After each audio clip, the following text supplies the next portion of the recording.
Hello, good morning. How's it going, everybody? I hope you're all chilling and partying like rock stars. And move chat up slightly. I had too much spicy Chinese food for dinner last night, and I'm having belly trubs. So if I look a little low energy, a little sweaty this morning, it's because I'm in extreme emotional duress. But I want to play PowerWash Simulator, so I'm going to come here and hang out. All right, we're going to clean the road sweeper. Oh, look at this poor thing. I just want you to know that from this day forth, you are forever loved by at least one person, me. I started work this morning and forgot all about my detour around the annual Huckleberry Run on Oak Street. I drove my road sweeper straight through the party zone. Not sure what the fallout from this is going to be. I'm hoping with all that juice flying around, people kept their camera phones in their pockets and I got away with it. One thing for sure, though, if I go back to the yard looking like this, I know what my work nickname is going to be for the next 40 years. Is it something to do with jam? The other thing I'm going to do, y'all, where's my camera? I'm going to move this up slightly. What are you? What is this? Oh, I know what that is.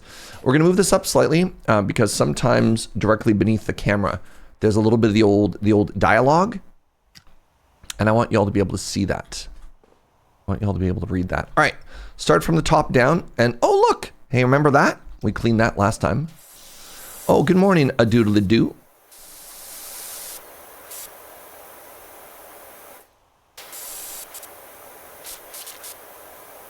How is this not hitting anything?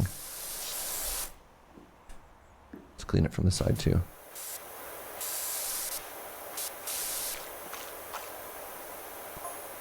It's pretty bad, isn't it? Says Finn Harris. Are we sure this is jam? Are you thinking this may be a murderer? As soon as I turned the corner and saw all the revelers having fun and chucking huckleberries, I knew I was in trouble. They could be a serial killer, it's true. Wait, I know what I can do. I had no choice but to style it out and act like I was supposed to be here. Incredible. There you go. Let's use this. This is a flat surface. This is what this is for.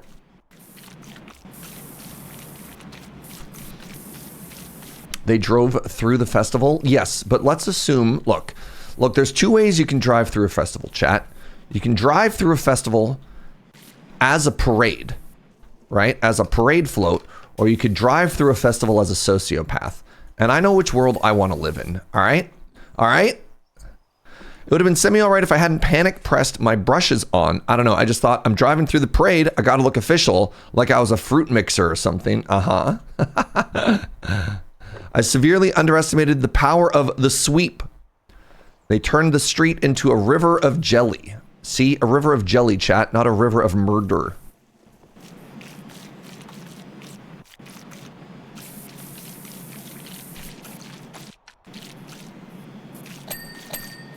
You weirdos.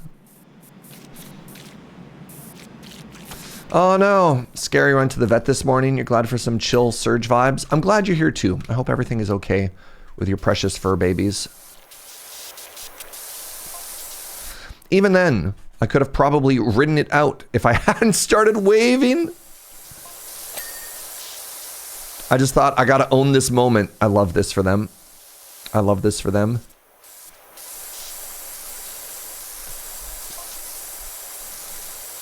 All the while, down below, the brushes were creating a disaster zone of epic proportions. Incredible.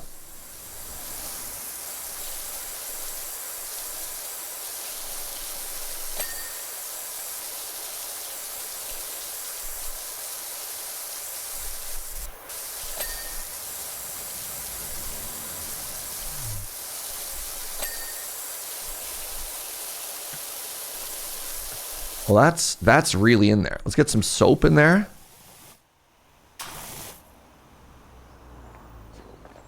Get some soap in there. Oh, good morning, EK. This is so fanfic coded. Good morning, Suffix. What's up, friends? How y'all doing?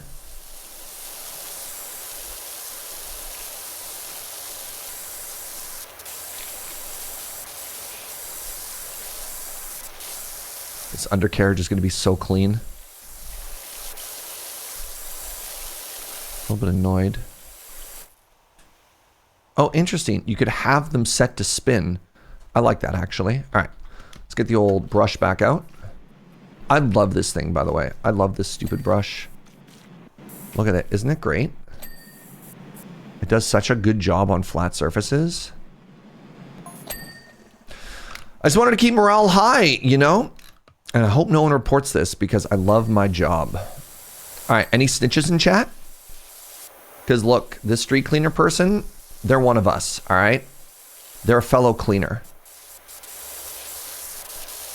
We got to keep them safe from the Jeffrey 13ths in the world, all right?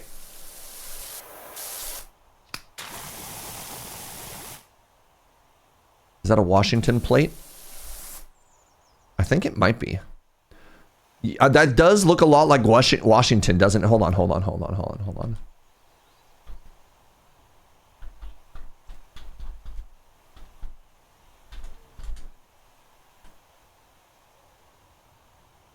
Yo, nice spot there.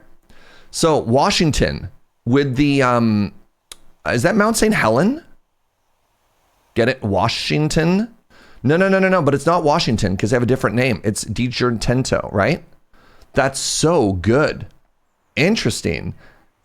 Interesting. I like that. Yeah, and it's also sweeper. That's good. Mount Rainier? So as a non-Washington person, why is Rainier more important than St. Helen? Because like one had a big like historical moment of, you know, erupting, And the other just seems so much more like basic. So why do we care?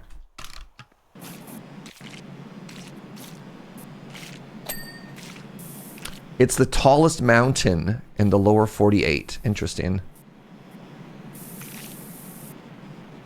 It's because Mount St. Helena is mostly not there anymore. Oh, right. I guess on account of having erupted. That's really funny. Meanwhile, in Di Giortento, no! Somebody took a photo of it. Oh, you're hosed. No pun intended. They're ruined.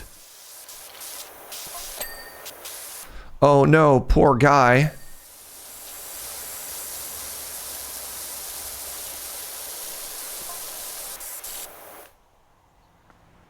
Good luck, clearly underpaid. No. I'm so sad for them. Can you read all the drama a little bit more easily now, chat? Now that we've changed this camera angle for you.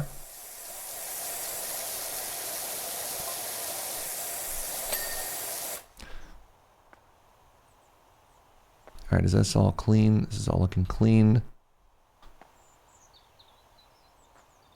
Now you have 2 chats.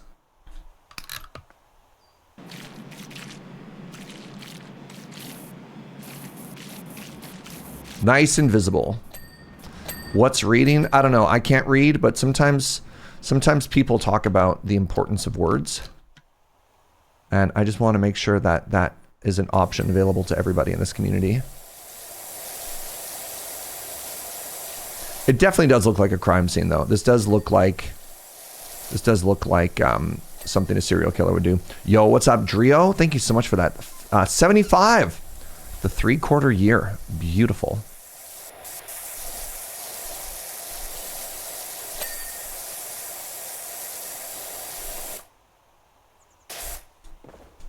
Where? Gotta get all up underneath there, eh?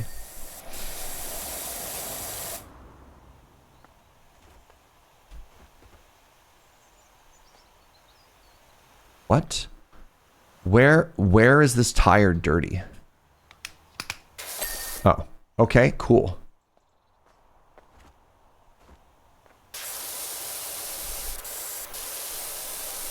Where's this one dirty? Explain to me where there was any dirt on that. All right, GG everybody. Good little warm up. Oh my God. This is devastating. I forgot to pet the meow meows. Good morning, Ulysses. Good morning, Squeak. And where is Bubbles? Bubbles! Oh, they all found the shade. Excellent, meow meows. Good, good, good, good, good.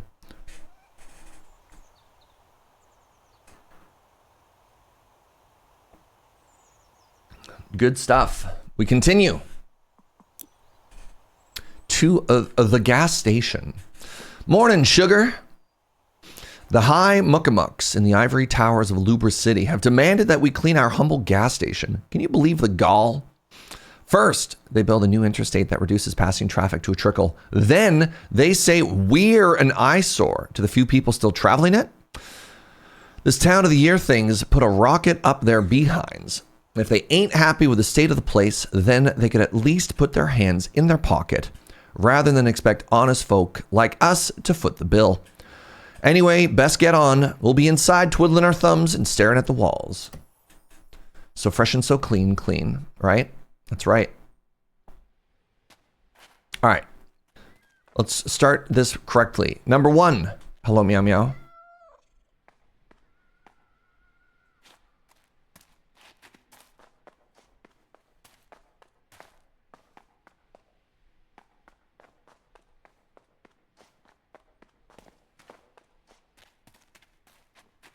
Uh-oh. Number 2. And number 3. Oh my God.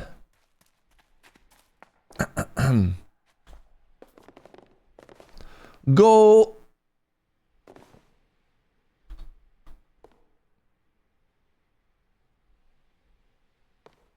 Hello? Where did the soccer ball go? How'd you end up down there? Goal! Oh, God, that was a Chivo. Roll the ball down the slide. Incredible. Incredible stuff.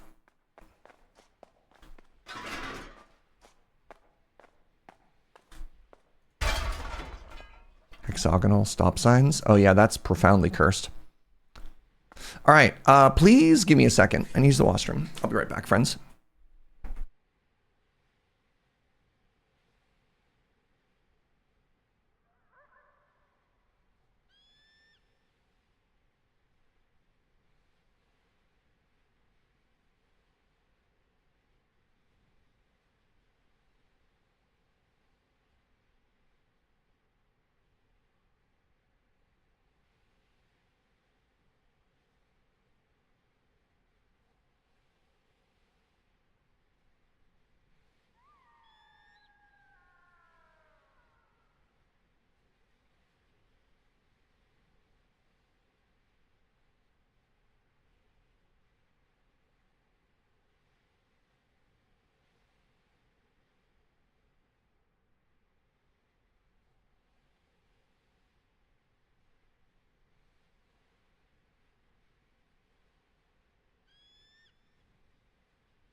Okay, hello. Kits, what's up, friend? Thank you for the 87. Oh no, Suffix, you got a cold as well. That sucks. I'm sorry to hear that, friend. Catching up on chat. My brother and husband are on the 30th and my sister on the 27th. Ooh, October birthday era. Holy moly. All right, let's get cleaning, shall we? I think this could be maybe slightly closer. What's that, sweetie? I already pat all the cats. I pet every single one of the meow meows. Please, Joe, who do you think I am? I'm some kind of meow meow petting expert. Oh, good morning, Jazz Daughter. Thank you very, very much for that. Prime in 70 months. Oh my goodness. Enjoy the cleaning. Looking forward to the VOD. Thank you to Joe. Isn't Joe great? Big fan of Joe, personally. Hey, Ultraviolet Voodoo! What's up, friend? How's it going? Is this the continued adventures of Persona 3?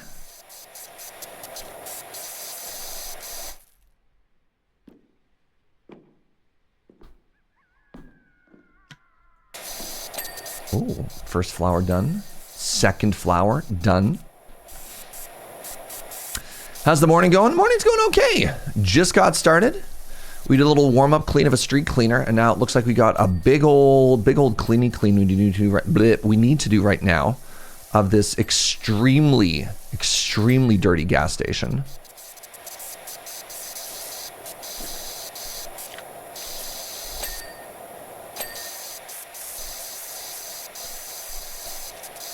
Oh. All right, just stick to one side for now. Hey, are you doing this whole thing? Yes. That is typically how cleaning works, is you hire somebody to do the whole thing.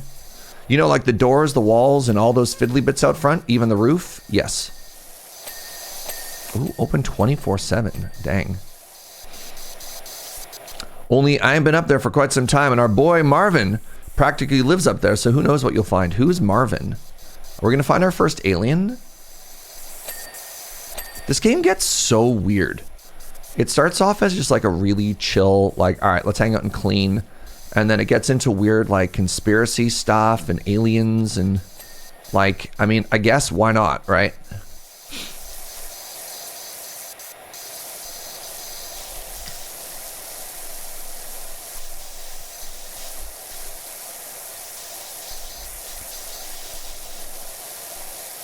No, I got a feeling that Marvin is going to be a Martian. I bet you when we find Marvin, it is going to be a non-human alien reference, is my guess. Is Marvin from here? There's a great way of putting that. All right, let's put this here now. And let's start up top again.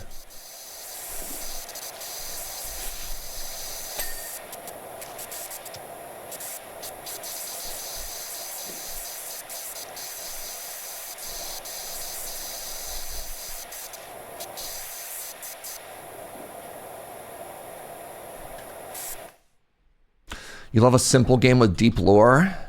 You know what? I respect that, right? Do you think Marvin? Do you think Marvin could be a meow meow? Marvin? Oh my goodness. Could be. Who knows? All right, let's get some guesses in chat. What do you think Marvin is going to be? My guess is on Alien, but that could also be because of Saturday Morning Looney Tunes and Marvin the Martian.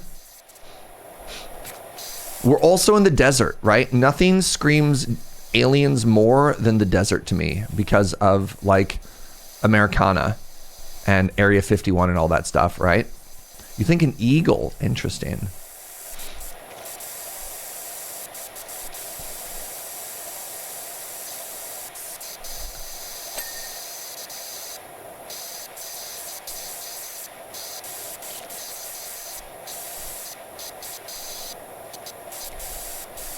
You were so into Roswell as a teen. Just move this back a bit. There we go.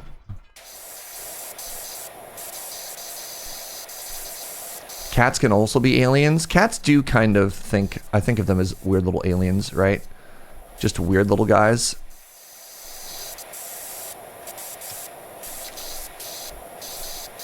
What am I picking up? Oh, that was, I understand. This is a fun 3D shape to clean. Lots of good angles to get into, you know what I mean?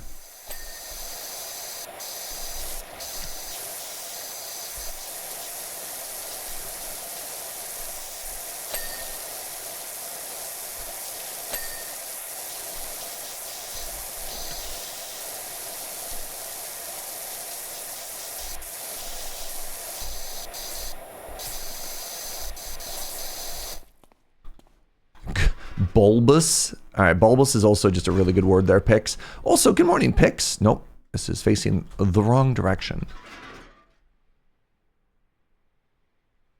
Ah! The hitboxes on some of these are a little screwy. There we go. Spraying a loose battery with wires seems bad. No, I have the power of God and anime on my side, DK. What could possibly go wrong?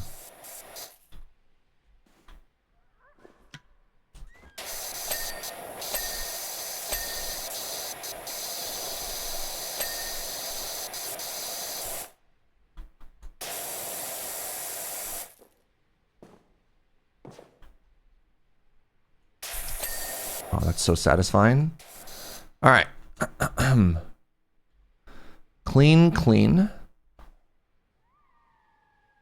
The cactus pot.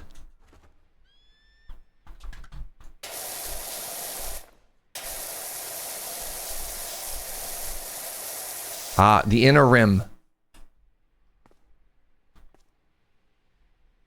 I spent so long trying to clean a shadow. Devastating. That's where the Q... Oh my god. The Q button to highlight dirty comes in handy. And then I saw what was dirty here, and I started to cry. Highlight dirty. Ah!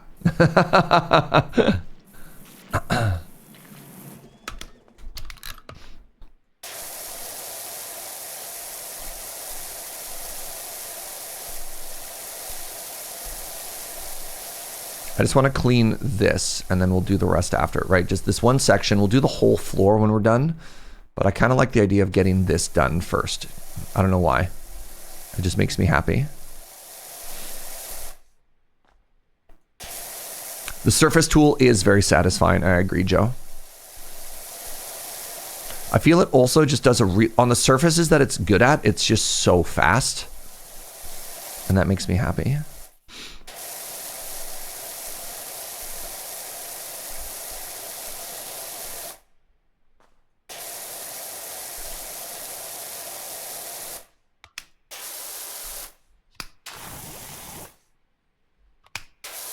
Somebody was asking earlier, is soap still a scam in this game? Yes and no. So you no longer have to buy soap, but on the flip side, you're only given a limited amount of it every job.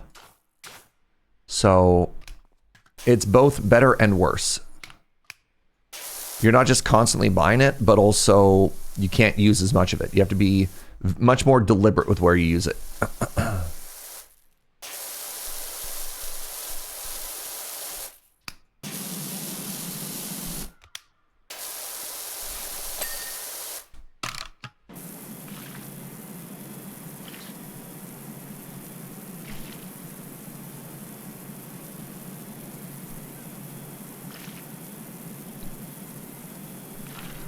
What's the purple stuff? I don't know. I'm assuming some type of weird confetti goo.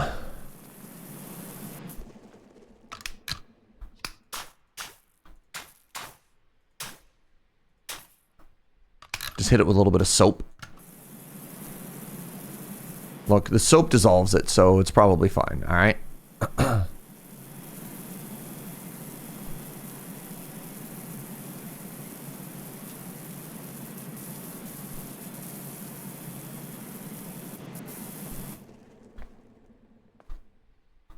What the?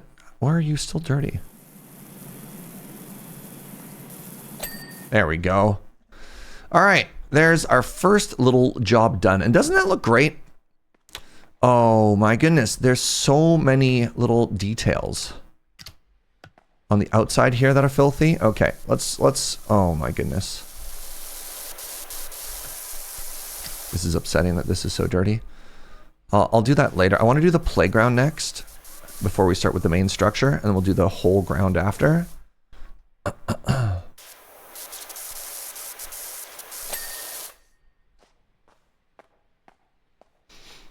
Oh no. Oh god. All right. Well, let's do this next, right?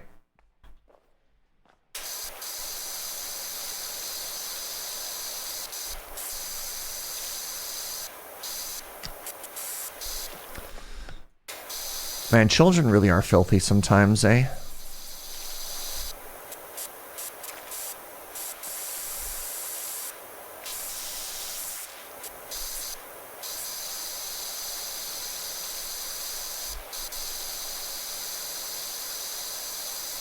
Oh no, there's a back. Oh yeah, this level is enormous.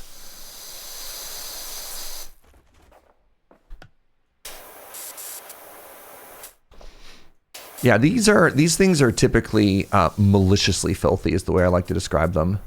Like somebody had a bad day and wanted to hurt somebody with this level of filth.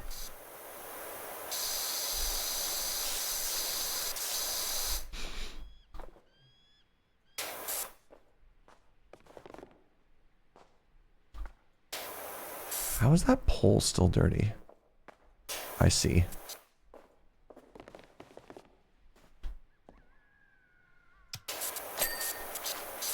Dirty no more.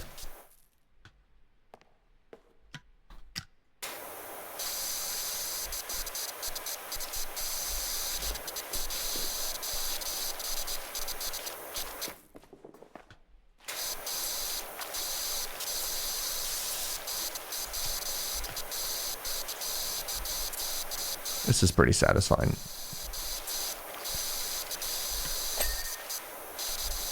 I feel like cleaning a playground is kind of a time-honored PowerWash Simulator tradition as well. Don't know why.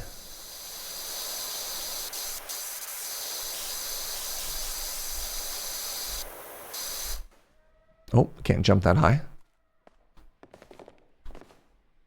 This is still better than that public toilet we cleaned. God, that was upsetting. In so many different ways, that was upsetting.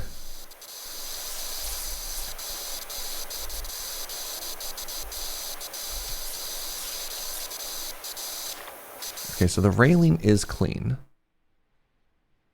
The railing is clean. The post is not clean. I bet you it's here. There we go.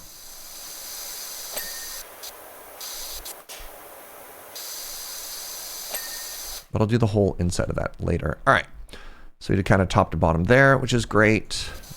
Do this. I guess I'm going top to bottom, left to right here. So these, I believe that's graffiti. Yeah. All right. So there's somebody even tagged this. These little hosers. How could they?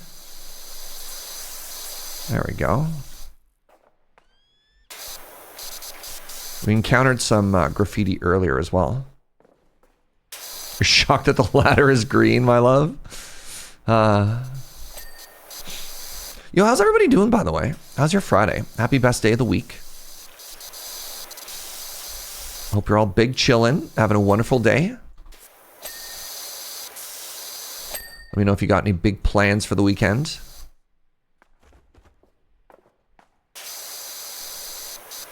Oh, I bet you it's the underside.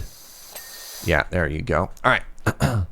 Let's do this now. This looks flat.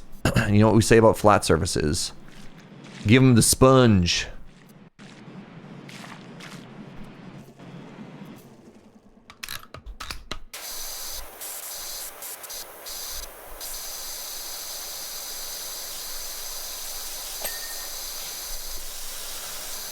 You're okay, still sore, but hanging in. I'm happy to report that the 1.5 days I had of mild uncomfortableness from my double booster has passed. And I now feel incredibly powerful. I'm so full of antibodies.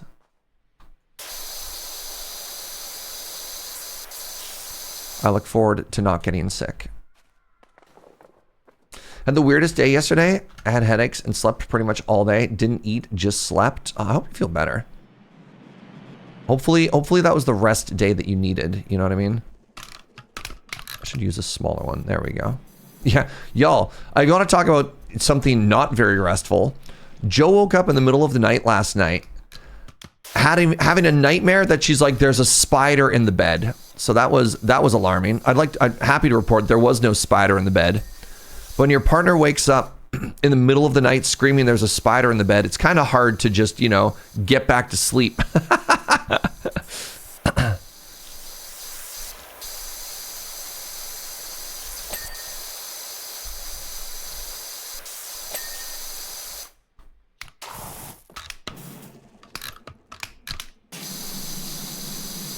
That's a bad dream? Yeah, yeah.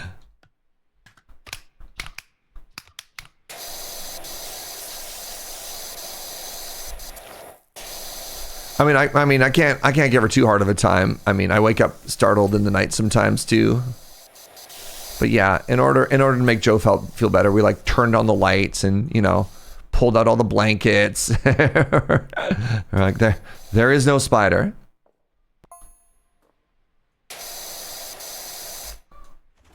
I'll tell you, sugar, You wouldn't believe the things we've seen come along here through the interstate. Oh, I missed the rest of the dialogue. That was so fast. This has been graffitied. The youth, no respect.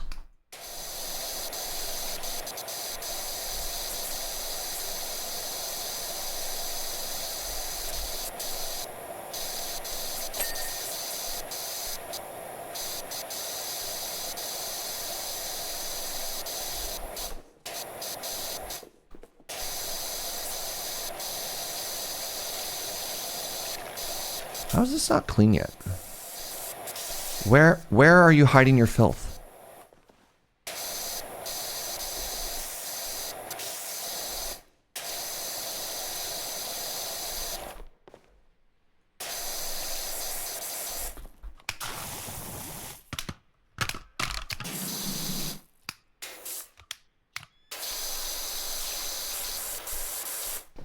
Are you still part of the whole thing? There we go. There we go.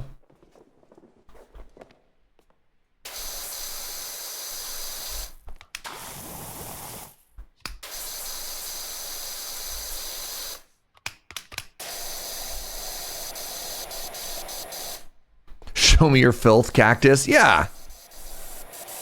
It's important. They're not allowed to lie. It's like Marco Polo. They have to respond. Those are the rules of power washing. All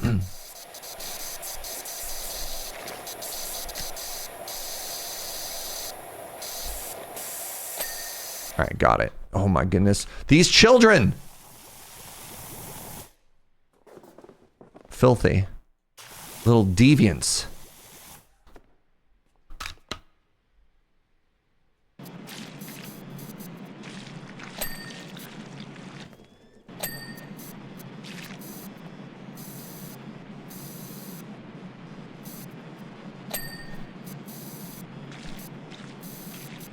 Joe's worried I have to go back and clean between those slabs. We'll see. We'll see. All right. That's looking better. Now for the underside.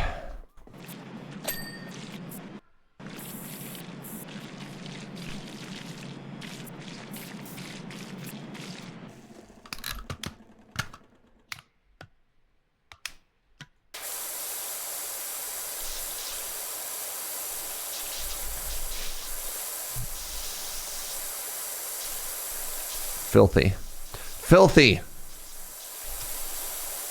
Filthy.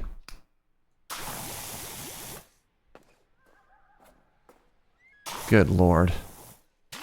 How do you live like this?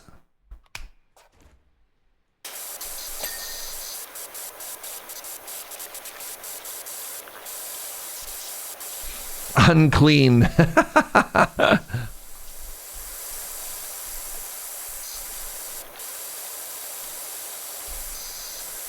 You know it.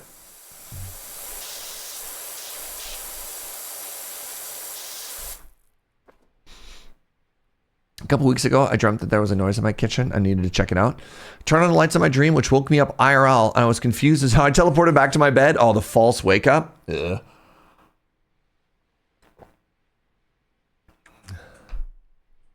Do you prefer this game's system of once clean, always clean versus the Viscerous cleanup, whatever, of you can track a mess? I think this is more chill. I think it depends what kind of a itch you're trying to scratch. I think this game is about vibing. And I think the vibe here is that you've done a good job and then you can put the work down after. And Viscera cleanup detail, I think, attracts more of a very morbid audience, sort of by default. That's, you know, you're already cleaning up after something awful, which I think is sort of self-selecting of the audience. And I think that audience is more willing to be like, haha, you idiot, you tracked, you when you carried the severed head out, it left a blood trail, because of course it did, haha. Which is just a very different vibe.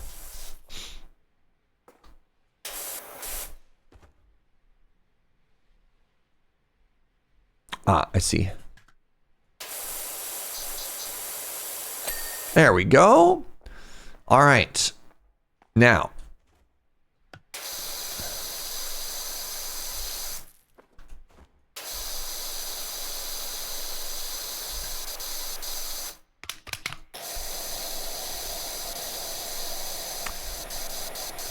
For a little bit of undercarriage work, as if this is a car somehow. What would you, the underside? The belly of the beast? How would you describe this? Why are English words so hard?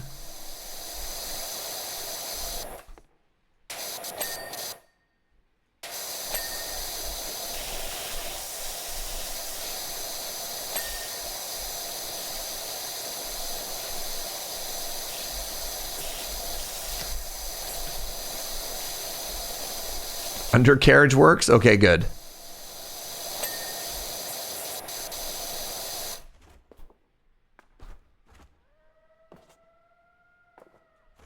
All right, once again, I do the exterior. Ooh, oh no, God, can you imagine if that sandstorm came through and everything was dirty again? Like, oh, I'm sorry, you power washed it and then the sandstorm came by and now it's sticky. You fool, you absolute melon. Strange looking bird. They do kind of fly weird, don't they? They do fly weird.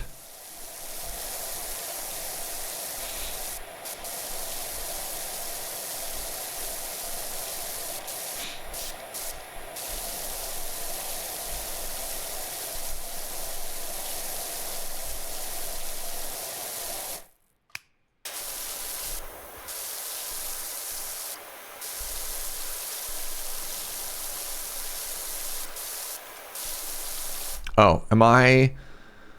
No, I'm not ready to do the entire exterior. All right, should we head to the roof now, y'all? Should we head to the roof now?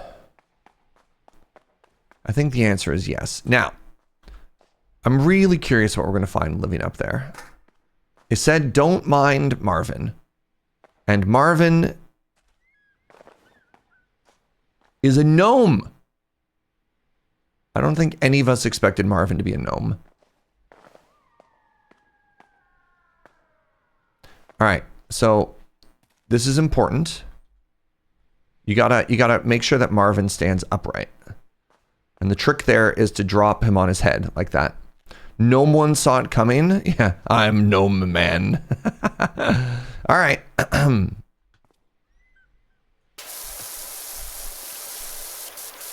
So what we're gonna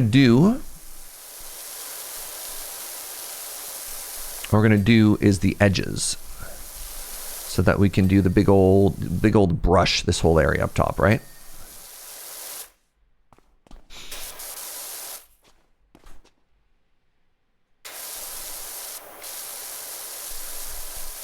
Oh, interesting. You can gain more soap. If you use a little bit of soap and then you clean, you gain more soap. Really? Oh, that's cool.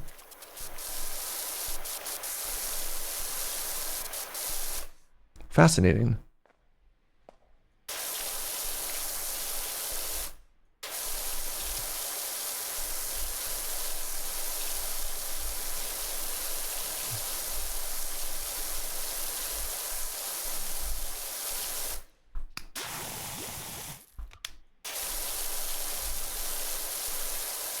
It's an important mechanic.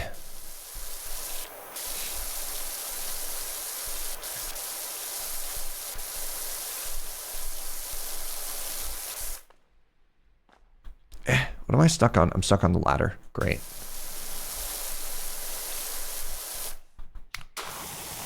Yeah, anytime you see a weird color, hit it with a bit of soap. If it's green or purple or blue or whatever, hit it with the soap.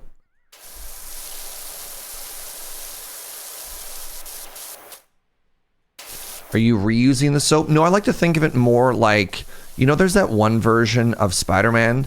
There's a version of Spider-Man where he like installs metal web spitters on himself, but there's also a version of Spider-Man where he just like has glands that produce the spider goo. That's us. We're a biological variant that just over time our glands produce soap.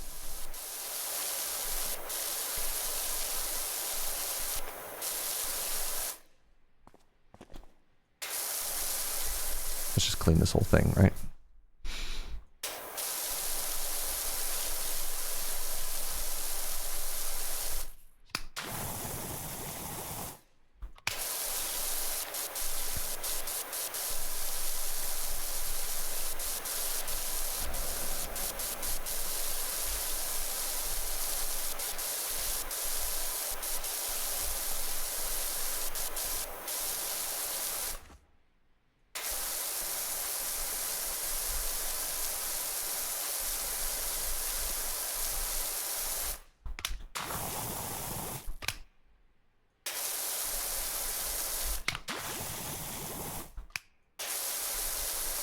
Oh yeah, good stuff. Okay, good.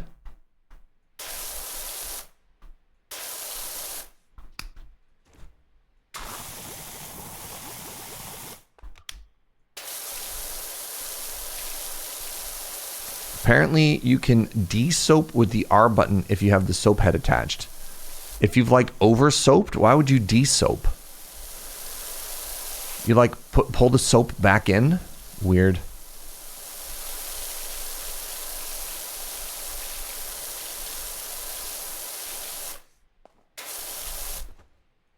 Let's get underneath here.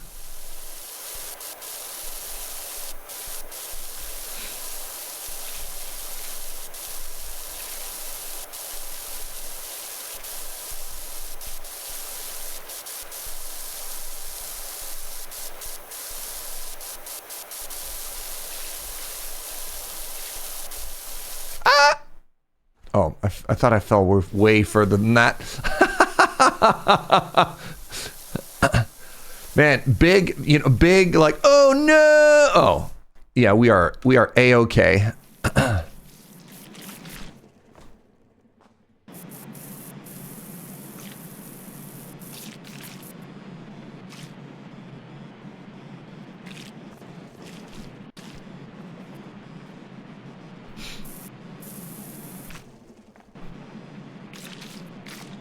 There we go. This is so satisfying. Again, I like to call this method very similar to painting. You know, you apply the tape.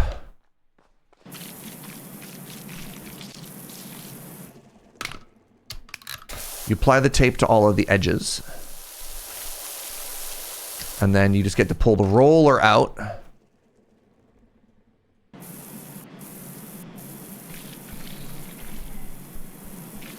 And then just kind of blast a whole area.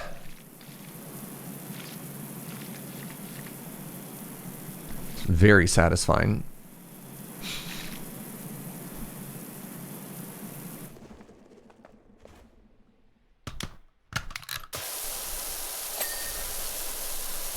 Good.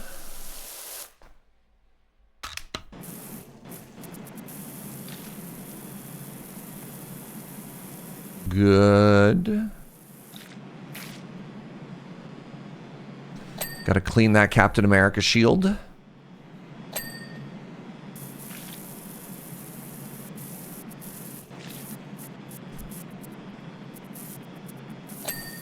Nice. All right, now we mop the floor.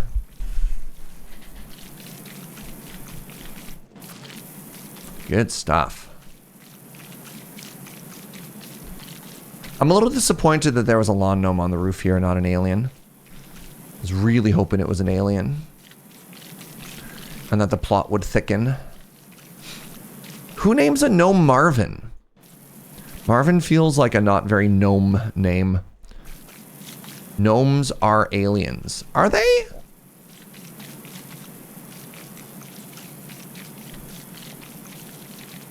Explain yourself. Give me some evidence to back up this hypothesis. Look at the blanket. Ooh, ooh, ooh. Oh man, I tried to do an alien noise again and it just ended up as Led Zeppelin again. I can't remember how the alien noise goes. Sorry. Ooh, ooh. There we go. There we go. I made an alien noise. Are you saying that Marvin is a misnomer? Okay, hold on.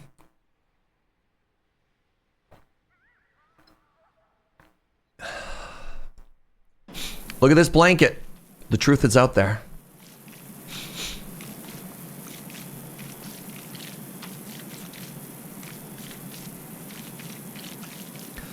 The footsteps are too big to be a gnome and too small to be not. Yeah, I guess I didn't think about the footsteps, did I?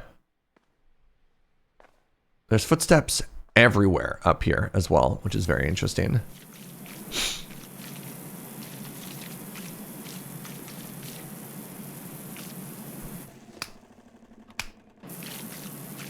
Okay, let's use the big one.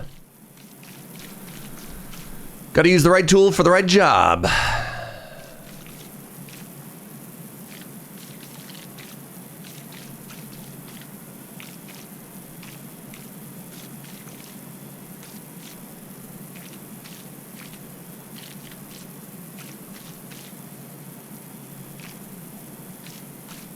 A new job is available. Parky. Dirt, fine dirt, it's Park Warden. I hear you're back in business. We're in a bit of a fix at the recreation grounds. The bandstand's filthy dirty. Would appreciate your help. Are we sure that gnomes didn't come from an alien planet? So it's very interesting that you're trying to turn the burden of proof back onto me. If you're going to make an outlandish claim in this chat, at least have the decency to back it up with something. This is a community of science.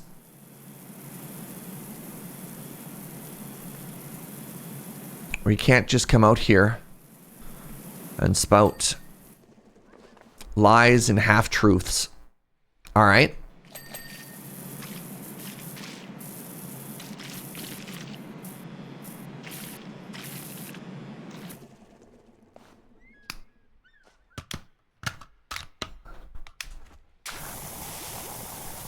Whoa, whoa, whoa, whoa, whoa, whoa.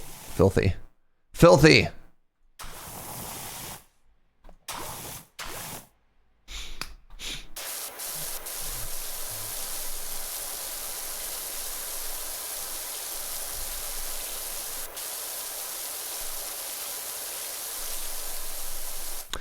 Wouldn't that make them far more believable from our world if they can travel by fairy circles and natural phenomenon? Interesting. Who would in the right mind put a garden gnome in their garden? That has to be mind control, and only aliens have that technology. Proof.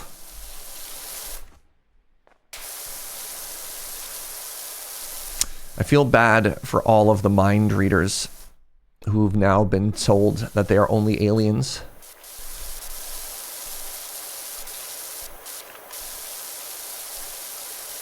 You know who really lost when television ads died? Those psychic hotlines that used to be able to call. What do they do now? What do they do now? They don't have enough money. They don't have enough money to buy a YouTube ad. Yeah, Miss Cleo, right? I wonder if they saw it coming. I mean, some things are just, even if you see it coming, some things are just beyond your control.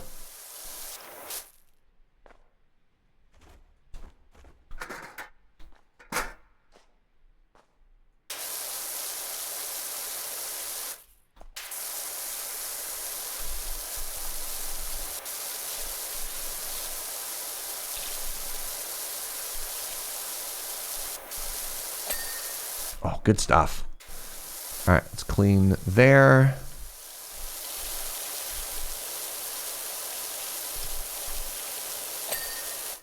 Really? How? Oh, interesting. Interesting. I don't know how I feel about this. Apparently, soap doesn't count as being dirty. Weird. I don't know if I agree with that, y'all. Case in point, if you were doing the dishes and one of your dishes was covered in soap, would you put it away?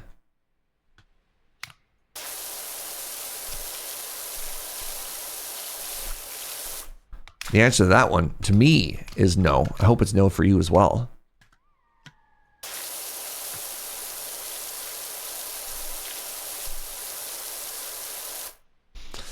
If your car was soapy, I wouldn't care. No. Cars are outside stuff. Let's talk about your dishes. Would you put a soapy dish back in the cupboard? We're not talking about the definition of a building. We're talking about the definition of clean. Again. Why are you trying to change the subject on me here, chat? Answer the question as asked, all right? What are you, politicians? Don't answer the question you wanted me to ask.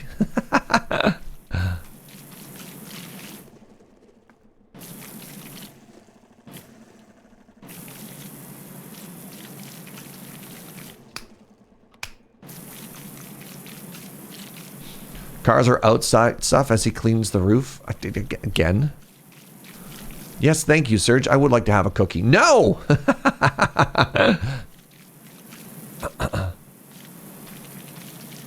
No cookie.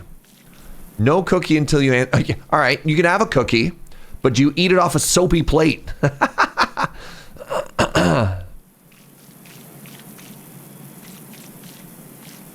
Would you eat the cookie off a soapy plate? Like suds and everything.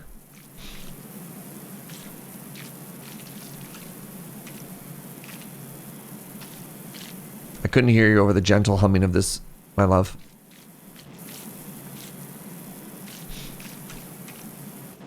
You would not. You've had to eat soap before. Ah.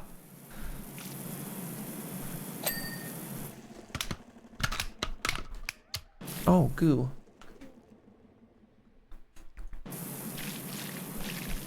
Ultraviolet Voodoo with the first correct take. Neither soapy nor wet dishes belong in the cupboard. Correct answer.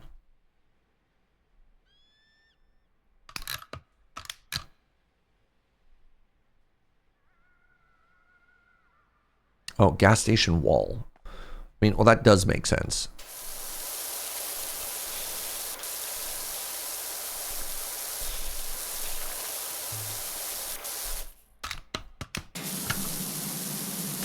I think you use, I think your use of dishes as an example is the flaw. Soap has a quantifiable impact on taste, and as such, there's a strong leaning to support your argument. But say if you wash the counter and there's a bit of soap on it, would you consider that clean? I mean, I did deliberately use an example that made me look good. That was the point. But that's also a good rebuttal, right? I mean, another good example of that would be like, what about leave-in shampoo, right? There are shampoos that you don't always necessarily want to rinse.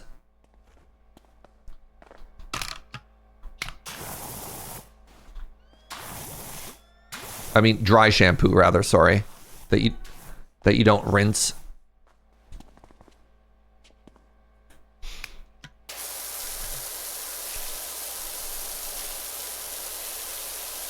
But no, good point, your face.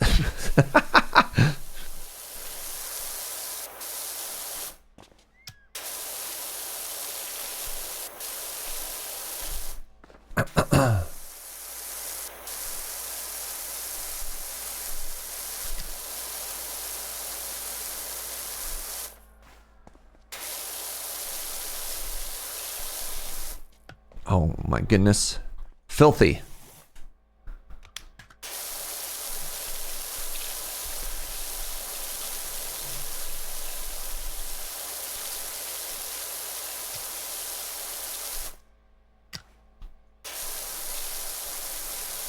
Lou. What does Lou have to say?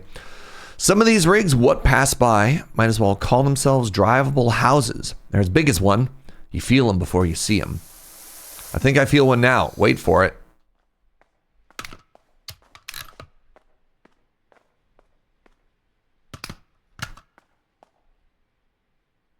I'm waiting for it. Did you lie to me? Interesting. Interesting. I think we got played, y'all. I think they lied to us. I don't know how to feel about this.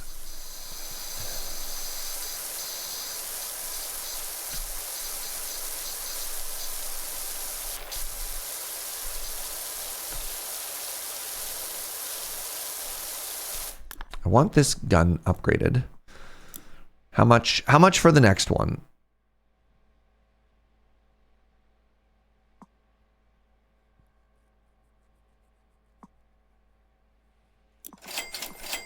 I wonder if this is doing a better job.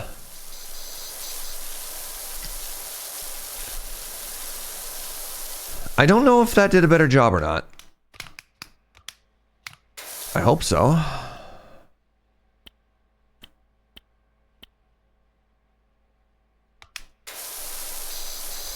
Maybe I don't know what those nozzles did.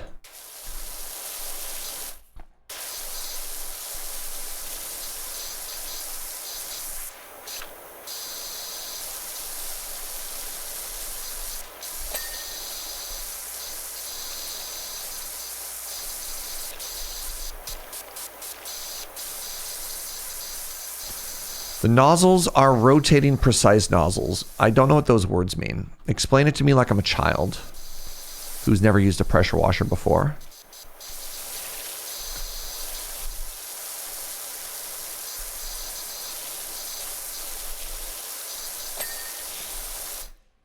The nozzles are rotating precise nozzles. Okay, give me the definition that doesn't have the word rotating or precise or nozzles inside.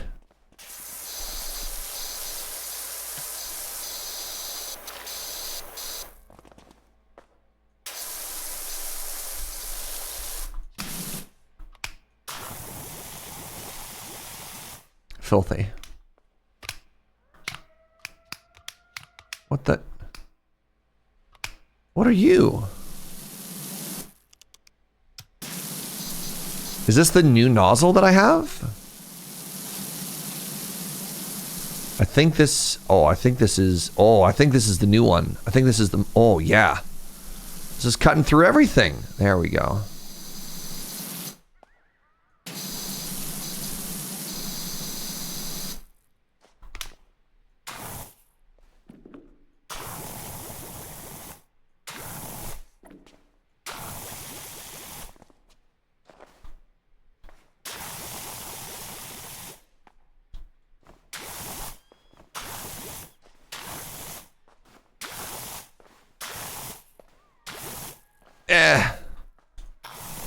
Perfect.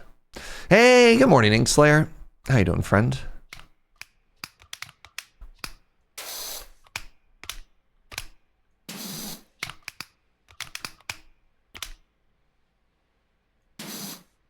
No, I don't like this one. Thanks for playing. Hope you're having fun. Hello, Future Lab. This game is great.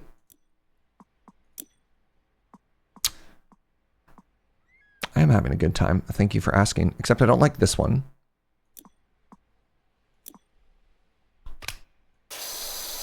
No, I missed that one. What are we looking at? We're looking at that. I think I liked.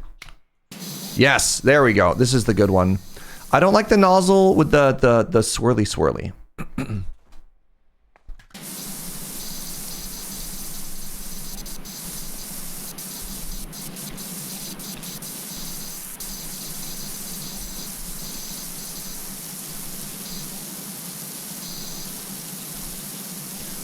This is the rotating precise nozzle, or I don't like the rotating precise nozzle.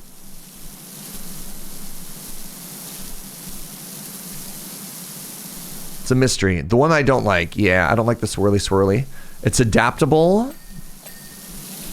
I don't know. It's interesting. I like that there are elements of customization that are available to you, but I'd much rather just have one thing that I use all the time that I enjoy, which is not at all the way this is meant to be played.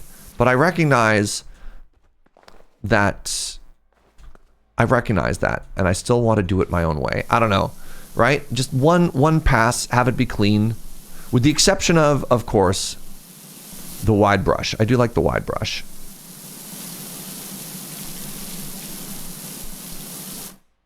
There's no right or wrong way to play this game. Excellent. You'll have to hear it. There we go. Playing suboptimally is the way to play. Nice. So my strategy is use the high power close range spray gun to do all the edges and all the corners, or all the weird shapes. And then you sponge. Oh, yeah.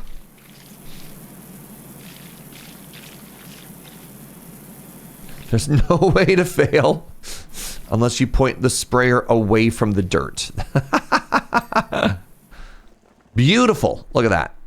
Look at that wall. Ignore that wall. Look at that wall.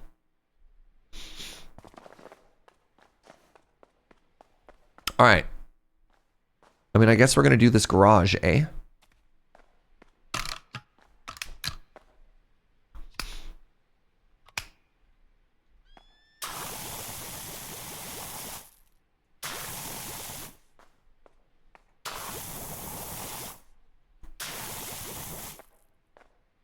Beautiful. You bet the door opens? God, I hope not. Yo, we had that one level where they had to reveal that the door opened, and now we're always... That's good. And now we're always terrified that every door is going to open and we're going to be unhappy. Have a good one, Future Lab. Thank you so much for stopping by, friend. Thank you for making a cool video game.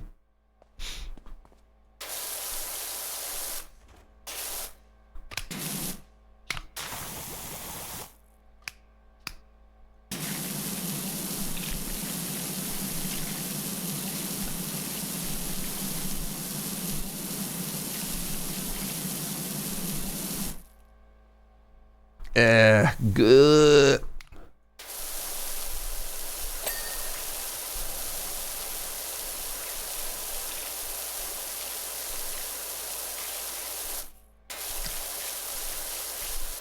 Why is the ice machine around the back, y'all? Shouldn't the ice machine be around the front where it's easier to go? Or do you think it's closer to the children? So that if and when they fall off the slide, ice can be quickly administered.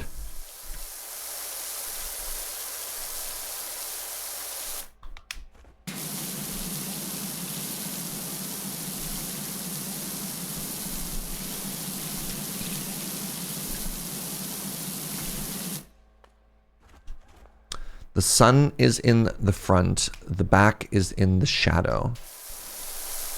You know the sun moves, right? Man, I got bad news for you.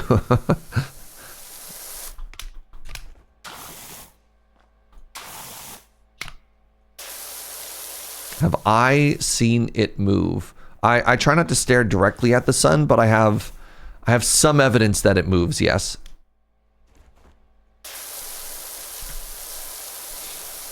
But I mean, that's fair. This could be north facing for all that we know.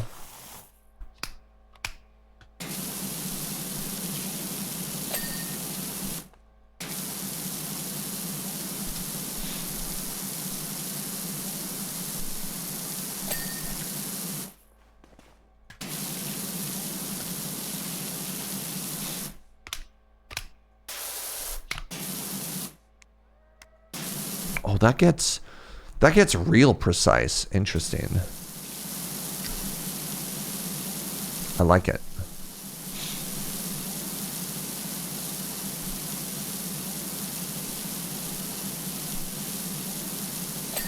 Yes. Good job, Icebox. All right. Well, now we're here. And you know what? I feel like we need this for the job. This game really needs is a mini map so you could check your facing. I was noticing the lack of a compass in this game, actually.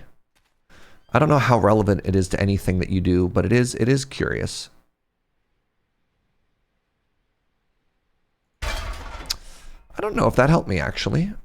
You know what is going to help me? This barrel.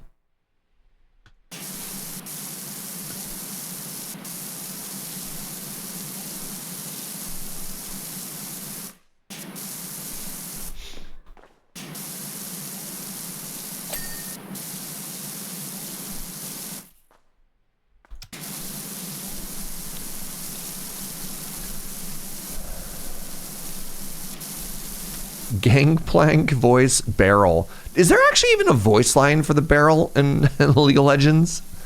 I didn't know there was. But mind you, I've never actually played Gangplank. I've only ever watched it, and there aren't a ton of voice lines at that point. You don't know either.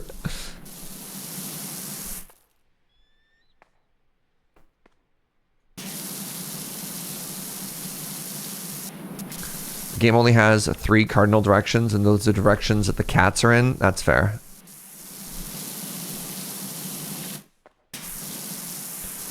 What? Where are you, filthy?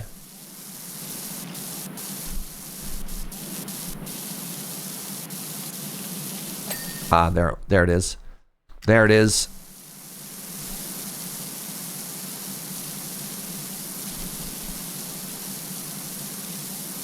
All right.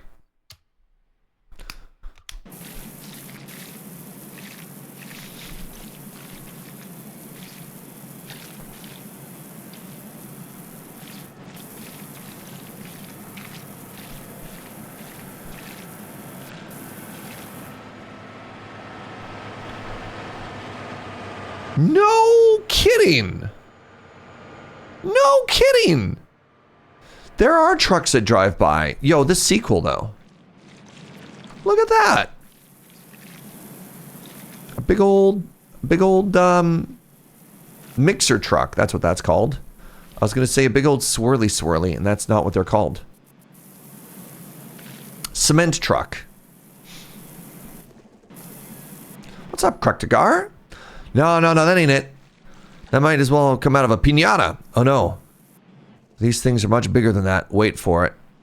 Wait. Oh, interesting. That wasn't the big truck that they were talking about. Interesting. Okay. Another clean wall. Yeah, I don't know how they knew that a truck drove by us, but here we are. All right, let's keep doing the back first.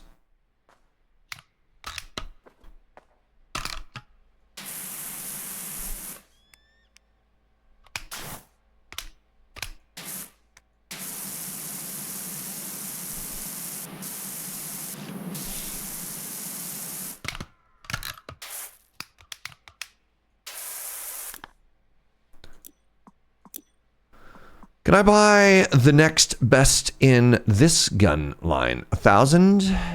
Yes.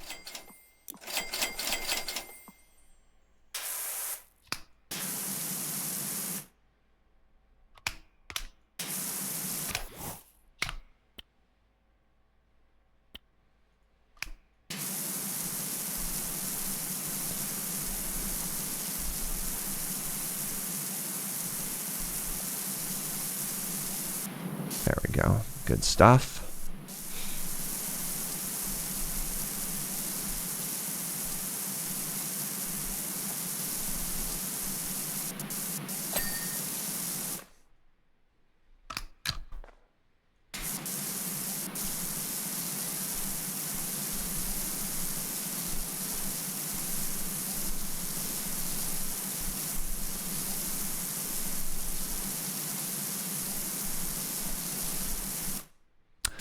I visited Death Valley, and while wooden spoke wheels are normally like the ones Serge just washed, they also come in form of, we had a metal ring and just pounded firewood into the center of it until it became a solid wheel.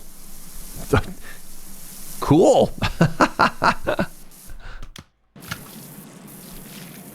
Hold on. There we go.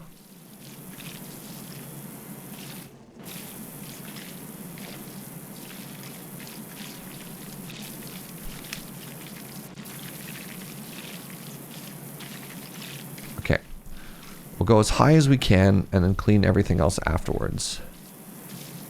Come on. Do the best we can, and then we'll clean it up. I had a pretty good understanding of where the reach was. I just missed it by a little bit. Just that much. Is that graffiti? No, it's not. Okay. That is art, apparently. And luckily, we, as a professional power washer, know where the line is between art and graffiti.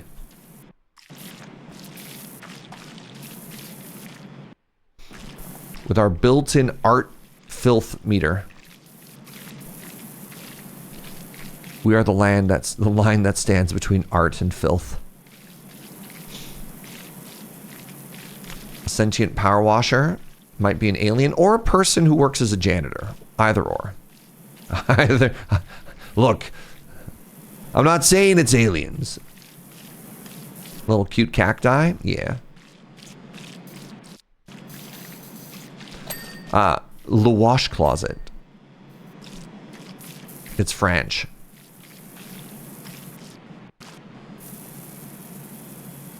I'm getting big France vibes out here, chat. Man who's never been to France before. Is this France?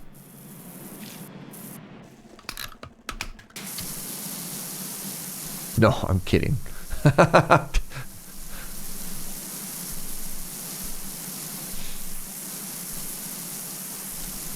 The French are really known for their cactuses.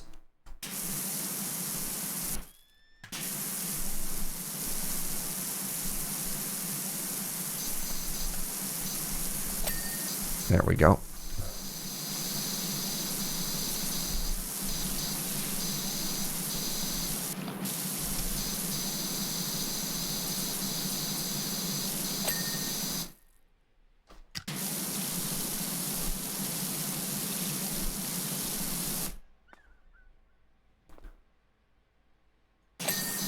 Good stuff.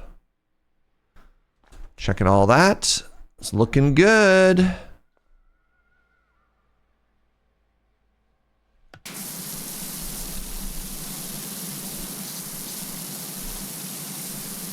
How is this faucet possibly still dirty? From what angle have you not been cleaned? There we go. Good stuff so far. Let's go. All right, I want to do this side now. Ah. Filthy.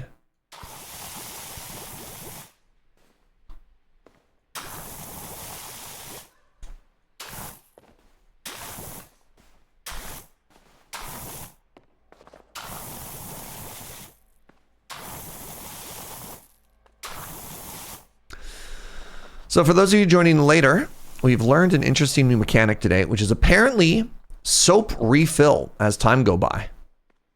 So you can use a bunch of soap early on, and then keep going. A payphone? Really? What year is this? I'm actually curious if. Hold on. Is it destroyed? No, it looks like it's functional. I got to imagine in some of the places forgotten by time, which I imagine, like, you know, the American desert would be one of those places. Trapped in this weird, like, 1950s vibe of the Americana dream. Maybe I'm conflating that with Fallout. There'd still be payphones out there. Have payphones been updated to use tap? Or I guess if there's a place where they don't think people are using coins anymore, they probably just take them down, right?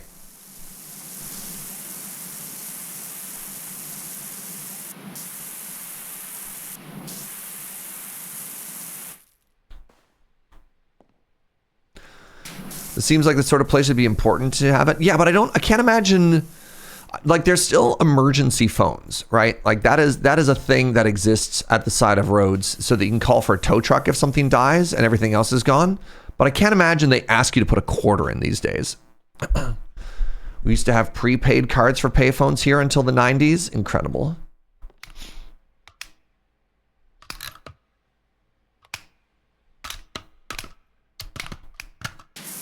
There we go. Let's come a little bit lower this time.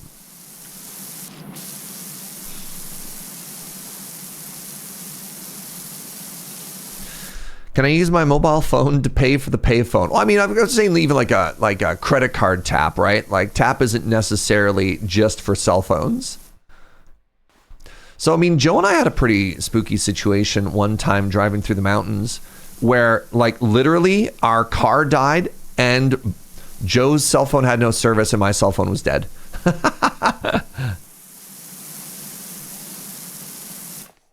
So you end up in weird scenarios. Yeah, we're in the middle of like a 15-hour drive and, you know, using a phone to play music, and you're like, what's the worst that could happen if it dies? And then you're like, oh, literally this is the worst that could happen. Great.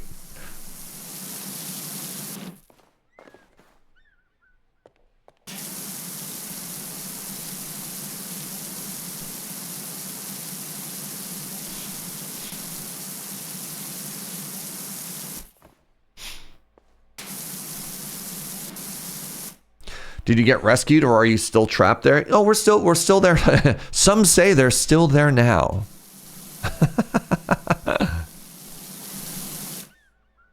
We got a screw in our tire in a remote western of Iceland, and that was tense. Oh, interesting.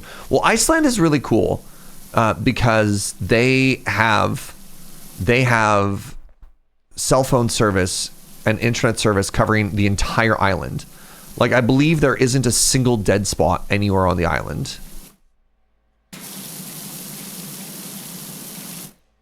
I just checked, there's still 12,000 public phones in Germany, but there's no guarantee they're still working and not slowly being taken apart. Yeah. Just like, yeah, there's a bunch of public washrooms in Berlin. You're like, and then you get there and so many of them are filthy or just like not working. So, you know. Those statistics are always really funny. Iceland is really cool because of all the ice. You're thinking Greenland? No.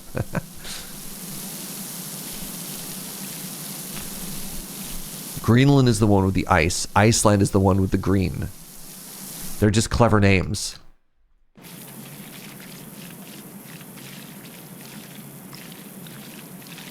Iceland is where all the nice is. Right, right, of course. Thank you for clarifying that.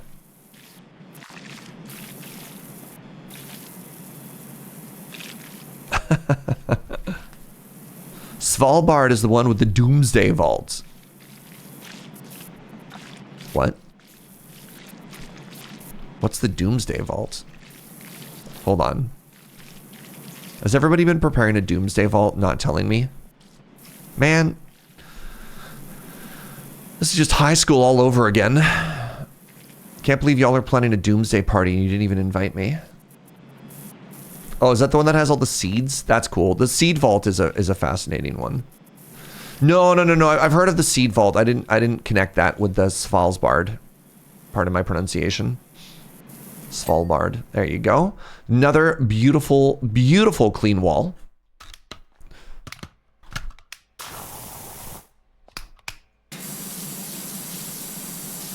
I mean, while we're here. That's so satisfying.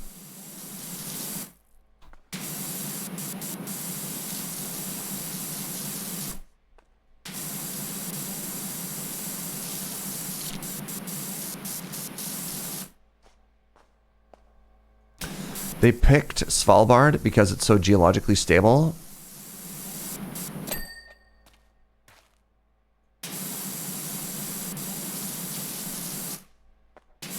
I see it. It's on the hands. There you go. Nice. All right. Let's hit that with a bit of soap. I want to do the roof here.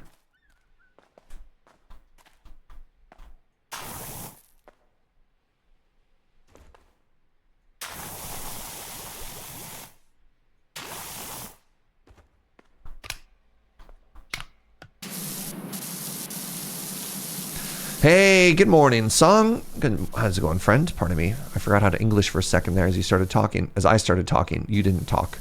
Wow.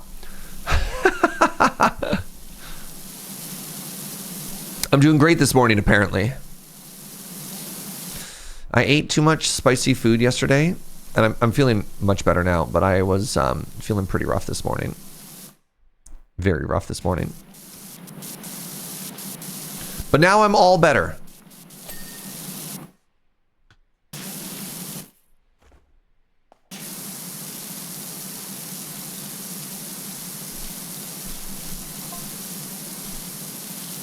Just hold your horses. They'll be along. Don't you worry. Does anybody else instinctively start to worry whenever anybody tells you not to worry? You're like, I wasn't worried, but now I am. What do you mean, don't worry? You didn't know that too much spicy food was a possibility? It was less the fact that it was spicy and more the volume of the spicy. I have very little self-control. 3 of us ordered 4 entrees and an insubstantial amount, a large amount of rice. I don't know what other word I was looking for there, and had no leftovers. It was delicious.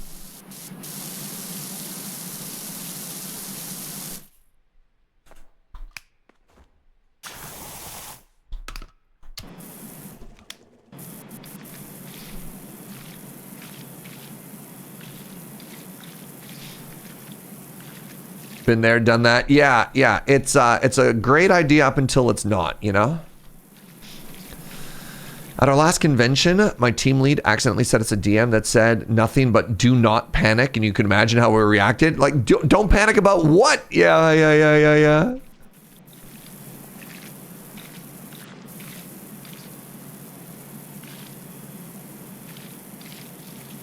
Got a spicy pork ramen at a new place in town. I didn't realize it was Japan spicy, not white spicy. Do Japanese... I don't normally associate Japan with spicy food. Is that a mistake? I mean, I know of wasabi, but I don't typically associate Japanese cuisine with a lot of heat. Normally like a lot of salt and umami. The wasabi is the only one though. Like,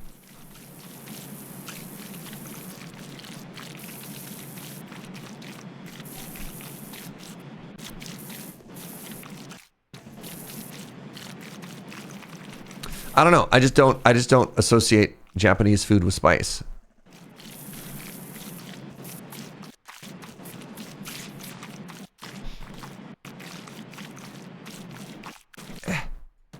Okay. What is happening here? I don't even think I'd consider wasabi like a hot spicy. Yeah. Yeah. Thank you. Thank you for backing me up on that. I don't know. It's yeah. It's different.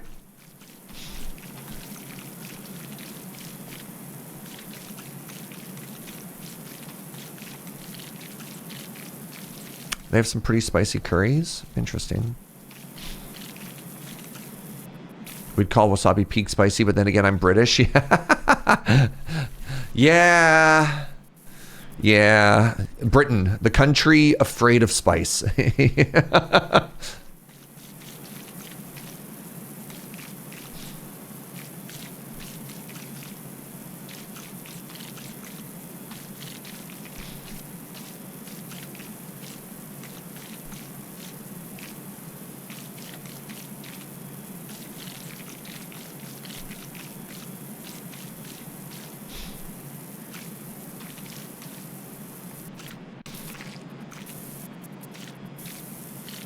Good. Oh, we're so close.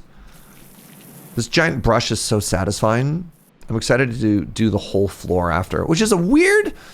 Man, I can't believe I'm excited to clean. What has this game done to me? That's, I mean, I'll let you in a little Serge secret. You know how everybody has like a stress activity they do? I stress clean. When I'm stressed, I'll pull out the vacuum and I'll just start cleaning things.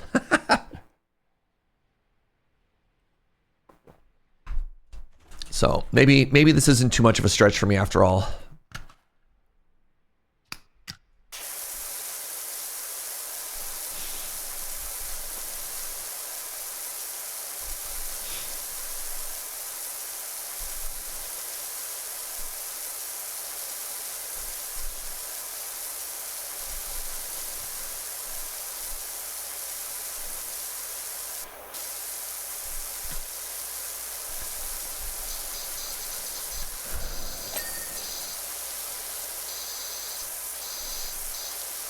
Stress overeater over here. I'll trade.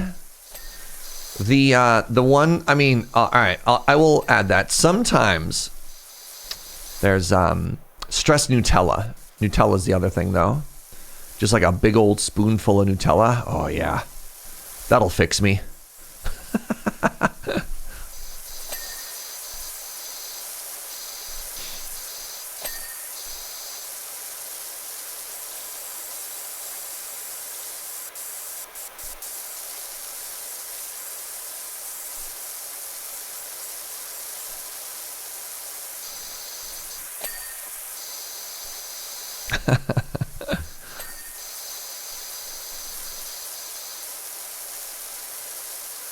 Why not both? Me stress eat and stress clean.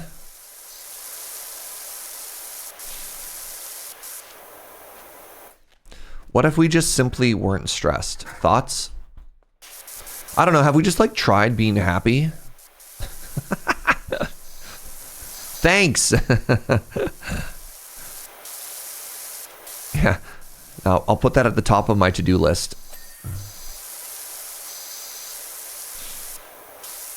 Just simply stress clean your food. Now we're thinking.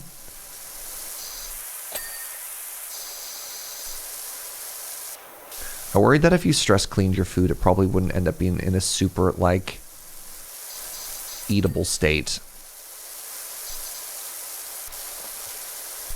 I'm just picturing, like, cleaning the exterior of an apple to the point that it just doesn't work. All right, canopy trim. Why are you so dirty still?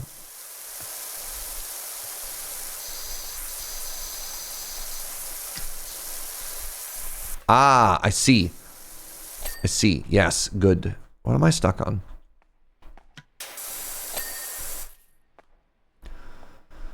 All right.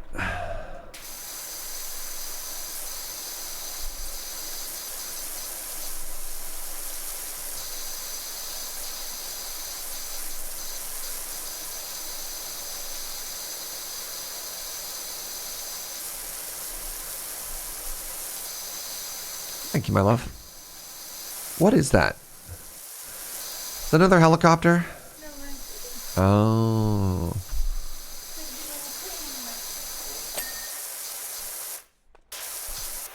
I heard a really weird noise outside, and I was like, clearly that's a helicopter. And Joe's like, no. Oh, it's a leaf blower. Oh, right. 'Tis the season. Wow. You ever hear a leaf blower so loud you mistake it for a helicopter? Good Lord. Love that for me. No, I don't.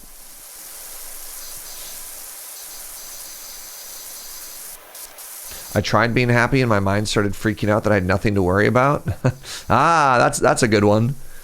You're like, what if I just invented something to worry about?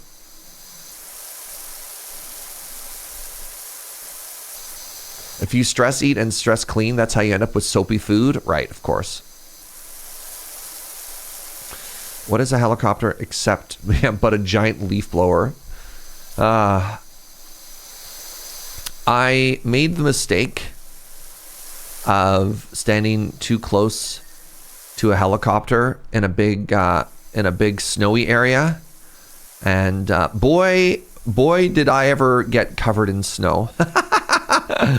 I thought because it hadn't snowed in a while that it wouldn't kick up that much fresh snow. I was wrong. I got blasted. Can I reach the roof with maximum reach? I don't think I can. That's too bad. What if I use you?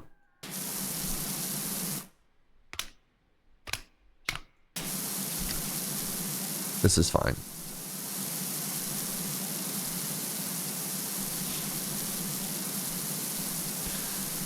My office is in a basement, but with a window well. So yeah, when they leaf blow, it's above my head and I definitely get helicopter vibes. All right, I'm glad I'm not the only one.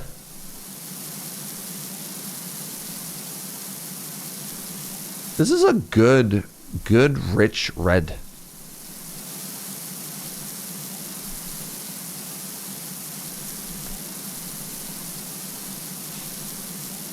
Oh yeah.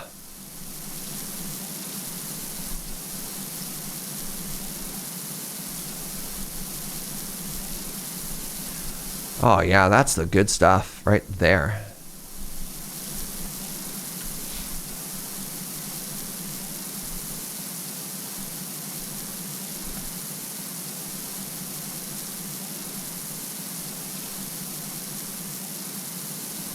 I have an extremely random question. So you know how sometimes you go to a Steam store page and there's a live stream there? Is that an embed from Twitch, or are the people who are streaming there, are they on like where are those streams being hosted? Yo, what's up, C. Dudson? Steam has stream? What? Steam built their own streaming service into it. Huh? Where do you watch? Like, is that a special dev tool that like developers can use to showcase their stuff? Or like, do creators try and monetize through there? What? It's pretty much this, that. Okay. Because I was really curious how sometimes, especially when a new game would come out, I'd see something there and I never knew how or why or what. That makes sense.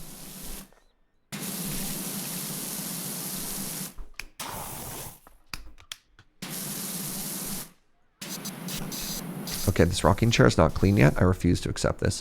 Where's the dirt? Oh, the bottom. I understand. I've chosen that I can, in fact, accept it.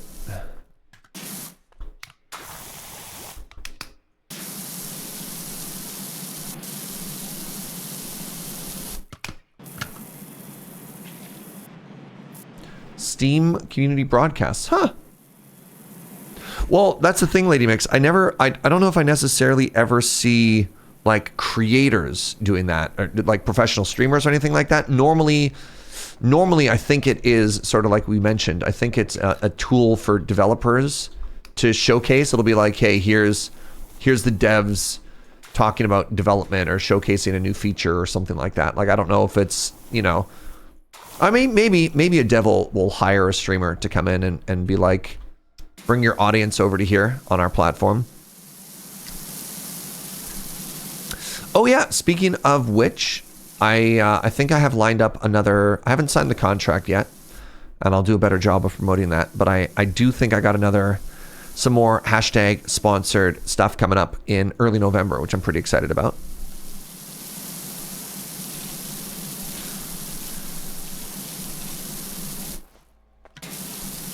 Ooh, soda. What we got? Dregs Light, lubrication, and spray cola. Gross. These names do not sound very appetizing. Oh, big fan of spray? I apologize. I didn't know that was your favorite soda. The word soda is weird as a Canadian. I don't like it.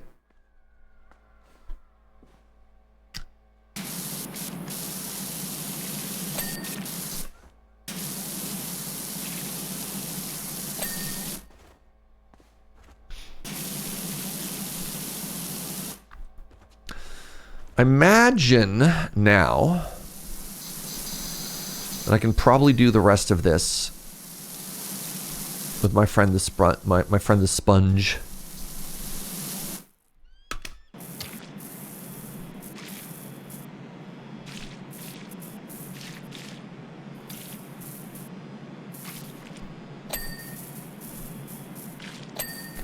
Love this thing. Love this thing.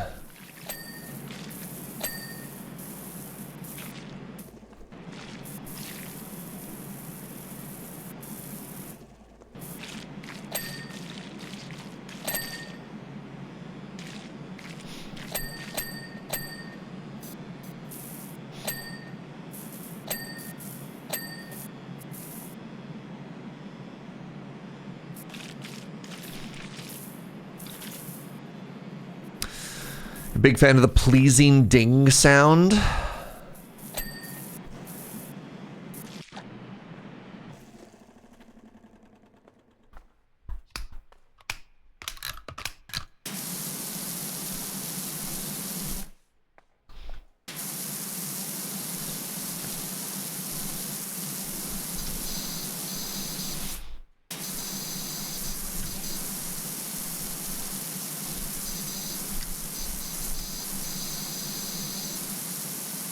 There it is. Oh, yeah.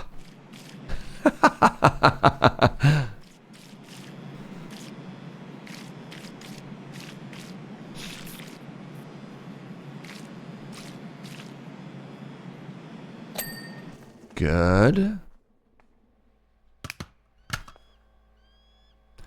The door frame is happy and clean.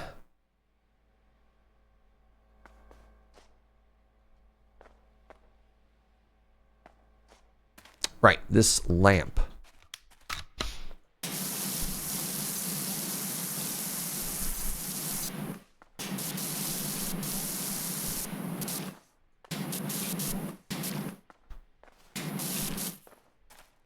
Please hold. Got to get to the lamp from above.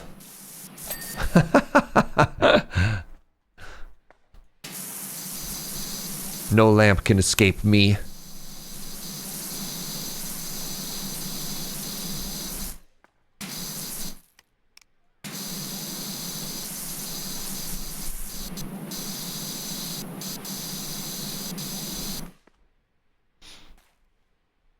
This game has the time splitter aim system. What does that mean? If one has never split time before. The GoldenEye 007 system. I'm gonna need you to be significantly more specific. Huh? Nani? The way you can detach reticule from the middle of the screen. Interesting. I mean, maybe I haven't played Time Splitter or GoldenEye 007. So GoldenEye 007 from the 64? No gum under the desk is unrealistic. It was, the gum is already all stuck to the dirt, so it just fell off. The GoldenEye from the 64. You're trying to say that the vision was detached from the reticle in that game?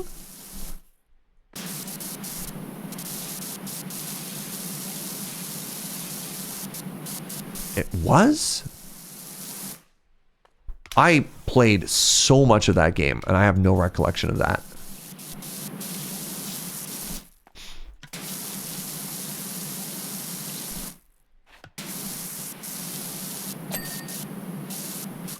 Huh. Well, I'll take your word for it. I feel that this is fairly unique. This game would be miserable if vision followed. It would definitely be busy, but you have the ability to attach it and detach it, right? You can toggle that if you want to.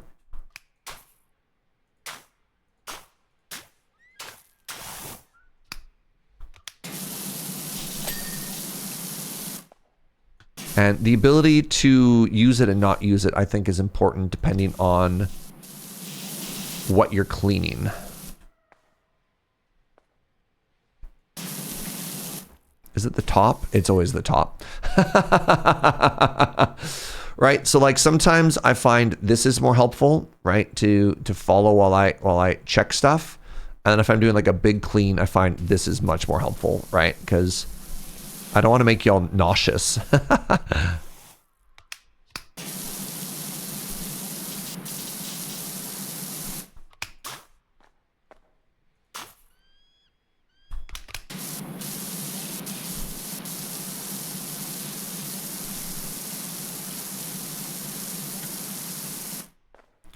But mind you, you don't necessarily have to do this, right? It could be nice and soothing to just do this, right? Just big, slow up and down.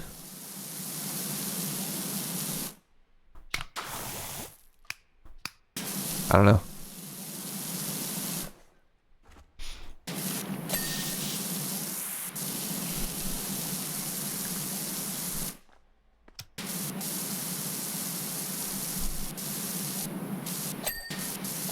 All right.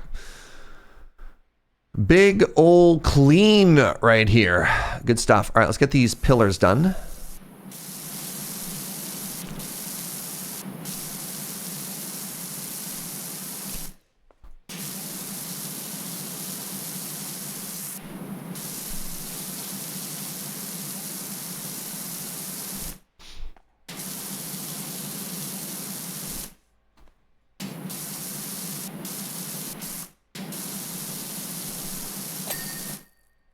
And this one's done. All right.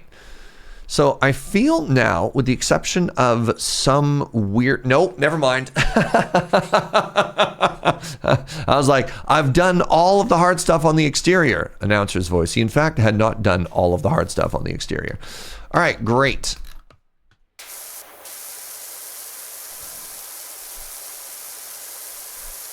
Dang it. Ah, good enough. Yeah.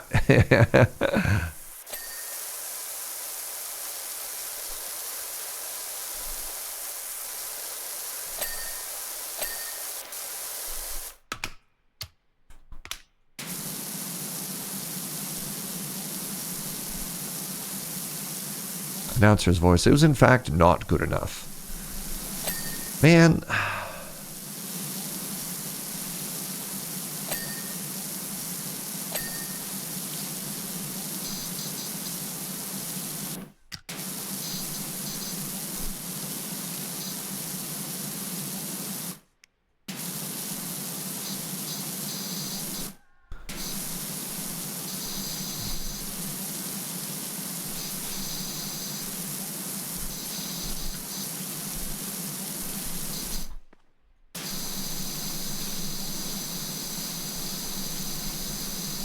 Oh, they even have a little service desk. Interesting.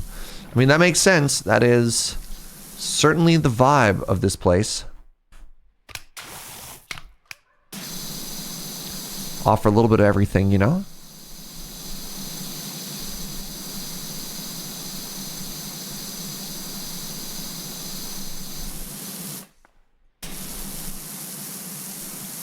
filthy. Get soaped, please. Yeah, there we go.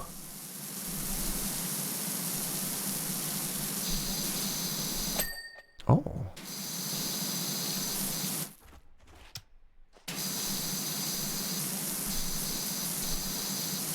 You know you're getting rural when the gas station sells socks and emergency clothing.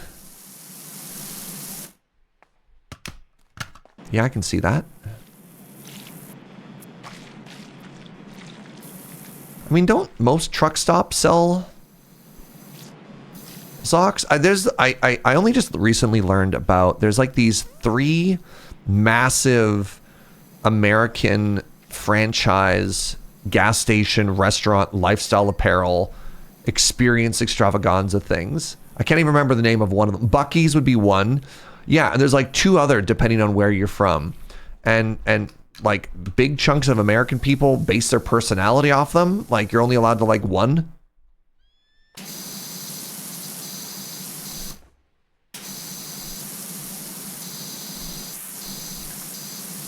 I bet you I have to go to the roof here.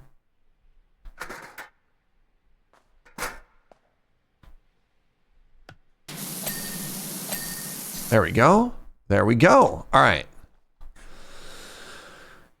Truck stop selling socks, socks, shirts, t-shirts, like all kinds of stuff. Look, regional chains are very important to my people.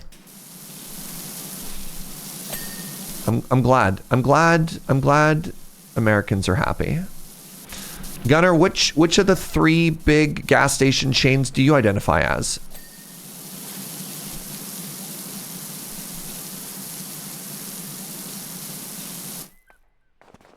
You wouldn't go that far. I think who clearly lives in one of those states that doesn't have one of the big ones.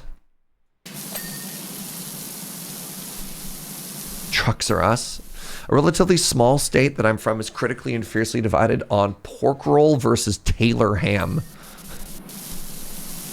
Man, I love both of those bands.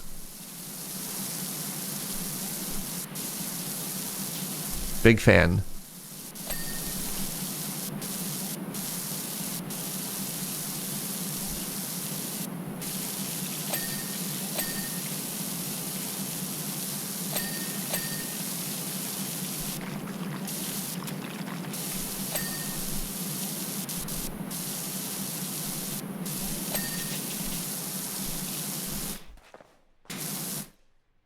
All right. Next up. Yes. Buc-ee's, Wawa's, and Sheetz are the 3. Thank you for looking that up. It's time for Americans to stop naming things.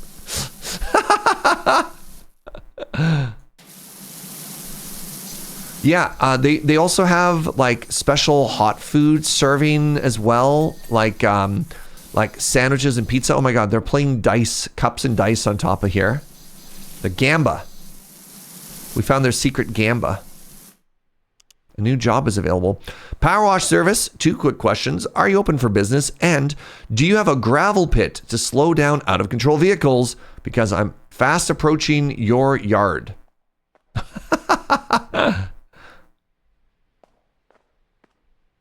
Interesting. Do you not just have supermarkets? Again, it's not about supermarkets. This is, I don't even know if people can afford to do this anymore. It's a little bit in Canada as well, but there's a great culture in North America about just hitting the road and driving places. And so a lot of these places aren't even necessarily about like, this is the convenience to go to from your home, but it's here's the familiarity of a place that you want to stop as you commute. And, or, you know, to and from your work and stuff like that, right? Like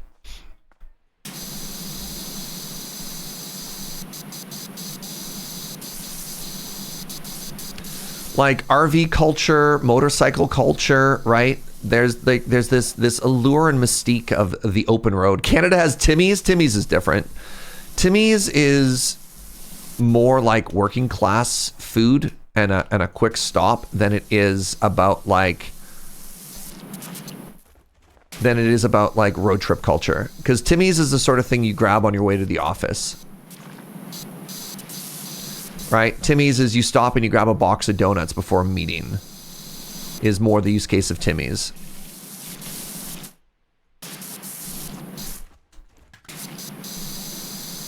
It's the Dunkin' Donuts of Canada. Yeah, but better. But only barely better, and that's probably just my nationalism talking.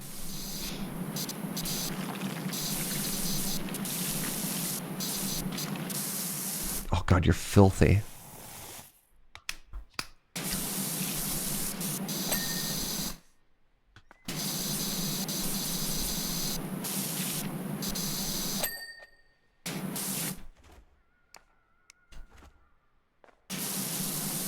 Is this rust? It was. All right.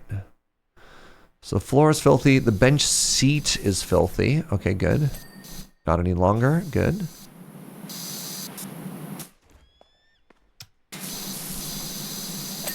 There we go. All right. Now just clean around the floor a little so we can get that later.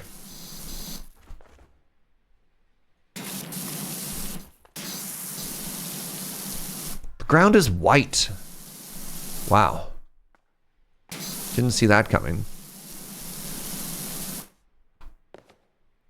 Serge, I like you, but that comment about Duncan hurts. Look, there's going to be regional differences, all right? There's going to be regional differences. And, you know, as a Canadian, I gotta, you know, elbows up. I gotta rep the Canadian brand over the American brand whenever possible. It's like my Canadian obligation, right? Like, I'm always gonna pick the Canada Goose over the bald eagle, y'all. Like, if you ask me which bird is cooler, goose, 100%. 100%. Goose is gonna mess you up.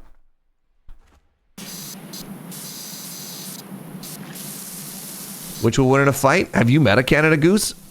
Goose would mess you up.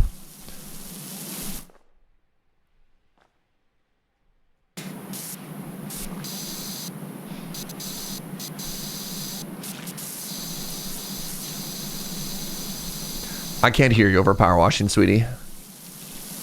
I love you. I'm sorry. Joe's spitting goose facts, I think.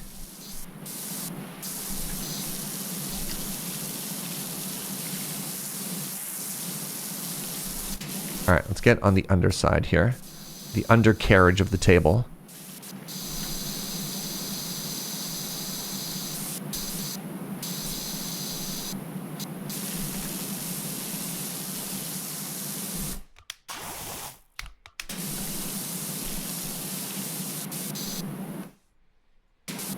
Swans are also mean. That doesn't surprise me. Everybody thinks that these birds are, because they look kind of soft, that they're gentle.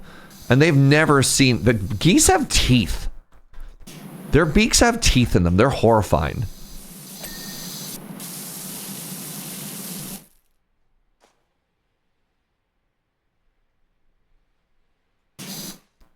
Bench seat is still dirty. How? How are you possibly dirty?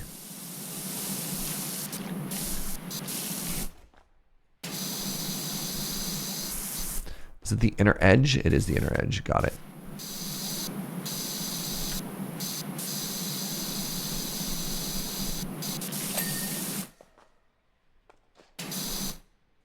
Is this one also dirty? No. It's literally just you. Never mind. All right. Clean, clean, clean, clean. Great. Filthy. And once again...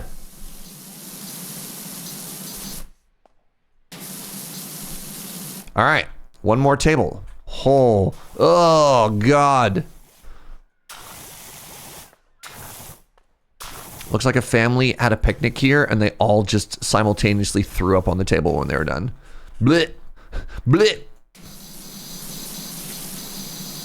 Giving me customer service flashbacks.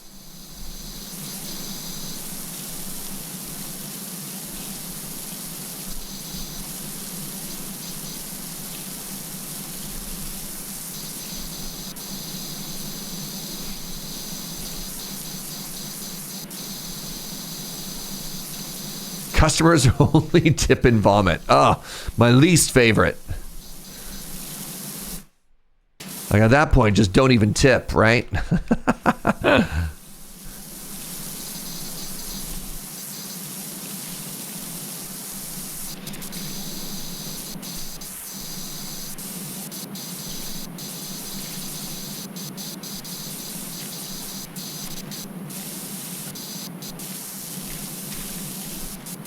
Customer who thinks it's rude not to tip but only has vomit. I'm helping.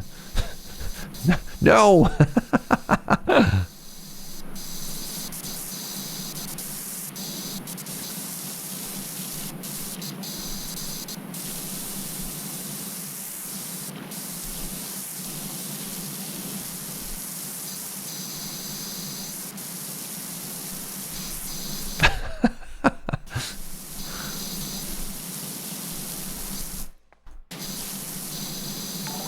Yo, what's up, S-Rab?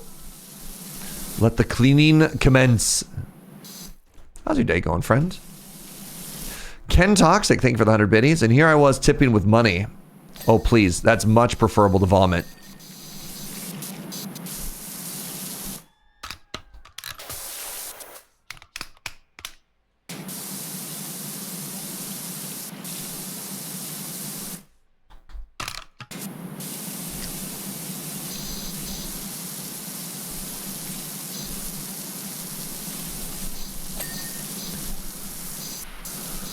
Holy moly. Come on, table. Man, these picnic tables were a pain to clean.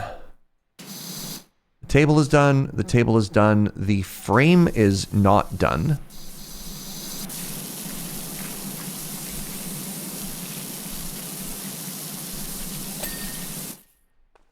Okay. All right. I feel like... do a walk around. Right. There's a bunch of still weirdo things like this that need to be cleaned. And then we get to do one massive, extremely satisfying floor clean at the end. I hope you're ready for that. My Twitch UI doesn't have the tip vomit button. I guess I'll mail this one to the Moonbase. Oh, thanks, Q. I very much appreciate that. I'd hate to miss out on my monthly vomit. So having just moved to the ocean, I recently learned that swans and ducks don't care if they swim in a lake or in the ocean. Makes absolute sense in hindsight, but was shocking to me. Yeah?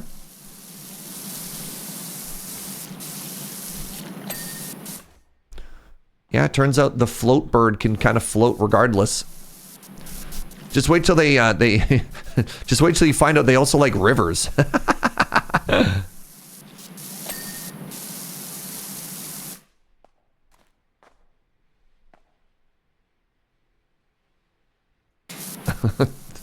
Thanks, Synthetica.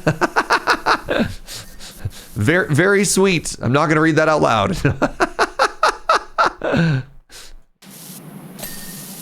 Appreciate you. Appreciate you. All right. Have I done all of the things that are 3D? Yes. Great. Now what we're going to do is the exterior curb. Sure.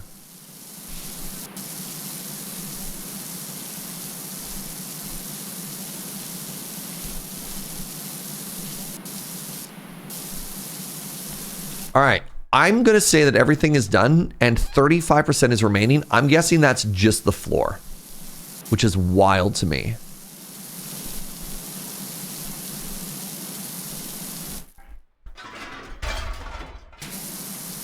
What's that, sweetie? I'm sorry. Joe keeps trying to add stuff and I can't hear her over the power washer and I feel bad. She's so sad. She had probably a very good quip and I was like, what was that? And then she just said, nothing. Now I feel bad. You can check with tab. No, that's cheating. That's cheating, J girl. You gotta approach it all organically.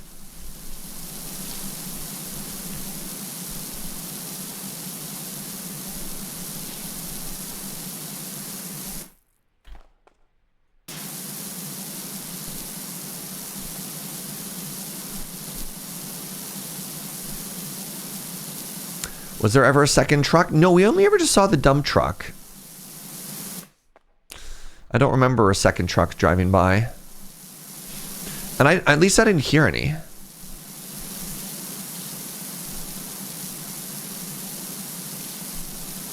Not the dump truck, I'm sorry.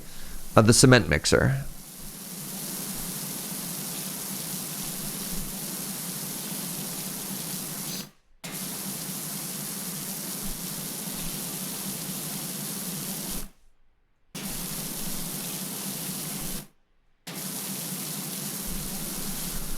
Good stuff. Yes, good. Good.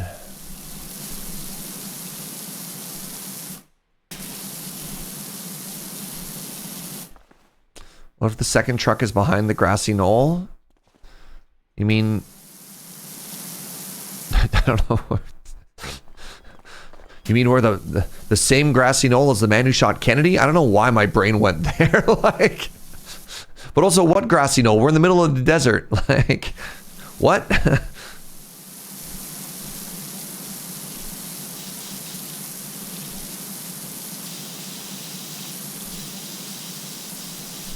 That is the reference? Okay, I wasn't sure. I wasn't sure. I wasn't sure if there were multiple grassy knolls in Americana.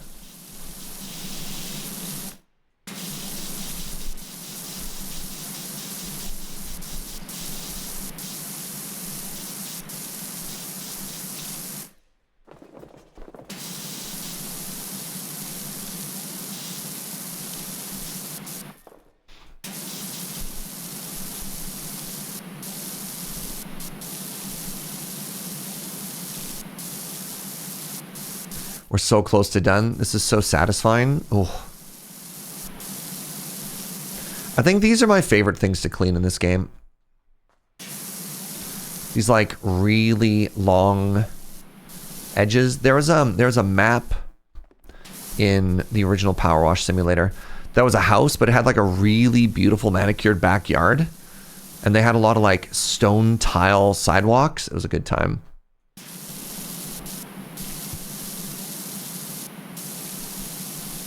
And this reminds me of that.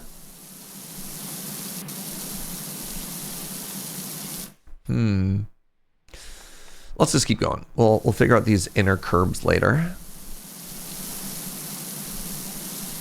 You remember that one? Yeah, parts of that weren't fun to clean, but the big winding footpaths, oh, that was a good time.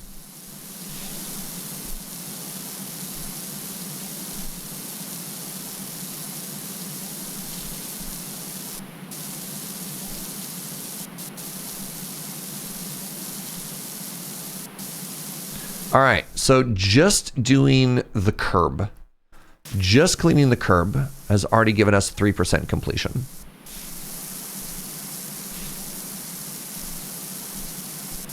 And like I said, we're treating this like we're painting, and we're applying tape to the edge.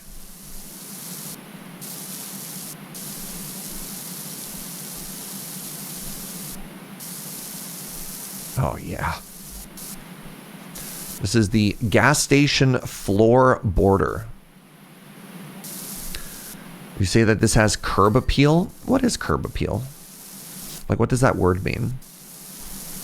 I mean, the answer is clearly yes. I just don't know. Oh, we got another one. Nice. Something that looks good from the curb. Oh, we got another one done. Wow.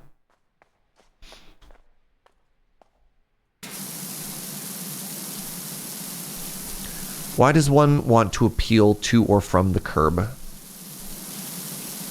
Does that have something to do with like grassroots or something? Very nice.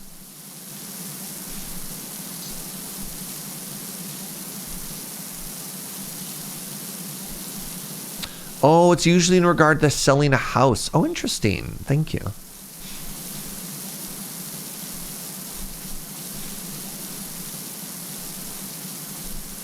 So that it relates to, I'm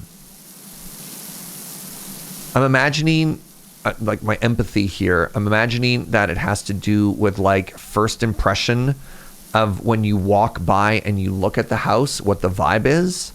Would you describe that as curb appeal? How'd I do with trying to like Figured that out. Yeah, nailed it. All right. All right, now we just get to clean the floor. Neat. I learned something today. Thank you, everybody.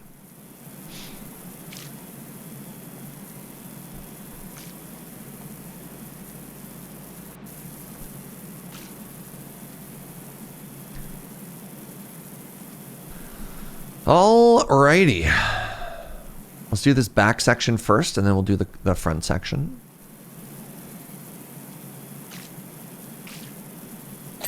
Oh, that was its own little section. That's exciting.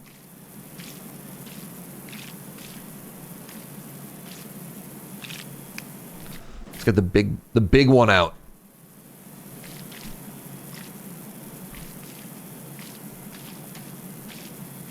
The max dirt resistance sign that you needed to clean is a nice little joke. There's so many little cleaning puns in this game. The developers obviously had some fun with all of this.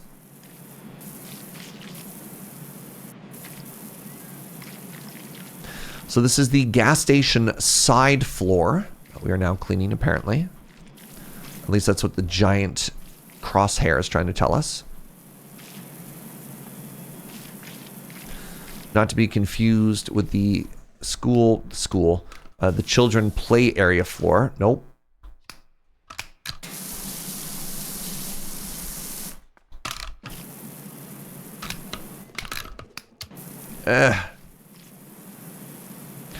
I'm hoping that this area is large enough that if I get this all done, the little spot underneath the tables won't be enough to keep us from getting the completion. Vindicated.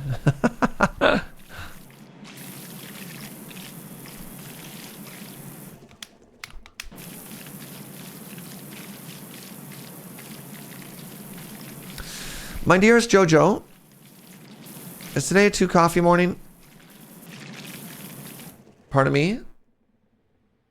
Am I going to be happy with that? Yes, very much so.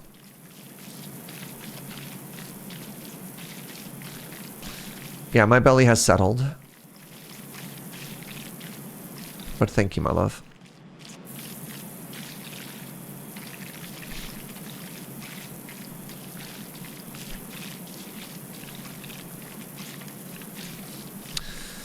All right.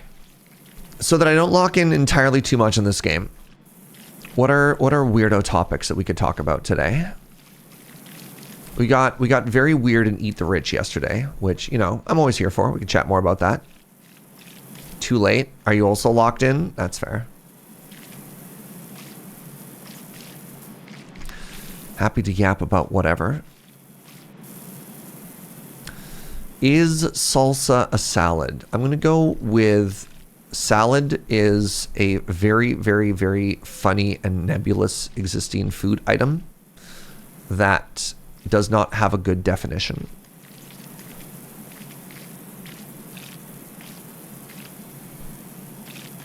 Which is really funny because you're like, what is a salad? You're like, what are the ingredients of a salad? Like,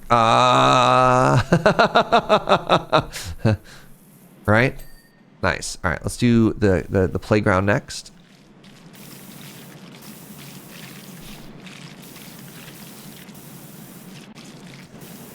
You'd say it's a mixture of similar foods, like a fruit salad. A mixture, oh, like a soup then, right?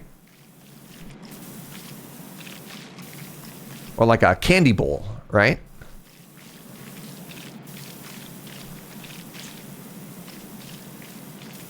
I don't know.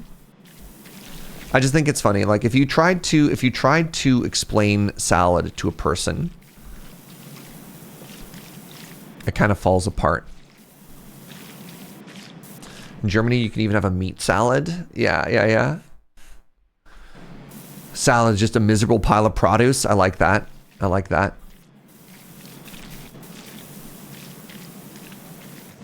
Candy salad. Ooh. Where I'm from, we have something called mackerel salad. The ingredients are mackerel, tomato sauce, and mayonnaise. Yeah. I mean, sometimes even the definition of similar ingredients kind of falls apart, right? Potato salad is like potato and mayo. You're like, what? That only has one ingredient. Tuna salad, yeah. Exactly. What?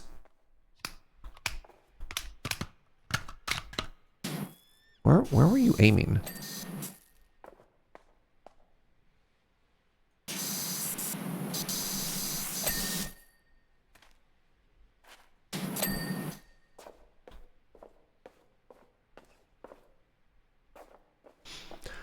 Where are you pointing at here? The slide guard. Now what are you aiming at? No! What? I did a good job. What did I miss? Everything, apparently.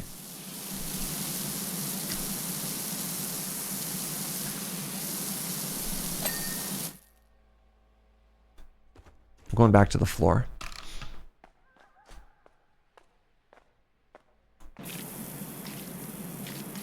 We'll get to this later. We'll get to their weirdo list later.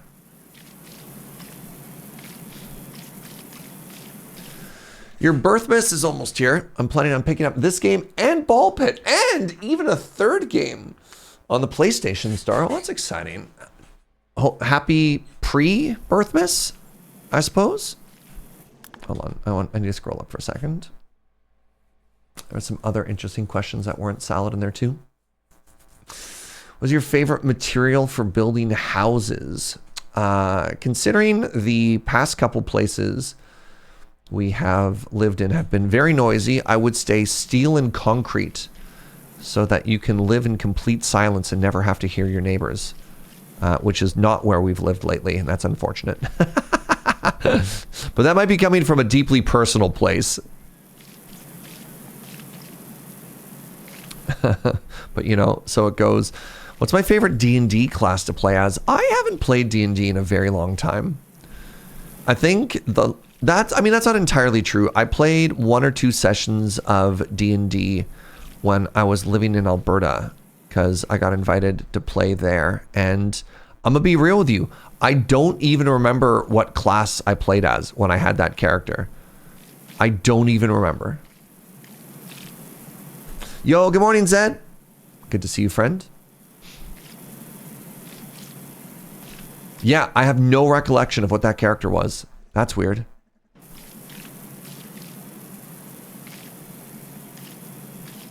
Yeah, I guess I care much more about the social aspect than about the class.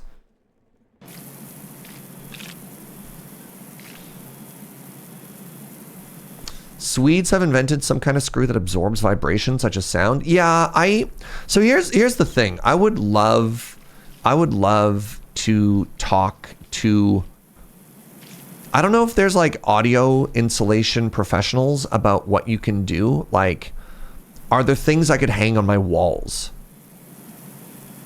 that that make noise go away, right?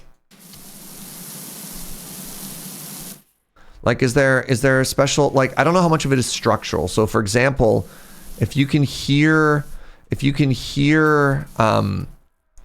moisture is the wrong word, but moisture, like if you could hear plumbing through the walls, how much of that is just like the building, right? Like if I hear my neighbor flush their toilet, what can I do in an apartment to get rid of that? Well, when you hear about streamers hanging things on the walls, that's so that the noise inside doesn't bounce and doesn't sound echoey to the audience. I don't know if that same thing keeps outside noise out, right? Like, is that literally the same thing? I don't know.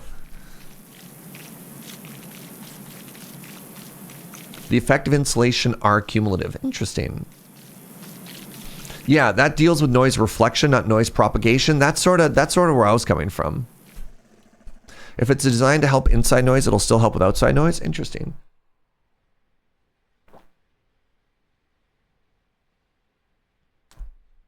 Egg cartons, we did that when our kid was practicing guitar. Huh. I just turned them around.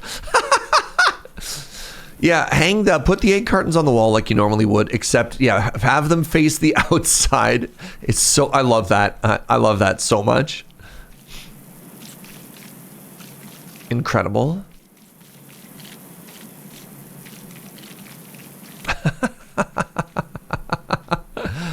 I mean, why not? Why not, right?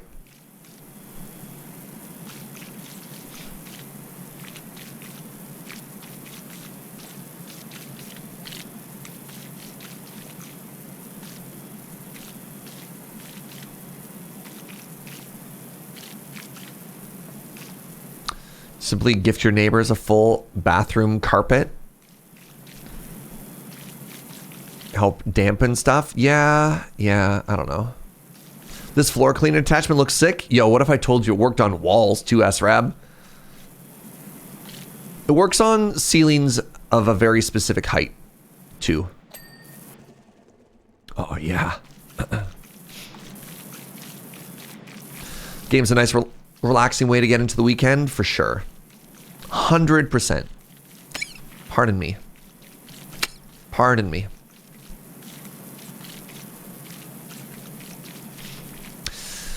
Yeah, this attachment is very, very, very, very good for flat surfaces and does a terrible job everywhere else, but that's okay because it does such a good job, it makes me happy. Simply make a second smaller room inside of your current room and fill the gap with insulation. Oh.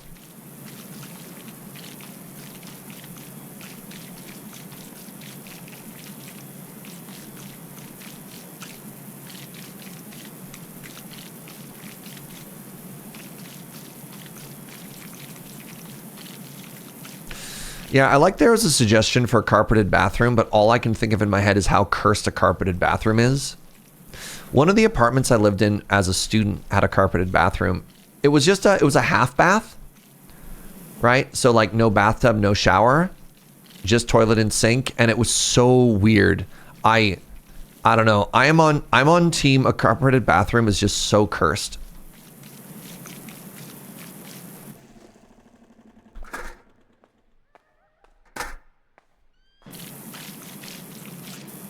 They make acoustic foam panels for walls that might work. Yeah. I'm also just worried that, like, I don't want my house. I don't want our apartment to look like a conspiracy person lives here. You know what I mean? Like, I covered all the walls with tinfoil so the aliens couldn't read my thoughts sort of vibe. Like, I still want to make it feel like it's our home. And so I do wonder where the line is between, like, yeah, I could cover every single available wall in my bedroom with egg cartons, but is that the room I want to sleep in? I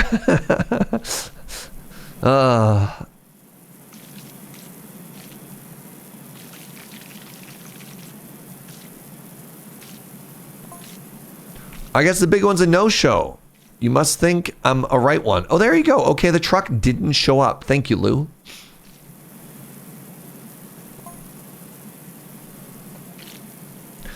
That thing's out there, though. You mark my words.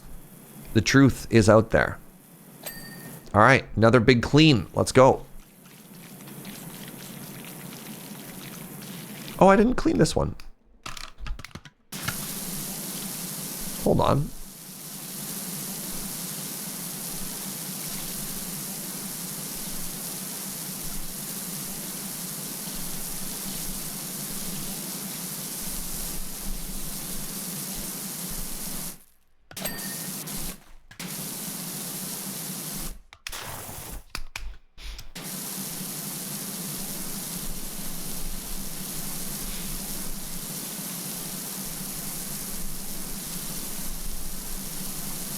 Yes, good. All right. The ones I saw on Amazon are black and not bad, but yeah, I get that. Just cover them with tapestries or something. Ooh, tapestries. I never thought about that actually, right? Like, hang the sound dampening on the wall and then hang your art on top of it's kind of interesting. So I don't know. It's something that I want to look into, but I'm also tired. but one of these days, I have to do it. I don't know. The noise makes Joe and I unhappy, and that's kind of a bummer because I don't know how many of you remember this, but we literally moved into this place because our old place was too noisy. And then we thought we had it made. And then anytime our upstairs neighbors' children visit, they're like big old adult children, to be clear, they're like big old Johnny Brickfoots, and they stay for like a week, and we're just so sad the whole time. So finding a window of opportunity sort of between those and taking, you know, proactive steps into making our life better seems really good. But it's sometimes, it's so silly that it's like, sometimes those big investments in your own mental well-being are the hardest to justify finding the time for. You're like, I just suffer instead. You're like, well, what? Why?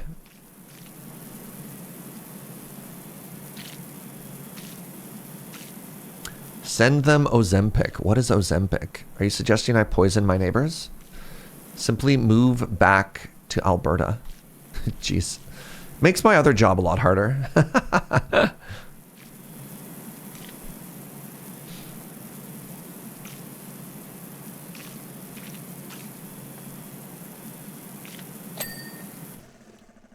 All right.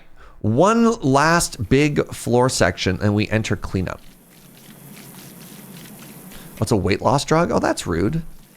No, I don't think they're fat. I think they're just heel walkers. There is a difference.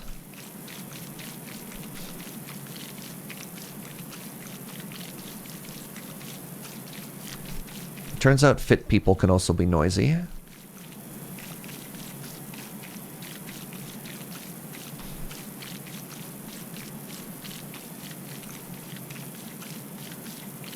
Just not used to apartment living. Yeah, or the apartment they do live in is has better soundproofing, so they just like don't even hear it themselves. Make weirder noises. So the problem is if we make weirder noises, then we just pass the problem on to our downstairs neighbor. And I'm proud that we're quiet.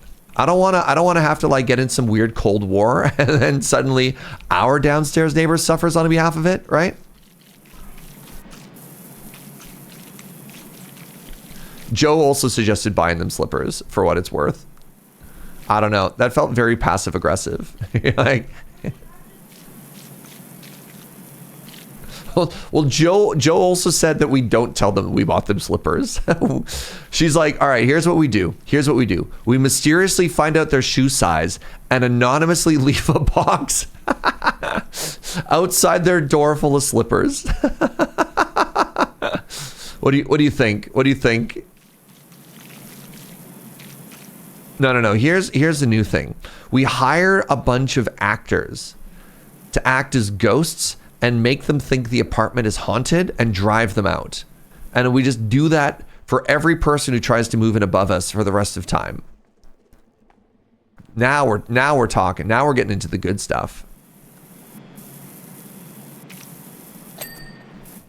All right. What? You're dirty? Filthy. The cactus. The cactus flower.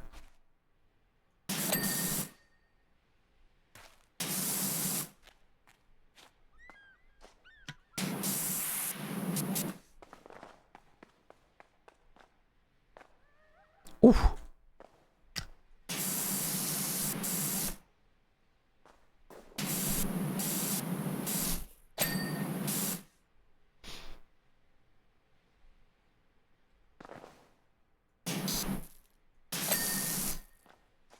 Okay, what the?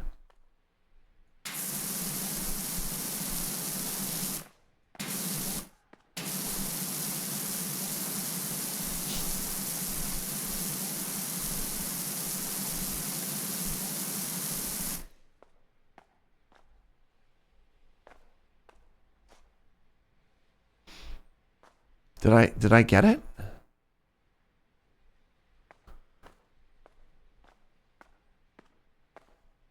Really? Okay. Gas station wall.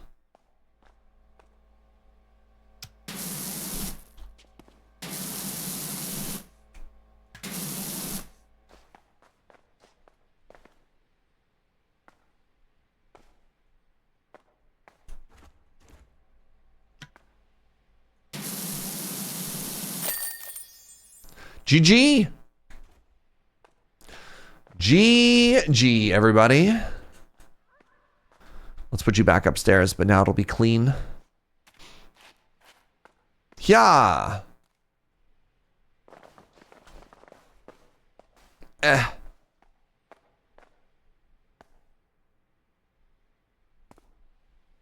ended up spraying that wall like 10 times. That's fair. Alrighty. Let's check it out.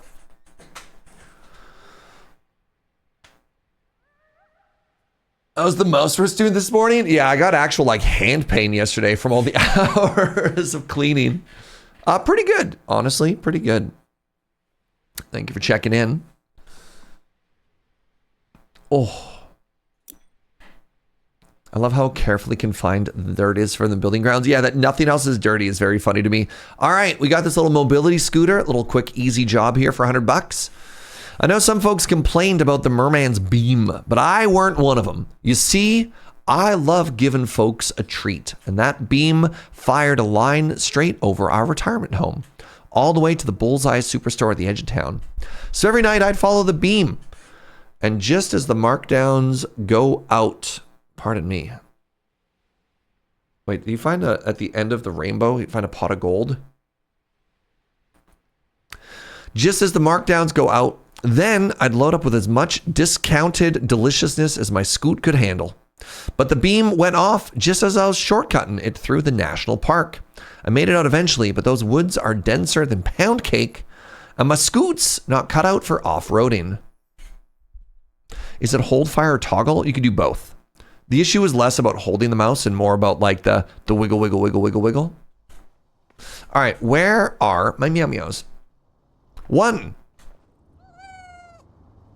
2, and 3. Excellent.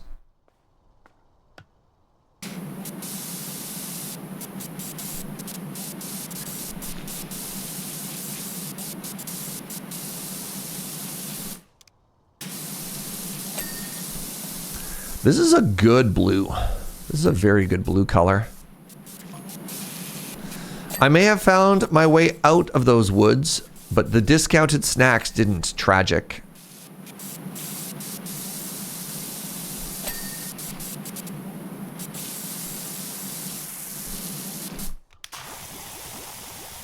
You know what? Hold on. This whole thing is small enough that we could just soap the whole thing, right?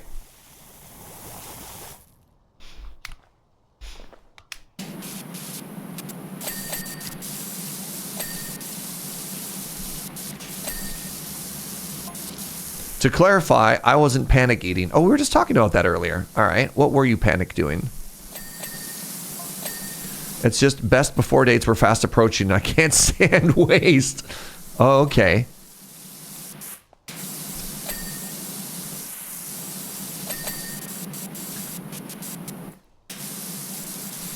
I respect that.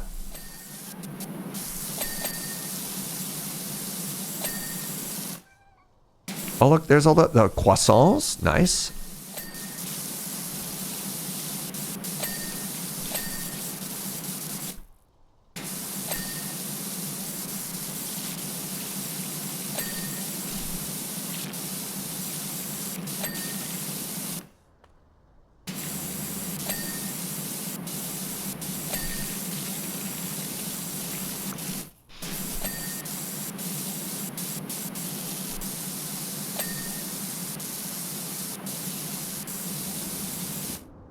Please hold.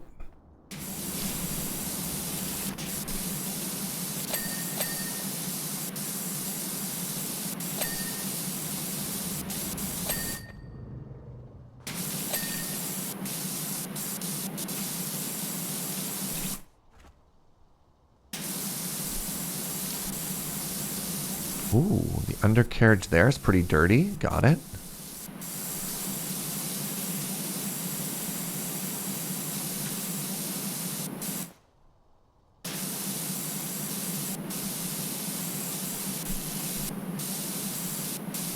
Good stuff.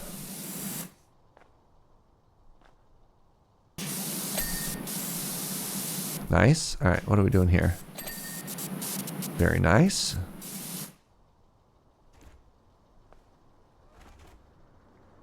Said this is still dirty, so.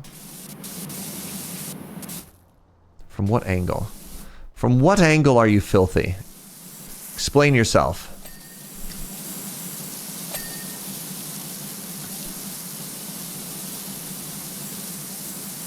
It's looking pretty clean from up top. All right, what are you? The seat. How is the seat still dirty?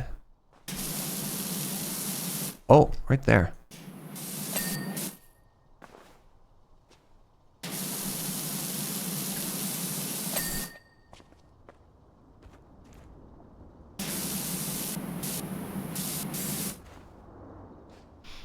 The seat base, all right, the steering handle is filthy.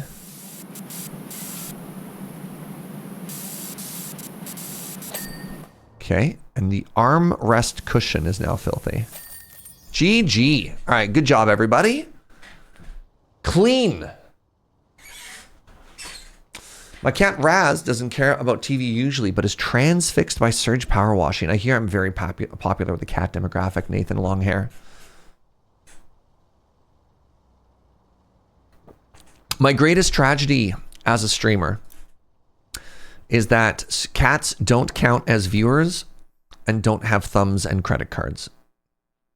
Otherwise, God, I'd be so big time. Wow. Filthy. All right, first things first. Meow Meow the first. Meow Meow the second. And Meow Meow the third. It was very distracting to me that my crosshair was not centered there. Okie dokie. Let's do like a little walk around of the job here first. It's just one incredibly filthy gazebo. Got it. Got it. Give my cats time, and they may already figure out how to subscribe to you. They'll figure out how to send you my money. Delightful. This is one of those gazebos in the swamps in Elden Ring. Yeah, this top is filthy. This looks like bird crap. So let's hit it with the soap.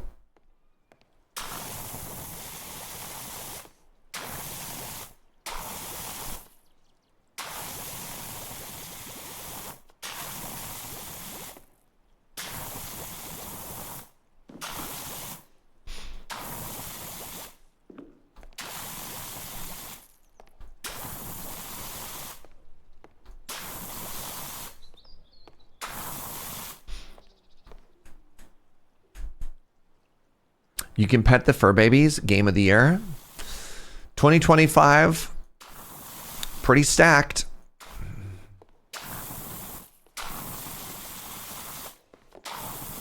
All right.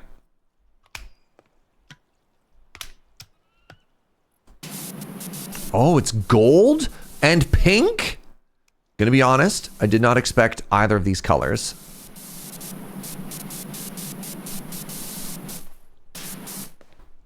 And the pedal is blue on the... That's not blue, that's green. Green on the inside too. Also didn't expect that. Wait, is that just the way the light is hitting it? Or is that oxidation? What do you think is going on here? Is that light or just how metal be, y'all? Imagine you're wondering how, in the name of Heckbert Heck, our bandstand got so story. Well, seeing as how I've been too busy, I'll tell you. All right, tell me.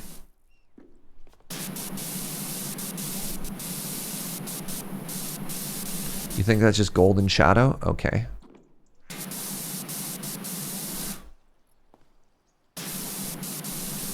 Anybody else see anything weird, like swinging around in the background there? Maybe that was just me imagining things. Oh, these are all individual. Fascinating.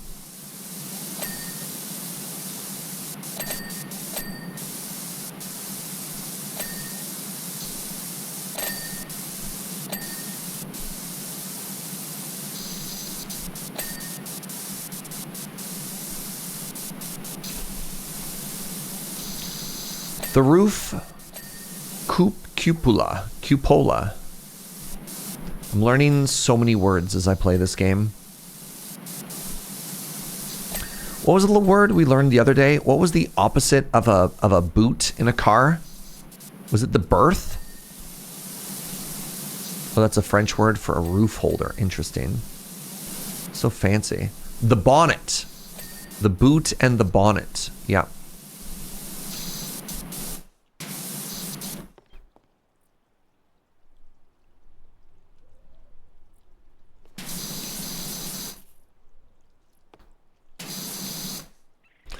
Just want to make sure these are all clean.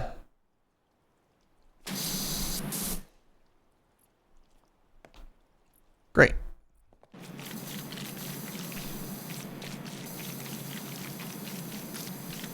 Boot and bonnet are very UK terms. I'm pretty sure the developers are British. Yeah, I think we've already confirmed that the devs are European.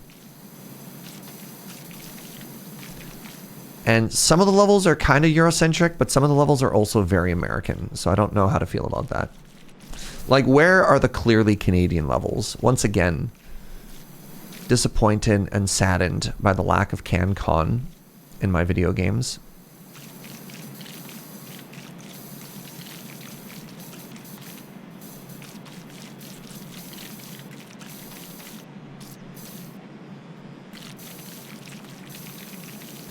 Petition for the Canada update? Yeah.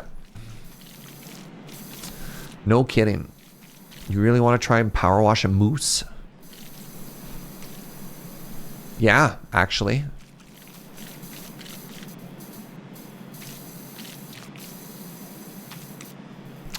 Yeah, we have to power wash the inside of a hockey changing room. Filthy. One of the dirtiest places in all of Canada.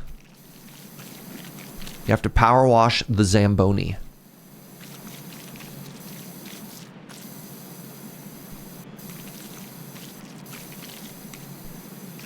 Gotta go down to the old Timmy's. Power wash the parking lot. Clearly Canadian, the seltzer company, didn't they go out of business? Instead of the museum level, what you have to do is you have to clean the Stanley Cup. And you have to make sure you're wearing white gloves while you're doing it.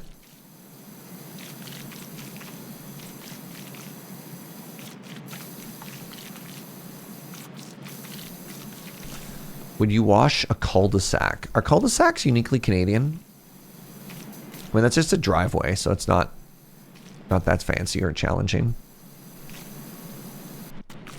No? Okay. I was just wondering, because we were talking about CanCon, and then somebody mentioned a cul-de-sac, and I made the connection erroneously. They're American too? Neat.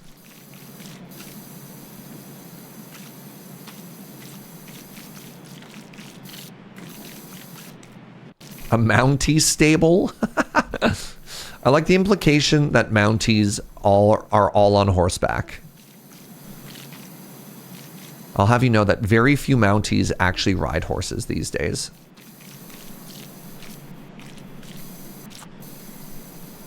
What else do they mount? You know what? That's fair. That's fair. That's fair. It is very funny that the RCMP, the Royal Canadian Mounted Police, are not typically mounted that much these days in 2025. Right, I actually didn't think about that. Yeah, I guess it's just an old word these days.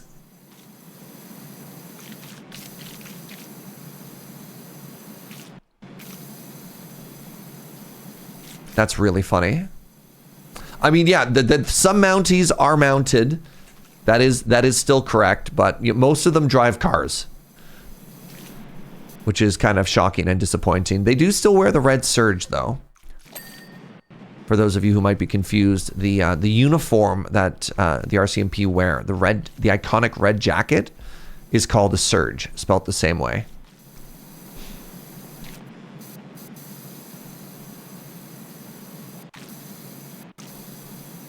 There you go. You learned something today.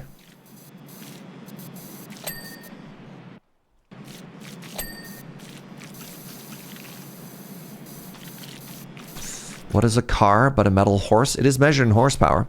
Y'all know about Muckingham Merman appearing from nowhere deep in the desert and firing forth that blue beam of his day and night. Why, yes, we all know that. Thank you, Parky. But what you might not know is that this bandstand has become a pulpit for every tin pot gas bag wanting to give their warm bake on where it might have come from and what it might mean. What does it mean? Aliens. I'm not saying that it's aliens, chat, but it's aliens.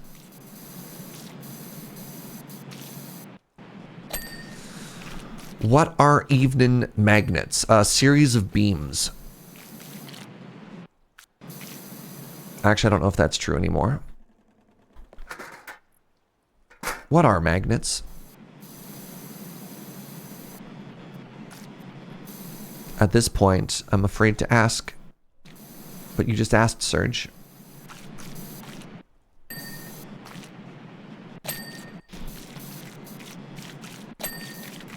All right.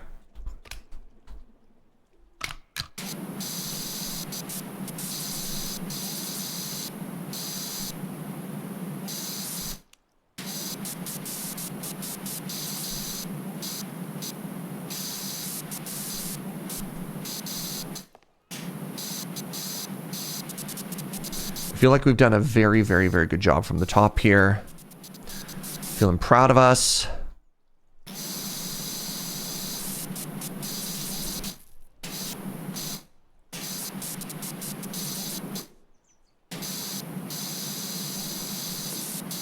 All right. Take the ladder down like a normal person does, walking straight. It's just walking down the ladder head first, as one does. All right, and let's start from the inside here, and we'll make our way out.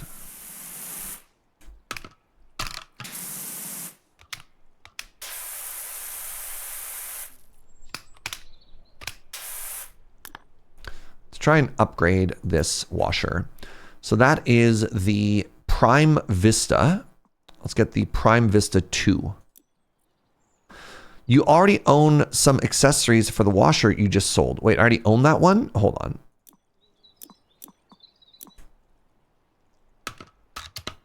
There we go. I just didn't have the correct attachments. Now we're cooking. Oh, yeah.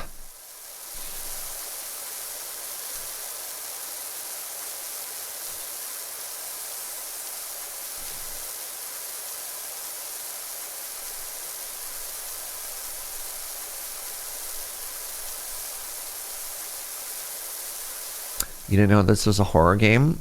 Speaking of horror games, I've decided that next week, on the spookiest week, the countdown to Halloween, I'm going to do an actual spooky game.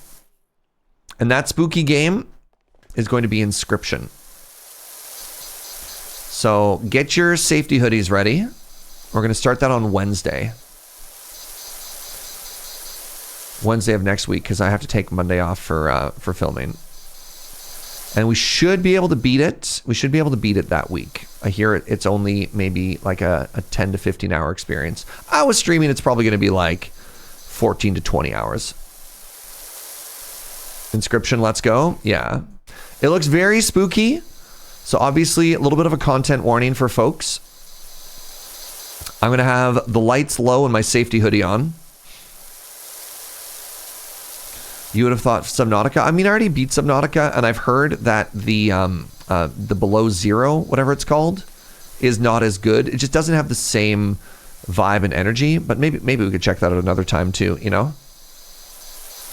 But yeah, big spooky Inscription next week, y'all. Come support me as I be a big baby about it. You're gonna keep your lights on and a safety hat on? Yeah. I have a lot of opinions on that game, and I'm interested in your take. Yeah. We'll see.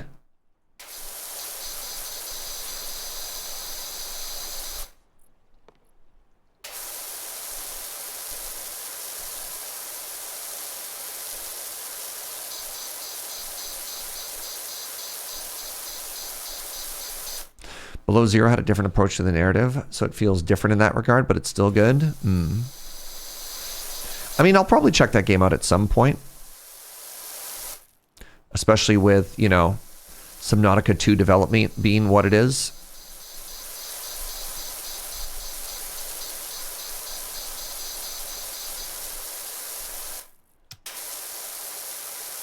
Now, this is definitely an up-down clean. Some things feel more right as an up-down clean, and some things feel more right as a left-right clean. This is an up-down.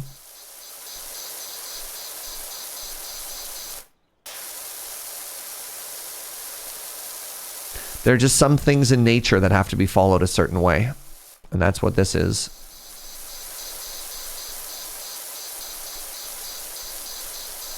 This is a very pretty inner dome. Is the up-down or side-side movement automatic or the wrist killer? It's definitely a wrist killer. Definitely a wrist killer.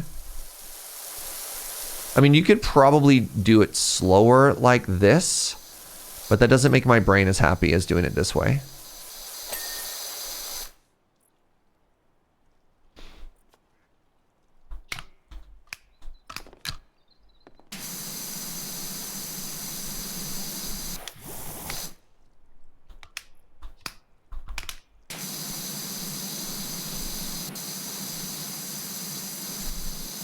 Oh. No! Should have started here.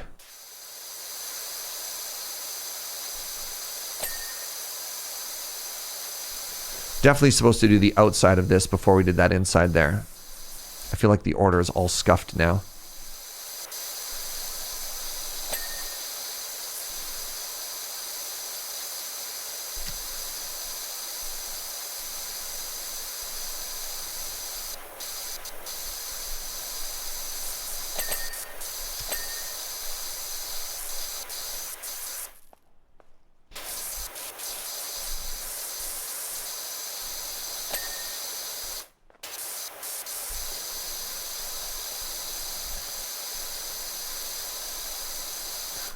Good thing it's a chill game and order doesn't matter.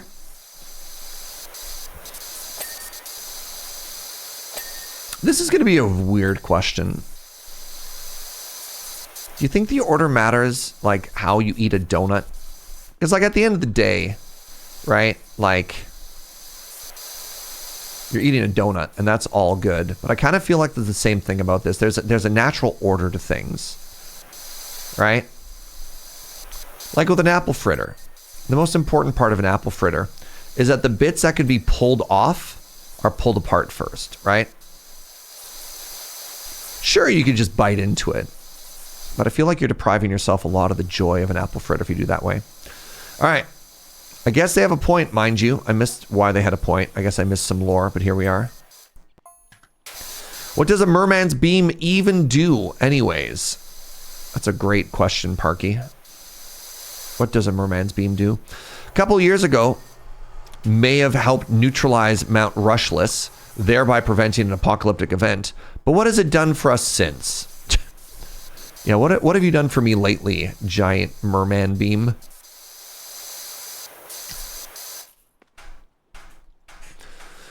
How do you feel if somebody started in the middle? Monstrous? Yeah, no, that's psychopath behavior right there.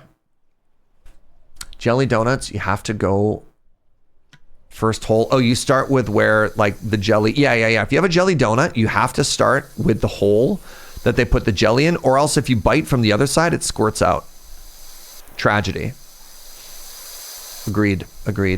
Yeah, so much in the same way that when, you know, this is all a very long-winded rebuttal to the, hey, does it matter which way you clean this, what the order is? I'm like, no, it doesn't. But also it really does. It really does matter, actually.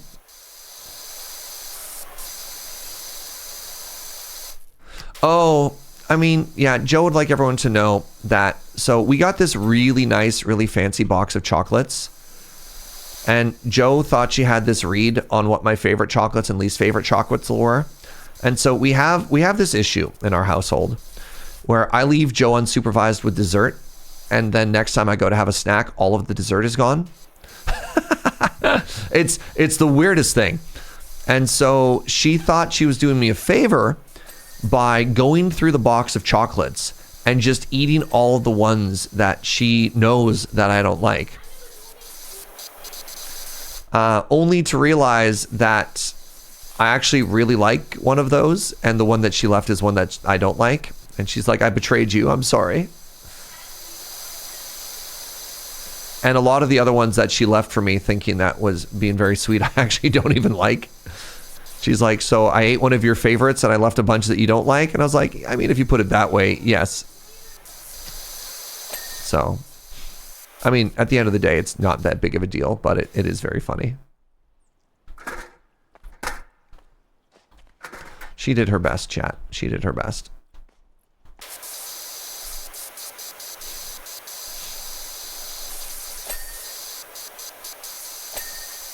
Look, the box of chocolates is actually just all for her anyway, so like it's not that big of a deal, right?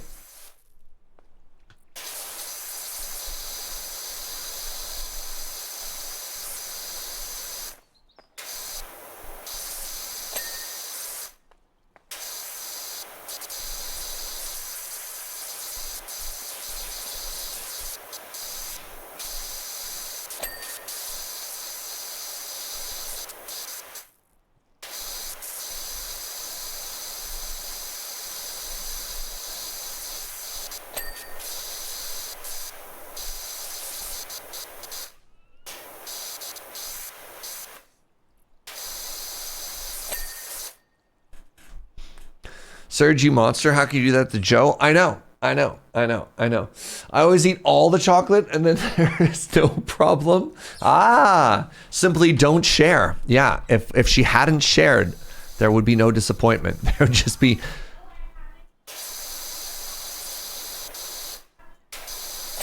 Oh, Joe says she also saved me half of the stroopwafels that I got from Atlanta, and I have forgotten to ask for them once. I just don't eat desserts in the same way that Joe eats desserts, which is that I forget that we have them, and then I get a very happy treat later on when I suddenly remember.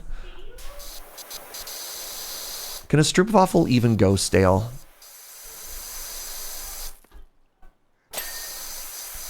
Oh, Joe is so mad at me right now. All right, well then, my love. Maybe we could have a stroopwafel with coffee. How about that?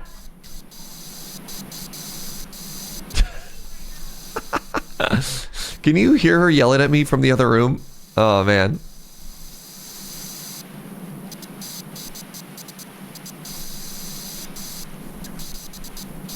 I like how I brought her a thing of stroopwafels.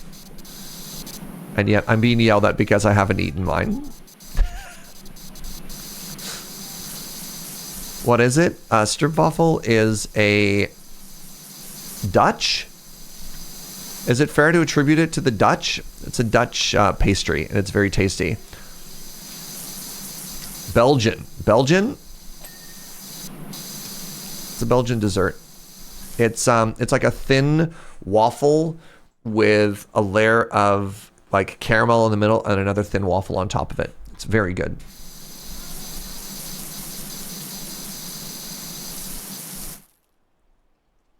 It's Belgian unless you ask the Dutch, in which case it's Dutch. Nice. All right. I like that. Yeah. The inner layer is called stroop, obviously. Yeah, but if you're trying to explain to somebody without using the definition, I don't know. I call it a caramel. I don't know. How'd I do? Europeans, it looks like this. And if you bite into it,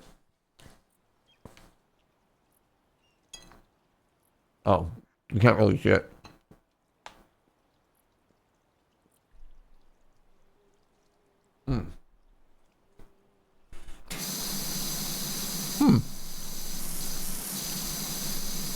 Hey Joe, we should eat these faster. They're going a little stale.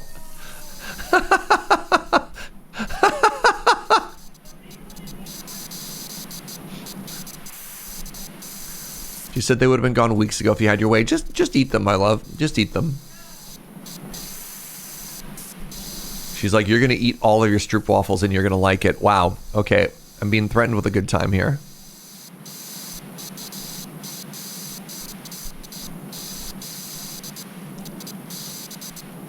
Serge, that's so mean. I'm just teasing her.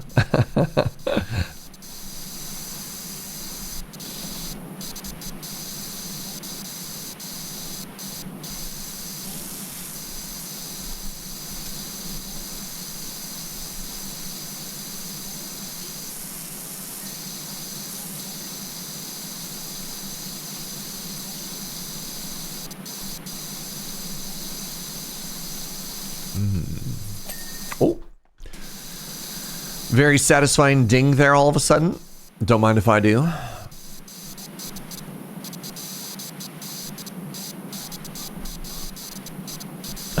Joe's like, on the plus side, there's a lot more chocolates that she can eat than she thought there were. Yep, that's right, buddy. So many chocolates. Hooray. What a happy day. No, because I don't like them. She asked me if I've tried the other chocolates. I'm like, no. My love. I tried that one.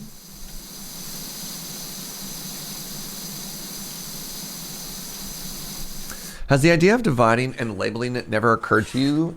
I mean, we do. That's the thing. She saved all this stuff for me, but then I forget that we have it. Because I don't crave dessert in the same way. So she divided the stroopwafels that I brought back, and she's like, these are for you, and then I just haven't had them. And then she opens the cupboard, and she looks at my half and gets mad at me. So they are divided and labeled. Well, I mean, not necessarily labeled, but, you know. Fair mad? Yeah. She has to look at these dessert, which are not for her to eat, and she's like, how dare you? How dare you tempt me? She looks at this dessert and she's like, not today, Satan.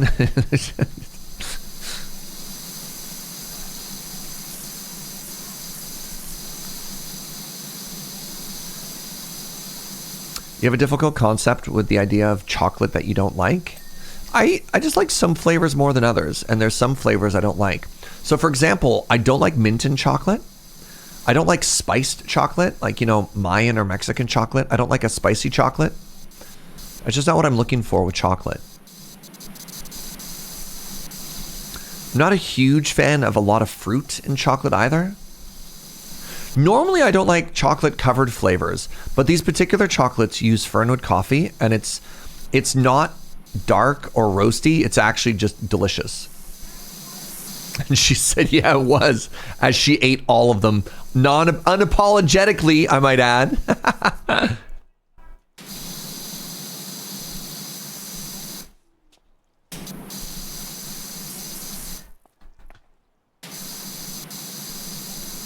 All right, wash the stairs all the way down.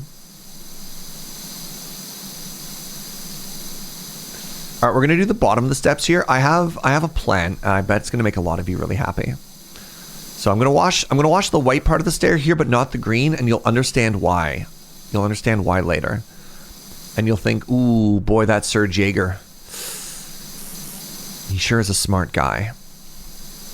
And I'll be like, yeah, that's right.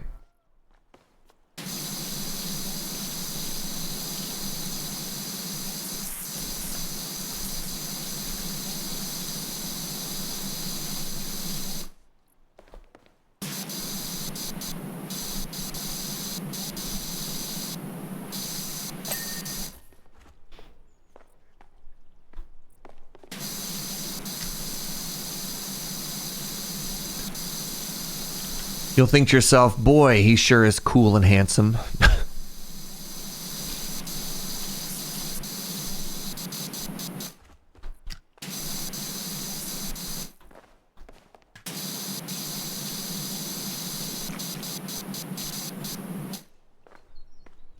You haven't finished your stroopwafel yet? Well, I'm waiting for the coffee.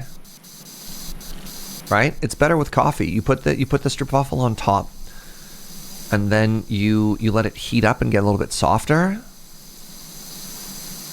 That's how I've been taught to enjoy them. It's not quite on the same level as like a Tim Tam Slam, but it kind of is, right? The one Australian in chat, Tim Tam Slam mentioned? What? It's like an activation phrase.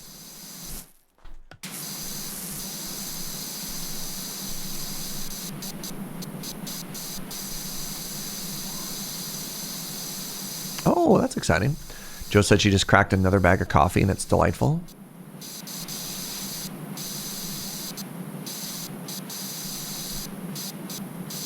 You don't know about the Tim Tam Slam?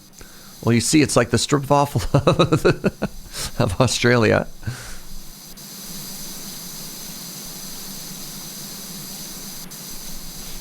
See, they have their own weirdo niche baked good that they also like to pair with coffee, called the Tim Tam.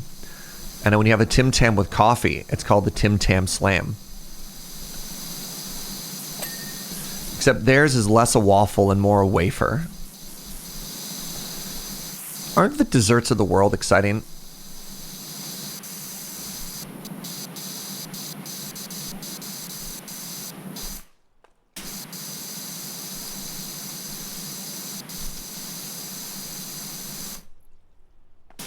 Tim Tam Slam, I got taught this magic while getting my dive certificate on the reef. Ooh, that's a fun story.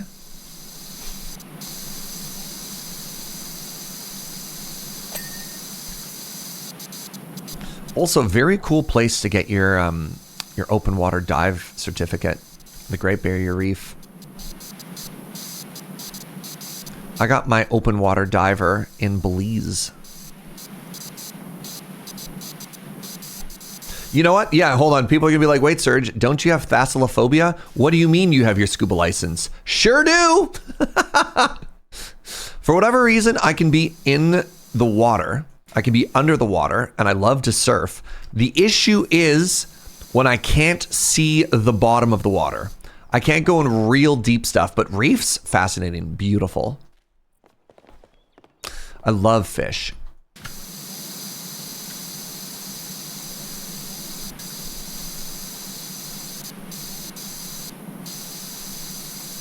You surf? Yeah.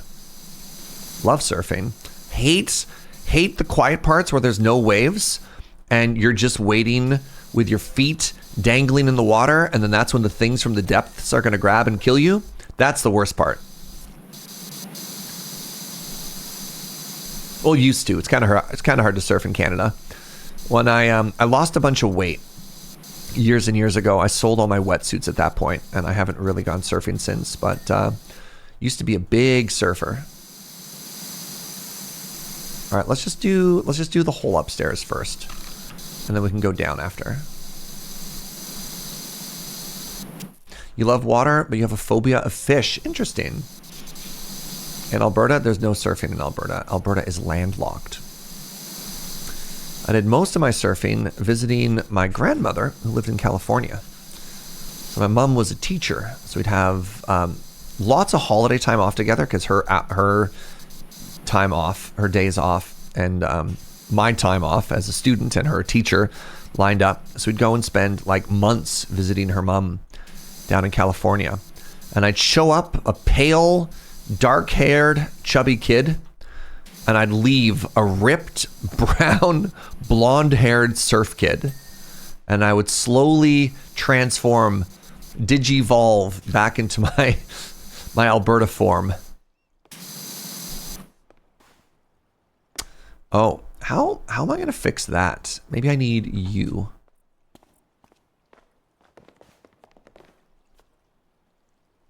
Can I not bring that ladder inside? That's frustrating. I can't bring you inside either? How am I supposed to clean these then?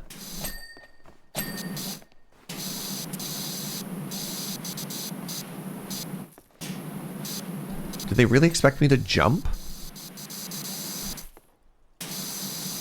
No, we've tried it before where I don't think it matters if it's clean ground or not.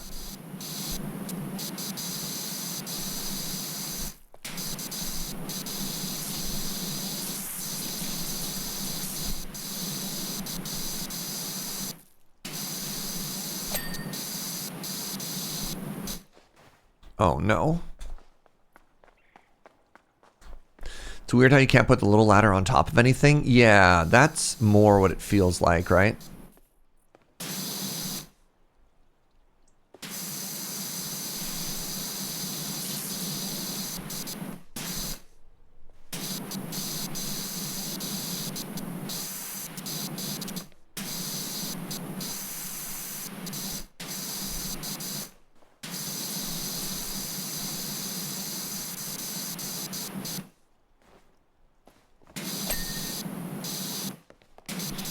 I feel like I did an okay job there.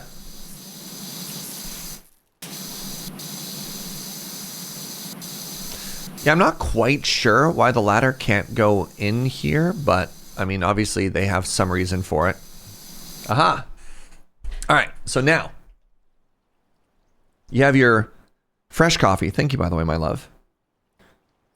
And then you take your strip waffle. No, the lid is too big. Oh, no. Well,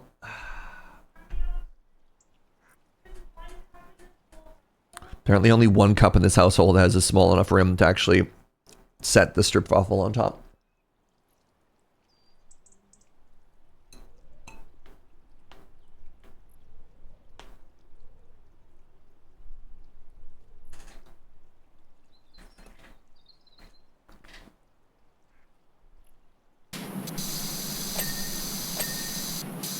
You could put something on top, like a skewer, and put the strip waffle on top of it. No. No, I'm just going to eat it. It's dead to me. Seems like a weird oversight that ladders can't go inside on top of a lot of stuff, considering the increased focus on verticality in this game. Yeah,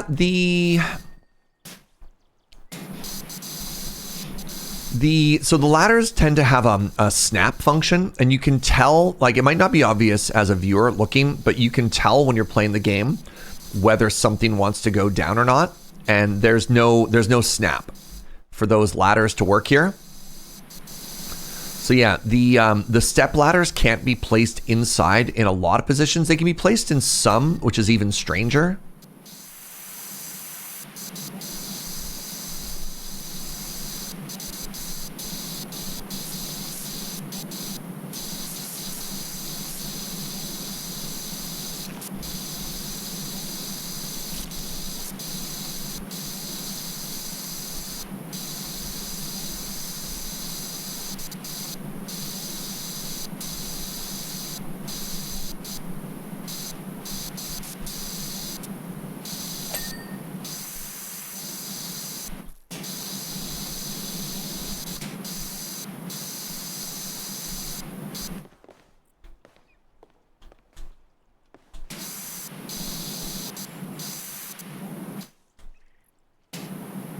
So frustrating.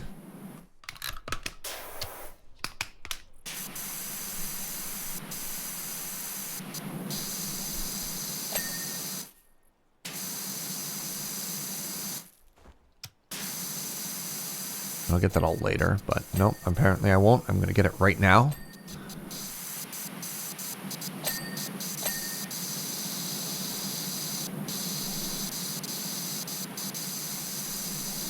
Right now, while I can see it.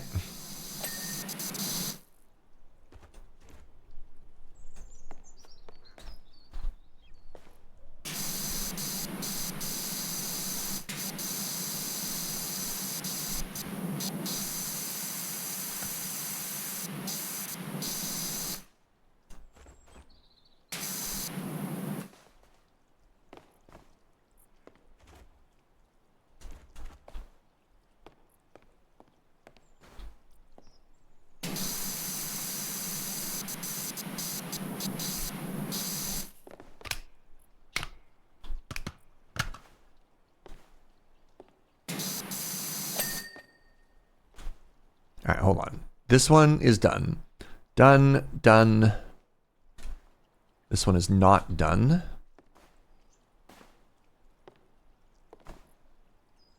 There it is. It's on the outside. Hold on. Okay. Done. Not done.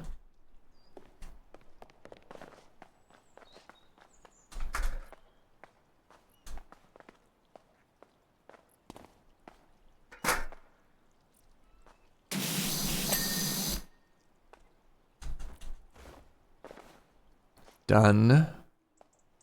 Done. Done. Done. Great. All right. Chill for a second here. Enjoy some more of this. They'd have a lot of issues during development of the first game with ladders and scaffolding. Might be that they're still causing that here if it's the same engine. Well, I mean, one of the big things they did, Marvo, one of the big justifications they had for PowerWash Simulator 2 rather than 1 was not being able to do like 3D objects or have as much verticality and that they wanted to do. So that's why they like rebuilt it from scratch. I don't know.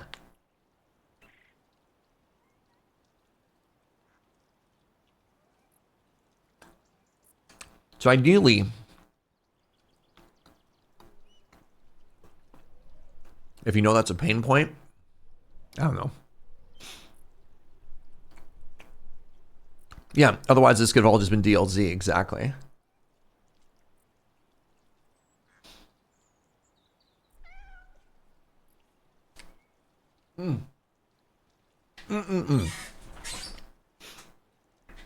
Oogie.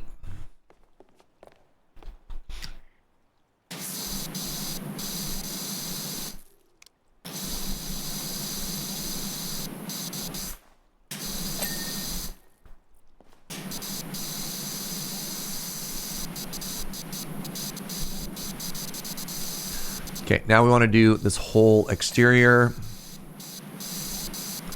Get all these posts, get all these railings, and just leave the floor.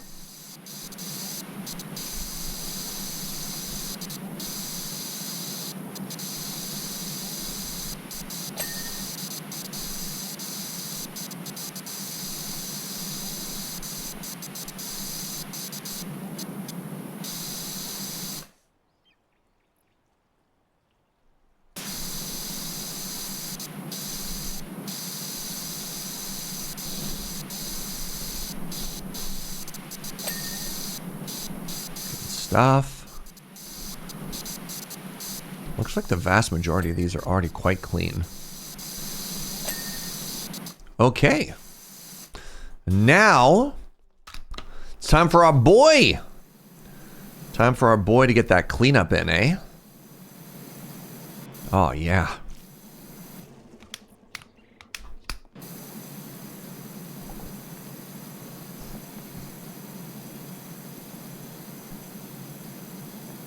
Oh, you can ghost ladder inside of the gazebo? Hilarious. I mean, it ended up working out. We did a little bit of janky jumping, but you know what, whatever.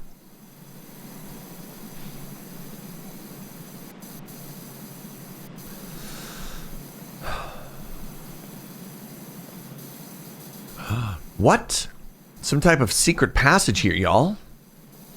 And as we unveil that, I love how the bandstand has a hatch. Just in case the band are tanking and need a quick getaway. Oh, yeah. That does make sense, actually. I remember when I was in band camp, a quick escape was often the first thing on our mind.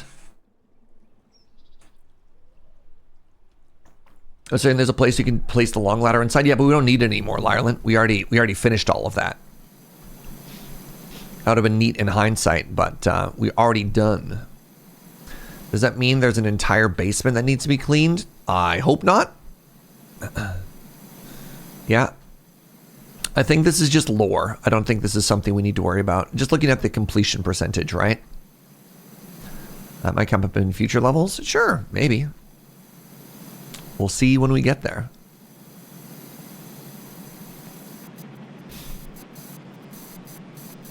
I don't know, like it all worked out.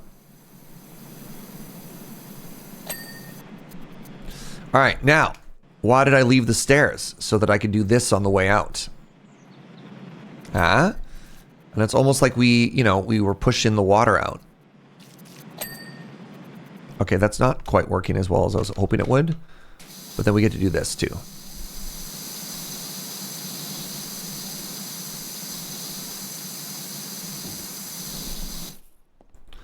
Okay, that bothers me. That little bit of dirt that we can't reach from that angle.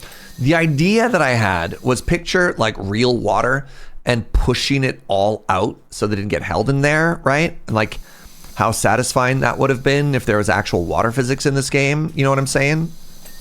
But they took that from me.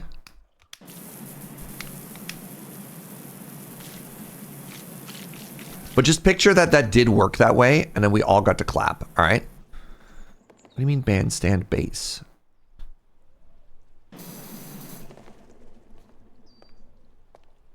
What do you mean bandstand base? Oh, that says floor. I think this is the base. You clapping? Perfect. Thank you. Thank you, thank you, thank you. Did I try the demo for Ambrosia Sky? No. You PowerWash space mushrooms? Random. Was that Steam Next Fest? I didn't play any demos this year.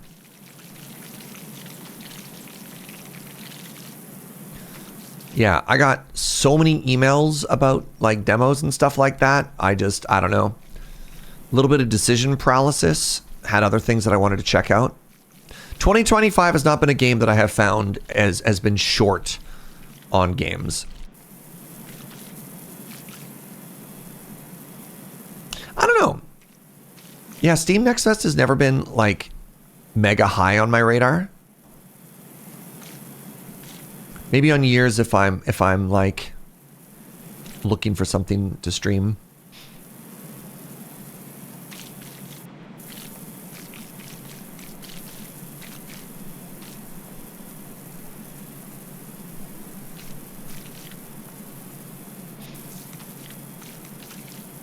It's been a good year for games. I think this might be like one of the best years for games ever.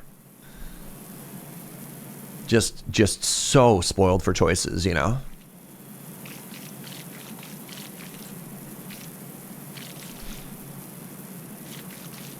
I've been playing the new Rogue Trader DLC. I never checked out Rogue Trader.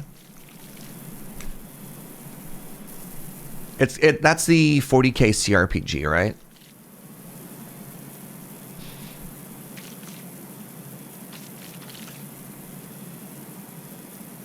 I felt like that was the sort of game that, like, you knew you were its target audience. You keep forgetting how many good games came out this year. The list is just impossible.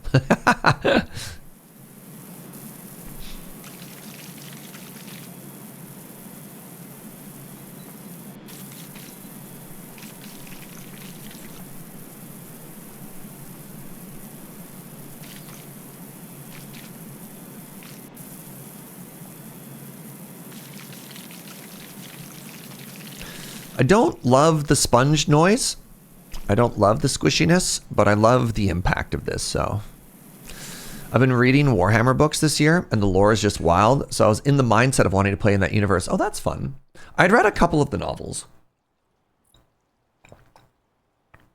I think the book series is called The Horus Heresy. I don't know if there's only one 40k book series that people talk about. Wow, this coffee is really good, Joe. Wow. Which one is this from?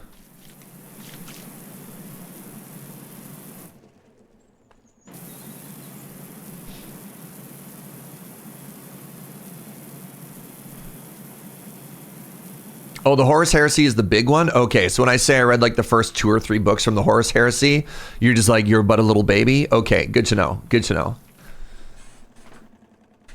All right, for those of you who are curious, this is Lineage Coffee from Ethiopia. Tasty notes of peach and lemon lime. Ooh. And there's a hair in my mouth. This is great. This is delicious. Very fruity, very floral as well. The Horus Heresy is the prequel for everything that happens in 40k. Oh, interesting. Yeah, because it starts off and like, it definitely feels like the Marines don't know about the existence of chaos when it all starts. Oh, that's extremely satisfying. So the last thing that we did, the floor, was the completion. We didn't have to hunt for anything. That feels great. I love that we didn't miss anything.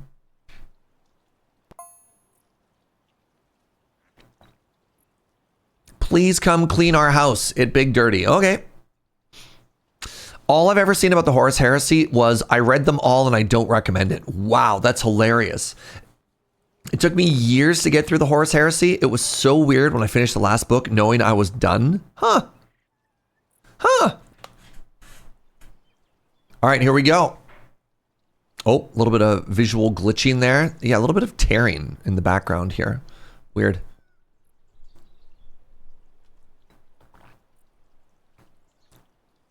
A GG. A GG. The fun thing about the Horus Heresy is that when they started and wrote the first 3 books, they only planned for like 10 or so for the whole series. Is it literally 100 books? All right, hold for lore. Oh, you're here. Fantastic.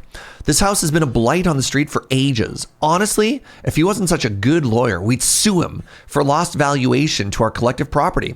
Not to mention the damage he's doing to Muckingham's chance of becoming Town of the Year. Barclay Street is front and center of the mayoral processional route, and I'm sure he's aware. Don't worry about getting evicted. We've checked all the local bylaws, and it's perfectly legal for you to be here, so let's get washing. Wow. We got hired by the HOA. This sucks. All right, before we hop into this, I have to pee. Quick bio break. Everyone get up, have a stretch, have a bend. I'll see you shortly.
Y'all, it is pouring today, which is interesting because in the Pacific Northwest, it doesn't pour. Normally, it's just like, okay, the sun has gone away and I won't see it for 4 months, just like gray and drizzly. Can I post an image from the Horus Heresy? I really enjoy just laughing at this spreadsheet of recommended reading order. Sure.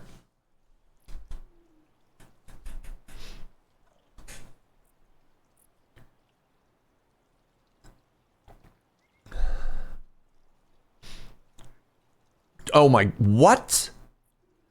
Please enjoy the spoiler-free reading order.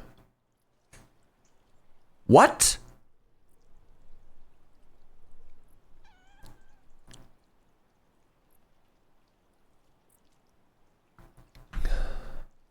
I think I read these.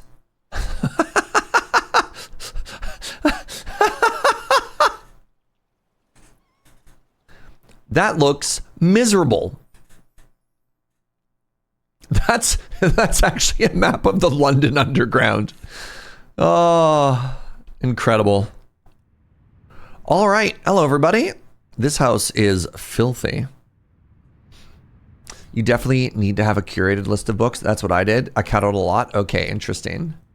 All right. Well, let's start. Gross. Up top.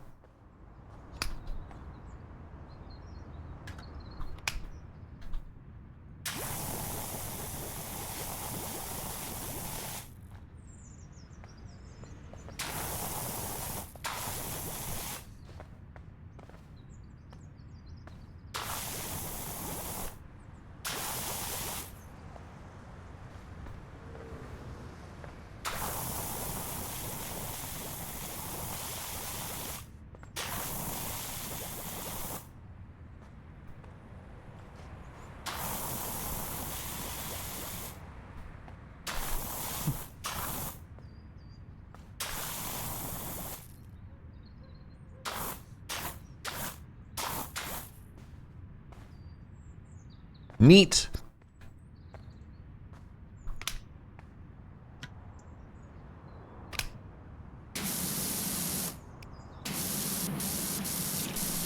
I don't know why I'm starting with the chimney, but you know what? Here we are.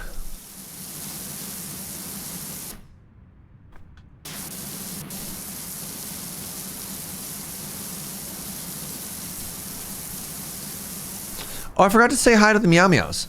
Please hold. You know what? Meow meows, where are you?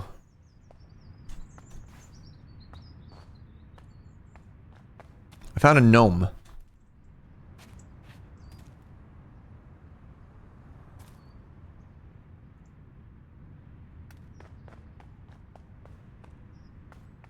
Okay, I found one of them.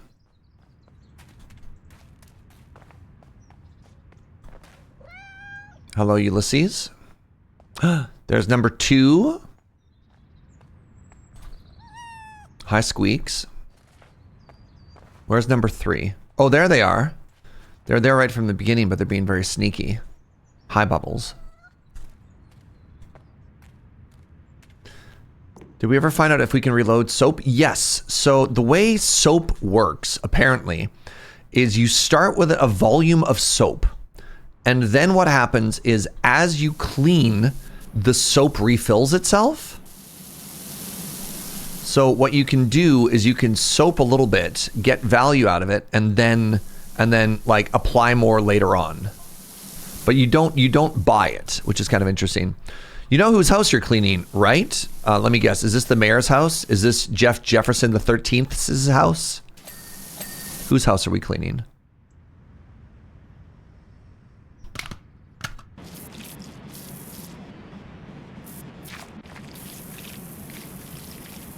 Tell me whose house I'm cleaning.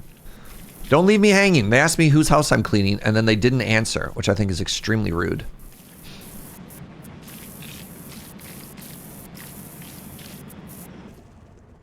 This is the mayor who tried to take on, the lawyer who tried to take on the mayor. Do we know that, or is that a spoiler? Hold on. Did you just spoil the storyline?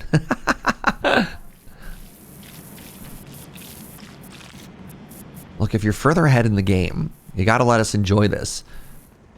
They mentioned it's a lawyer already? Sure, but did we know? Do we know who a lawyer is? Hold on.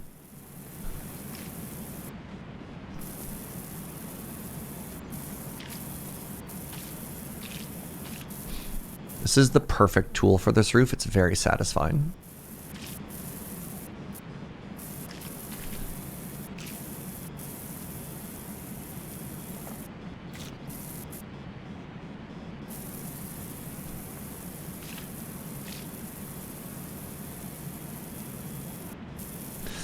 Not Power Washer 2 spoilers. I know. I'm devastated as well, Lady Mix. This game has story. This game has lore, kind of like Dark Souls. This is really the Dark Souls of cleaning games.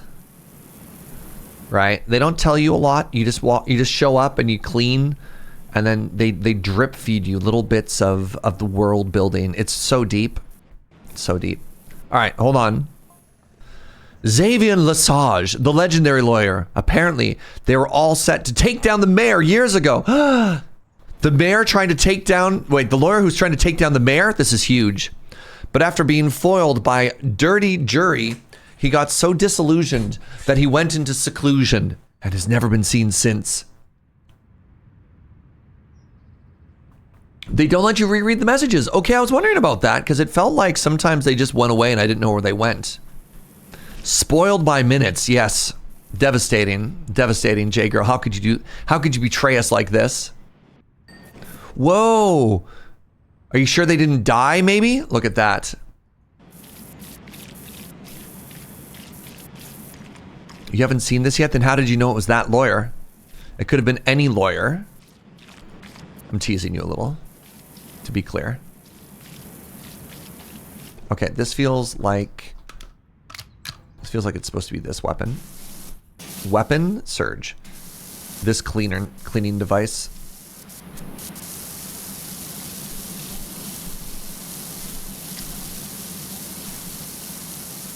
Oh, you haven't found a way to catch the old messages if you missed them. Yeah. Yeah, that's too bad.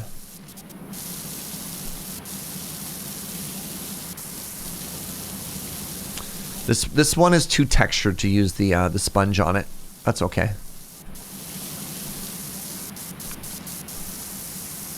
I guess we'll have to use the old power washer and the PowerWash Simulator.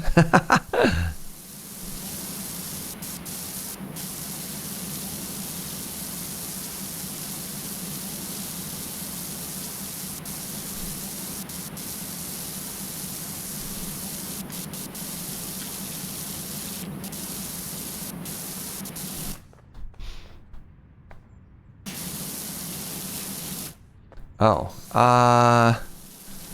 you know what? We'll get the rest of that later. That's fine.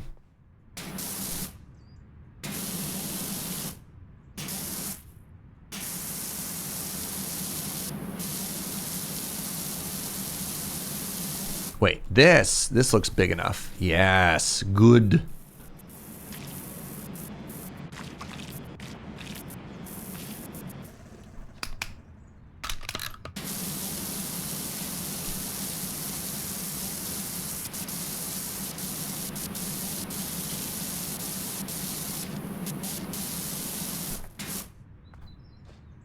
So this time, wow, the perfect half spot there is extremely funny. This time, let's just do the spots that we know we can't reach first.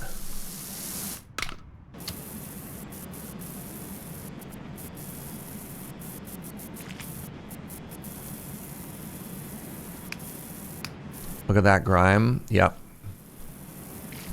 Just melting away. Isn't it beautiful?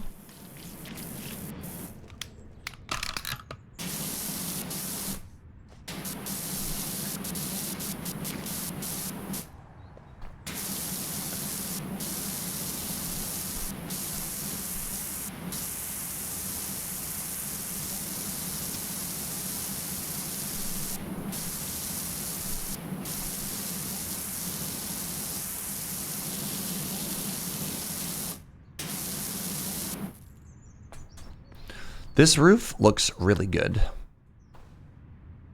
Goodbye. Ah, my knees. All right. Time for the second side.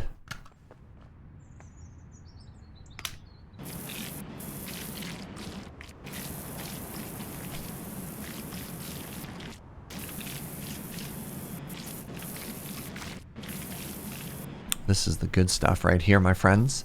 This is the good stuff right here. All right.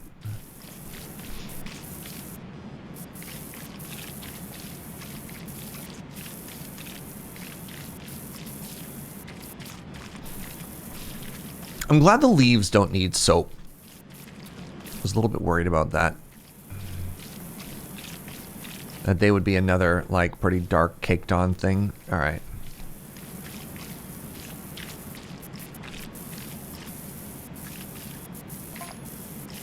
Hey, Wishy, you think we should ask Xavian if it's okay? It's kind of weird. I don't know. It honestly feels like very American HOA that they're like, yeah, just clean this person's house. We give you permission. My golden rule is never get on the bad side of people. I'll reach out. All right.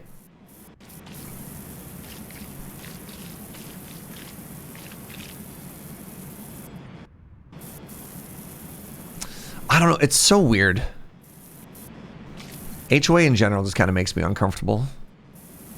But an anecdote from Victoria, which was a neat one. So for years and years and years in downtown Victoria, there was this beautiful stretch of buildings, like right downtown on the waterfront, that were just left derelict, right? They're just left like breaking down and ugly and just like whatever. And the owner was just like, nope, don't care. I'm not going to deal with it. And eventually the city forced them to sell, which was fascinating. Like, yo, you don't get to keep these beautiful waterfront buildings, like historical buildings in downtown. You don't get to keep them ugly. Like we will pay market value for them, but we're done. We're sick and tired of you. And so they took the buildings away. And now they are, I don't know what they're doing with them or whatever. But like, well, actually, one got turned, unfortunately, into like Airbnb-able condos, which is, you know, maybe not the fate that I would have chosen for those specifically. Yeah, kind of a weird one on that. The HOA wouldn't wash a house, though. They just fine the heck out and back. That's fair. I used to have to work with an HOA. Some are perfectly fine, but when they're bad, they're real bad. Yeah.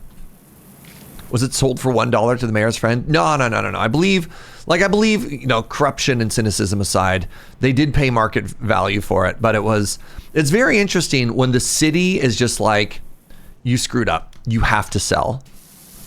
Which is very interesting, you know, that is a thing that exists. There's kind of tangentially related to that. There's this incredible thing that can happen sometimes in China, where the government will be like, hey, we want to do, they were empty, abandoned, and run down, all those buildings. The Chinese government will be like, hey, we want to do this massive infrastructure project we'd like to sell. And homeowners are given the right to say, no, we won't sell, we want to hold out for a better price. And sometimes the government's like, you're trying to hold out, you're going to block this project? I mean, screw you.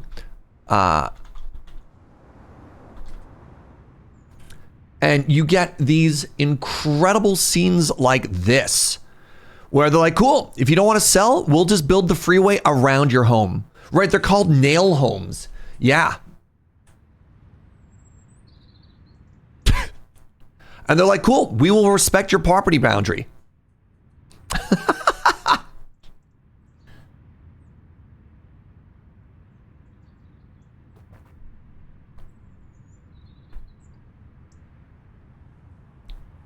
And it's weird because, like, I have two minds of this. One, I'm a huge fan of public infrastructure, right? Of just like, no, sometimes the needs of the many, like you need projects. Another one's you're just like, well, there should be a process, you know? The government shouldn't just be able to say, screw you, you're out. So there, I don't know, man, right? Like, what do you do here?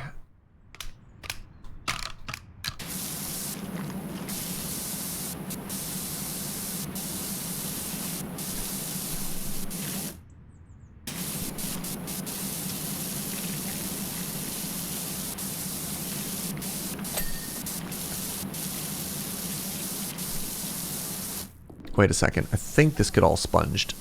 No, whatever. Let's just do it this way. Oh, that's so satisfying.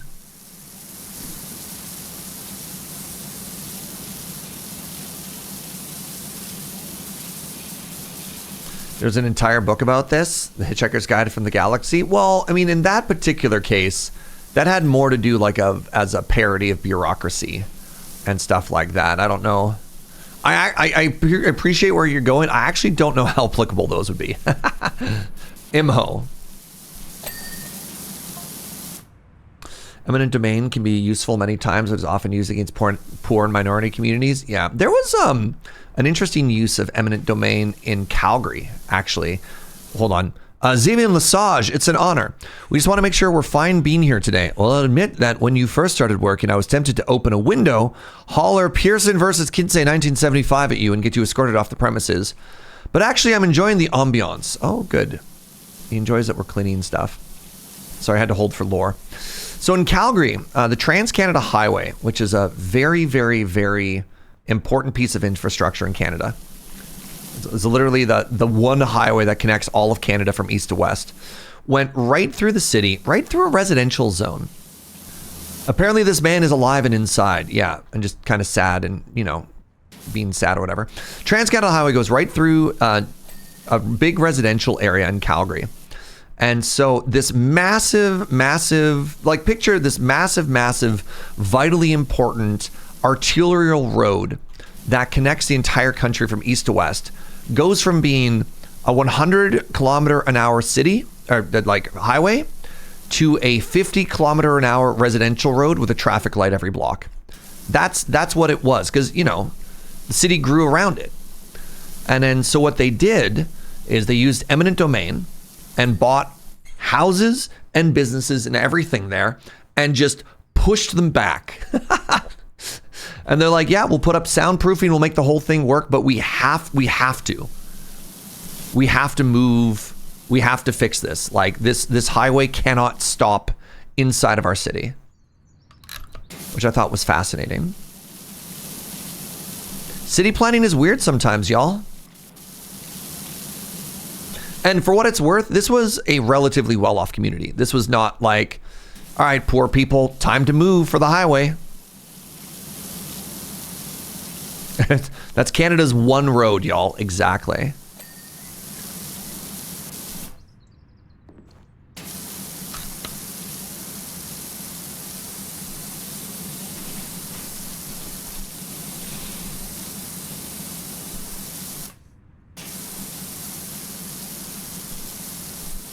All right. Once again, kind of clean up to the edge here.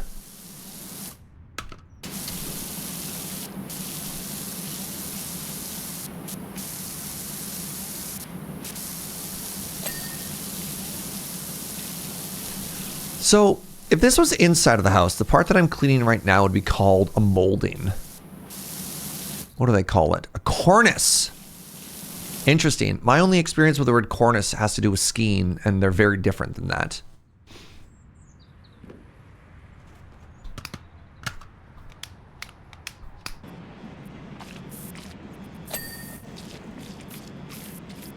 Didn't I clean that edge? Weird. What sucks is when you see city planners repeating the same mistakes of 20 to 50 years ago and refusing to change. I have a lot of respect for city planners. I'm curious where you would see those mistakes and talk about that, because city planning sort of by default is supposed to be forward looking, right? Like they'll make a massive overpass and you're like, what are you doing? Why is this so big? And they're like, well, we can't just build something for the traffic of today. What we have to do is we have to be forward thinking for what's this going to look like 10 years from now, 15 years from now, 20 years from now.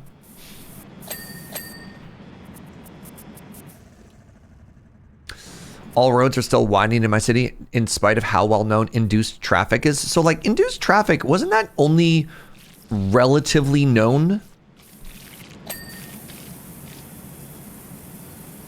Boston West End was poor community. I think there's maybe two different sides here too, though. I think development is being conflated with like city planning and city development, right? Like I think when you have a wealthy developer that tears something down or gentrifies an area is different from city planners who are just like, this is the layout of a community and stuff like that. Like I think that is important to know that those are different people, right?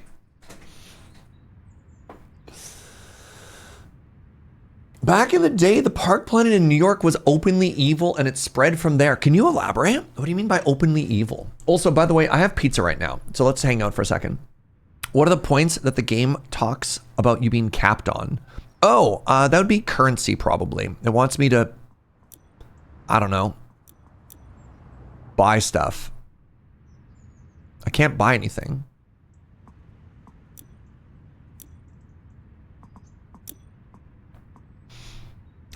Sure, I'll buy this $2,000 rustic shelving. There we go. We're no longer capped, chap. No, there's two things. One is cosmetic and the other is actual cash money. Nice spot, Orangebeard. Thank you.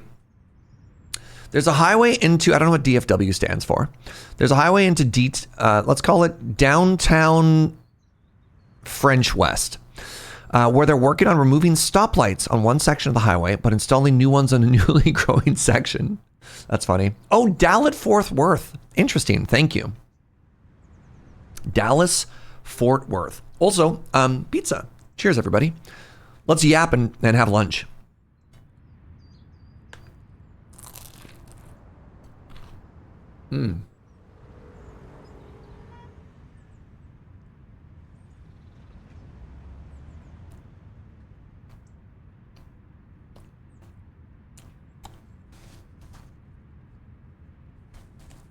They're copy pasting the mistakes that create congestion.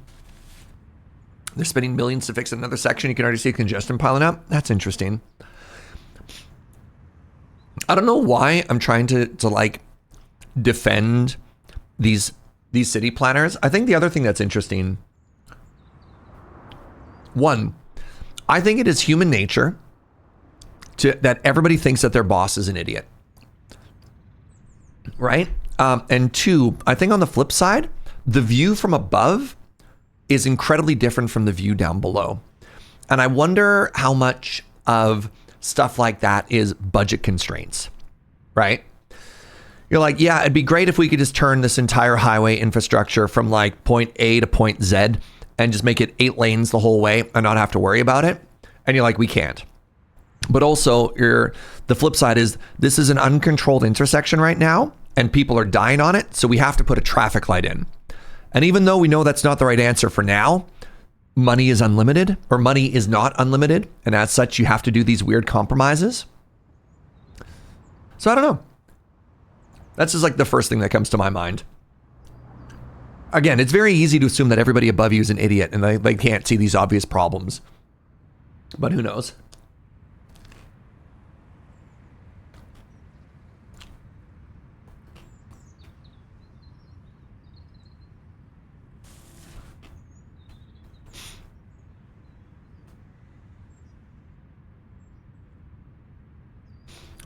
There's a person named Robert who made the highway underpasses 9 feet tall, knowing that buses were 10 feet tall to cut off poor neighborhoods from transportation and parks. Wow.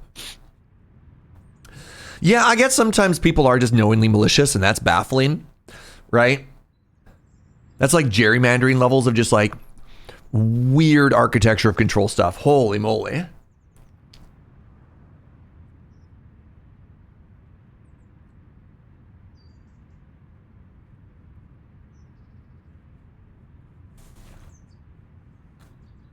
The reason they're adding traffic is they allowed new housing developments direct access to the highway, right? Yeah, you have a residential road connecting to a highway. That's a no-no. What is it? The hierarchy of roads? It's like if you respect the hierarchy of roads, it's supposed to go highway,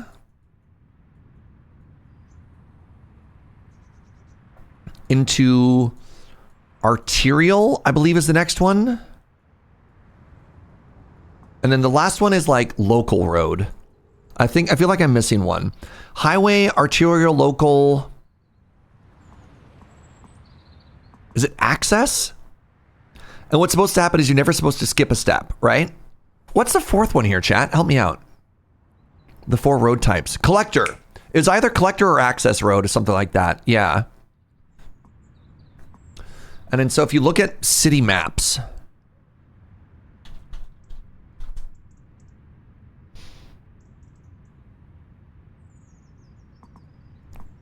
right? So you can see, okay, there's a highway, right? Those are the big ones.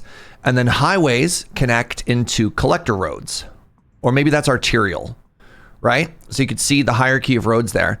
And then if you zoom in, you're like, oh, okay. And then you see these are, maybe these are collector roads. The next one, and then finally you have residential roads. And what you don't have is you don't have the residential road, like the small road the person living on, directly off the highway, right? And so that's sort of the idea of the hierarchy of, of roads. Yeah, the further you zoom out, the less you see, because like, meanwhile in Europe, yeah, I mean, that's very car centric, right? So.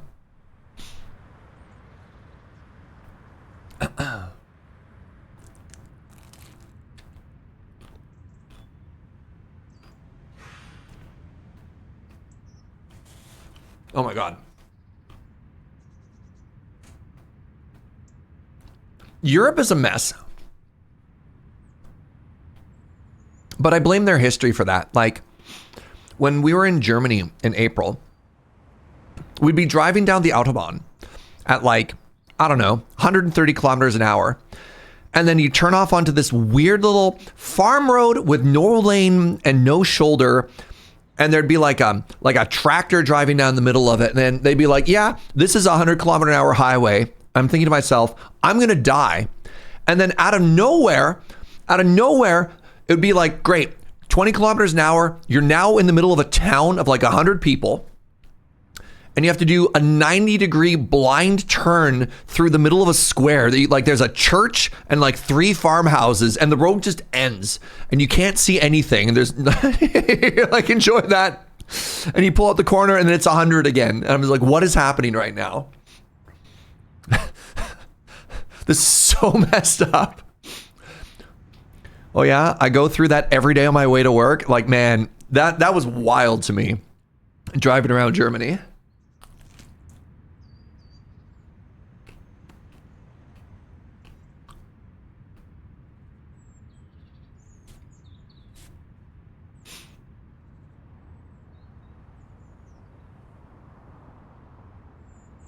All of the UK is like that as well. It's pretty scary.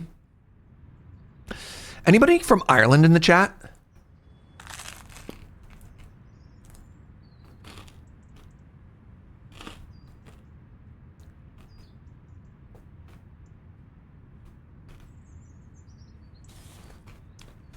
Been to Ireland is fine as well.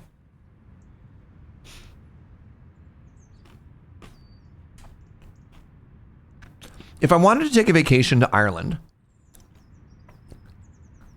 and I wanted to like see the countryside, would I need to rent a car? You've been to Ireland.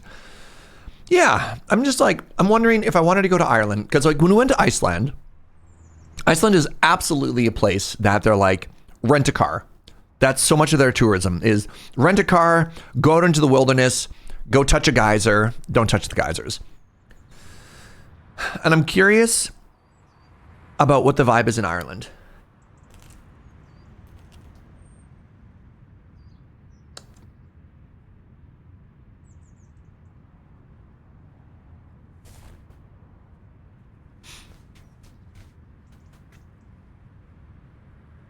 Oh yeah, Marvo, man. Some of the German highways are so well maintained, but yeah, some of those like little farm roads are not so much the 200-kilometer-an-hour ones.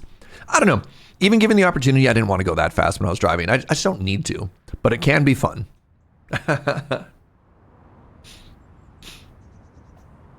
When we were in Ireland, we rented a car, but there were 4 of us and we were there for a month. Yeah, I guess that does make it a little bit more economical.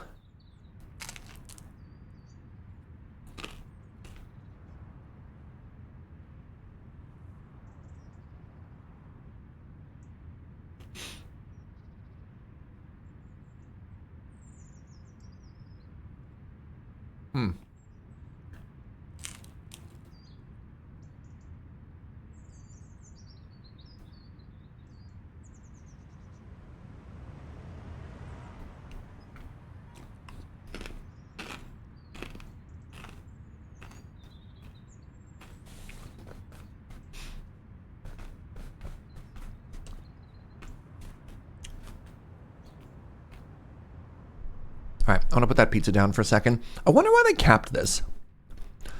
Very interesting choice. All right, I want to sell the turbo nozzle. I think it's time to upgrade. Yes. Good. I was realizing I was sitting on so much cash money. 5K for the next upgrade. Oh my God. Look at that. What a dream.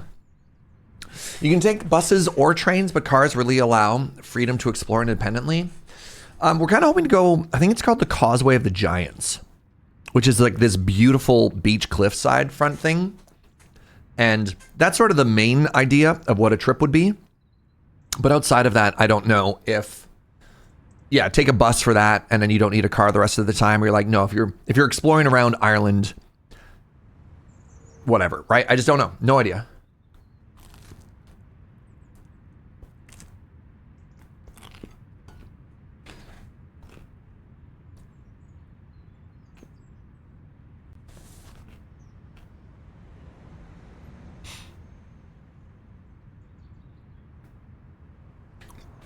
When we were in England, we were able to get everywhere that we wanted to go by train, which was pretty cool.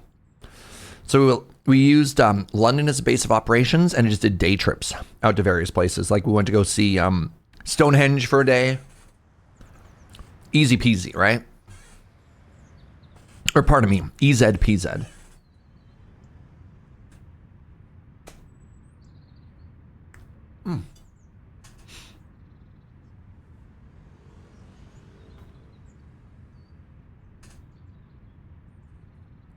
We need to go back in time and find the person who invented pizza and just kiss them. They did such good work.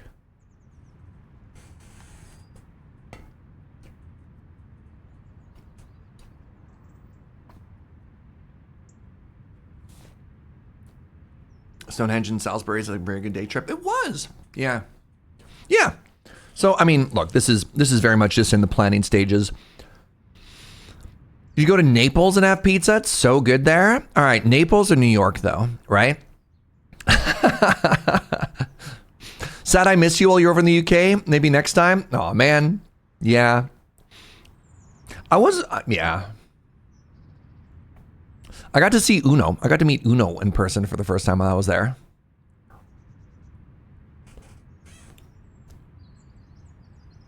But valid.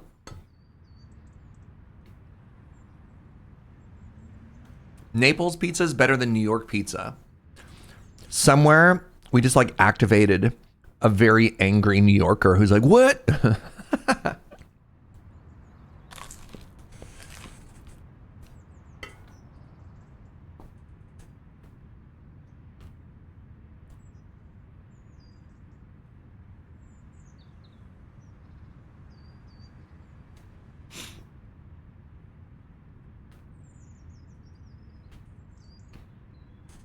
People with opinions about regional pizza. I know, I'm shocked. You live in the Boston area. Pissing off New Yorkers is a requirement. Amazing. That's very funny. I'm trying to think if I've ever been to Naples.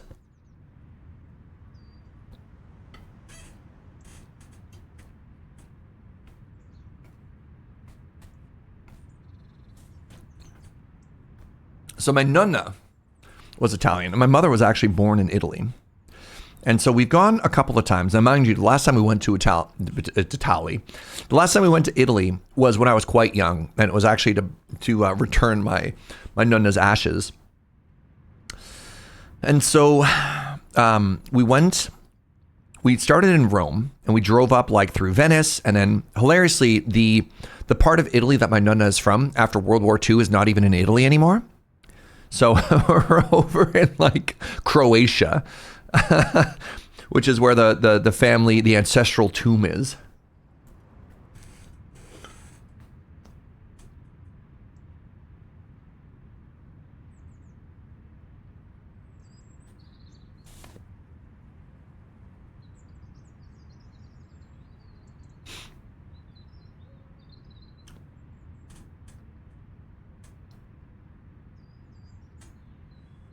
But I don't know if we passed through Naples at that time.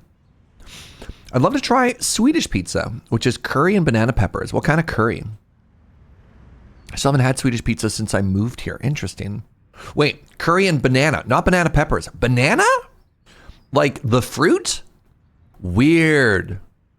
Weird. What? Sweden, explain yourself. What? Swedish pizza? Oh, Napoli's in the south? Okay. Yeah, probably not. Thank you, Darth.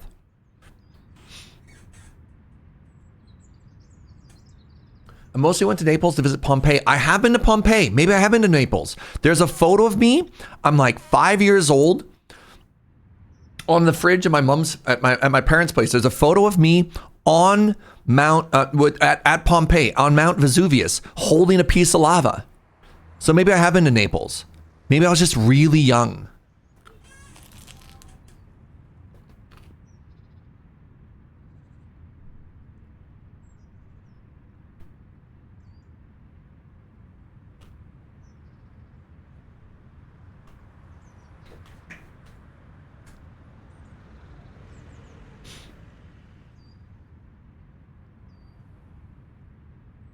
What's up, Dalrand? You want to say hi and also new to PowerWash? Let's go. All right, pardon me for 1 second. I need to wash my hands. I'm done my pizza. You're all beautiful. Thanks for hanging out. Paul.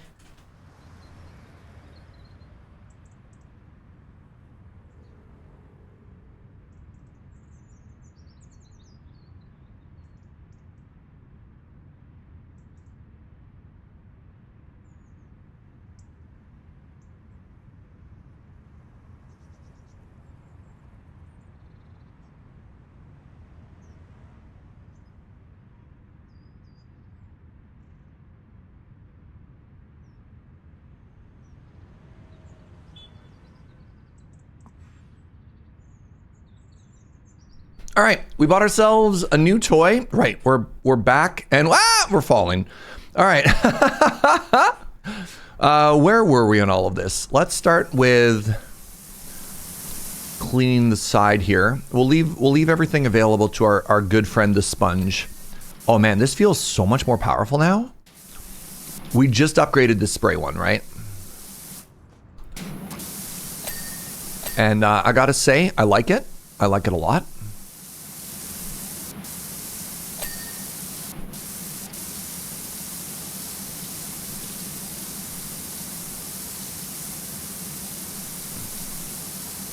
Pardon me.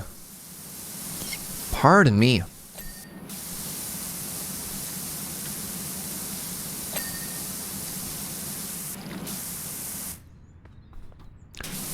Conservatory. Can a house have a conservatory? Jeff Jefferson the 13th. Dirt Finder, our mutual cleanup of the county continues. How soon can you get to the recreation grounds? He has a giant dirty blimp for us to clean. Man, I love blimp. Anyone else excited to clean blimp?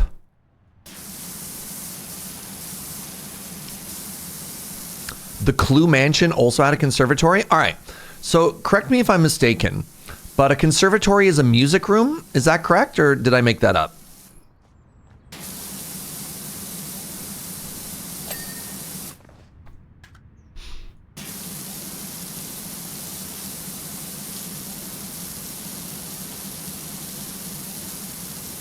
Conservatory is a music room.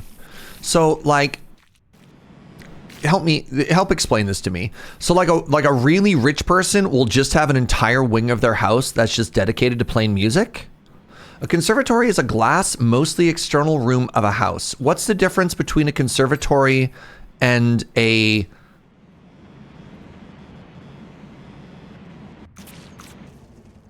enclosed balcony? I'm trying to think of the word here. A sunroom. Yeah, maybe that's yeah, I'm trying to think of like a non-rich person word for, right? Like a solarium, right? Or a greenhouse. A conservatory is a sunroom, but just bougier? Like, what?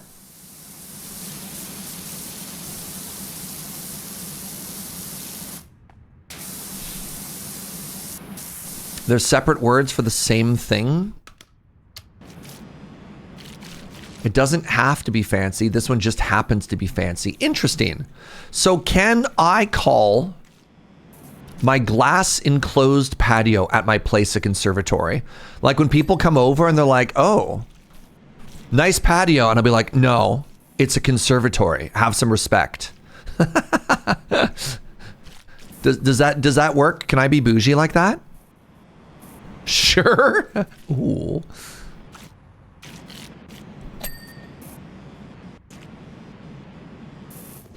I think you should do that. Wait a second. I suddenly don't think you have my best interest in mind.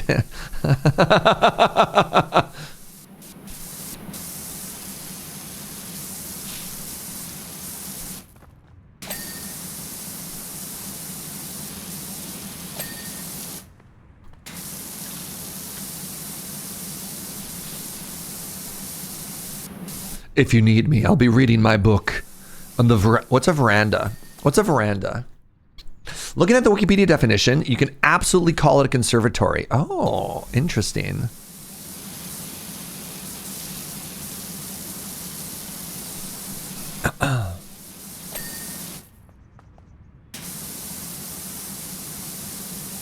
A veranda is just a porch. Interesting.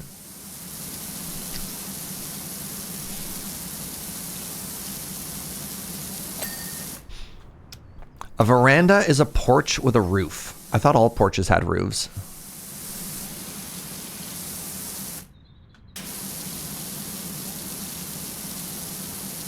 Otherwise, it's a deck. I thought a porch had to have a roof, otherwise it's a deck.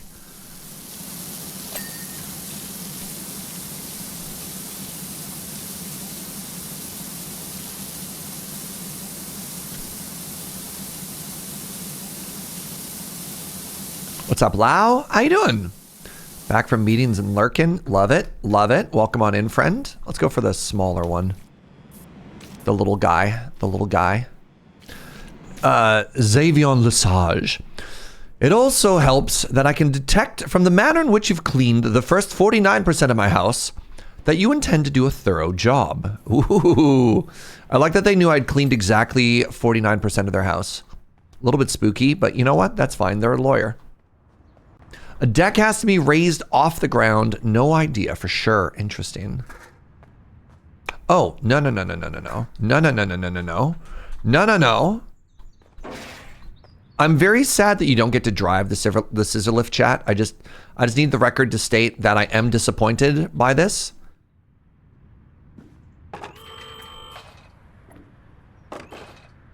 You don't get to go like beep, beep. Oh, that was weird. You don't get to go all beep, beep, beep, beep, beep everywhere, which is very disappointing.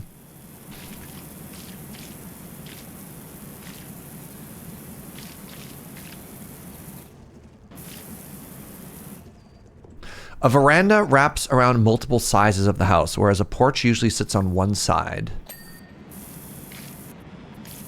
There is definitely the American style of like country home, like out in the boonies, where the porch can wrap, or at least be U-shaped. So again, I don't know if necessarily a porch is only on one side.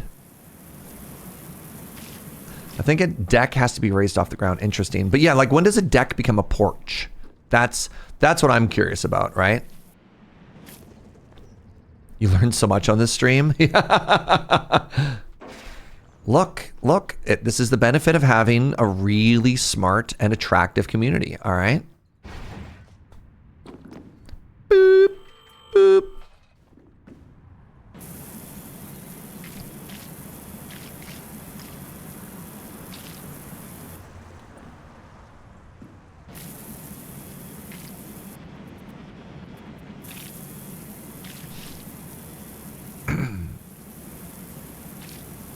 You were right originally. Porches are covered and decks are not. All right, there you go. Shut it down, everybody. I was right. Got a retired champion. Well, it was fun. It was a good 8-year run. But now that I finally have been right for the first time ever on the internet, it's time to shut it down. I'll never peak more than this moment.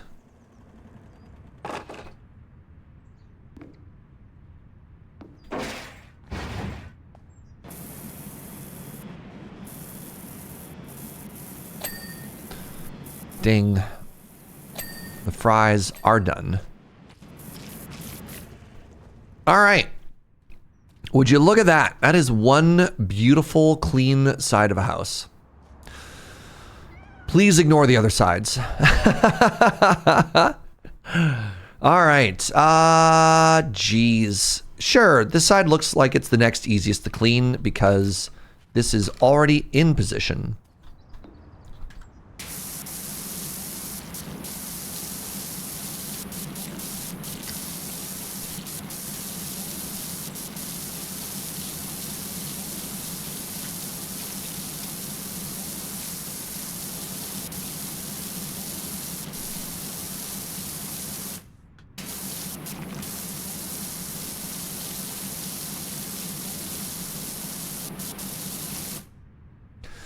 Hey, one side and the roof is already 50%, so the last three sides should go nice and quick. Yeah, and the way I like to think about it too, in any big project, if you split something big up into lots of small, easily completable sections, the work goes by way faster, right?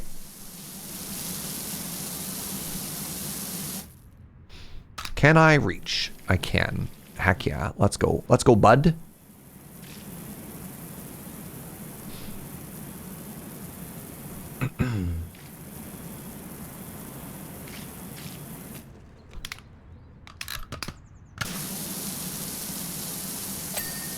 Oh, that was all one section. Nice.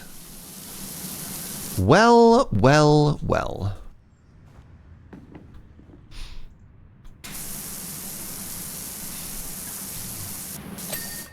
Oh. Oh.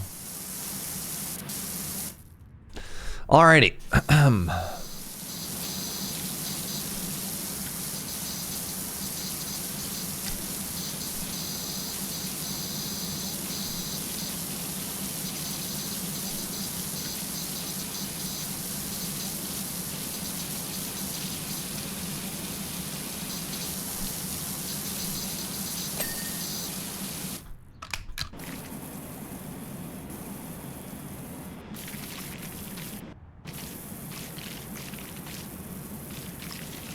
Can I not reach everything? That's extremely disappointing.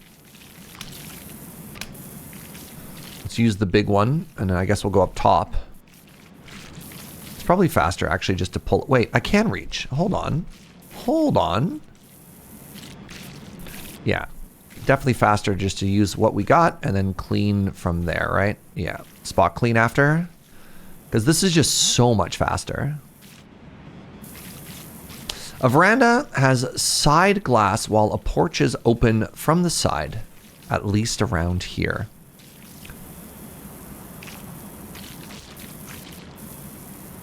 All right, trick question now. So we figured out a porch, we figured out a deck, we have a rough understanding of what a veranda is. What's a patio?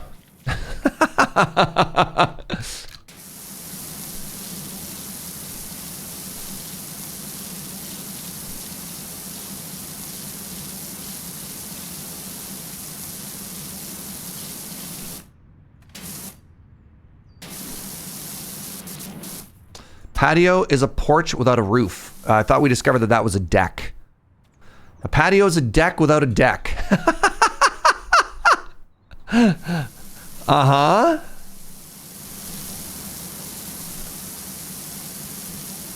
What does that even mean? What's up, Tommy?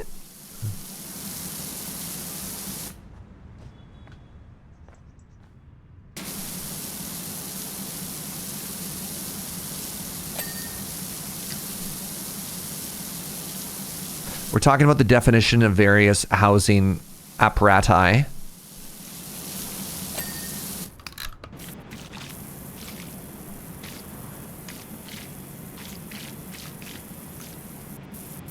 A patio is an outdoor sitting area at ground level, but apartments have patios and they're not ground level.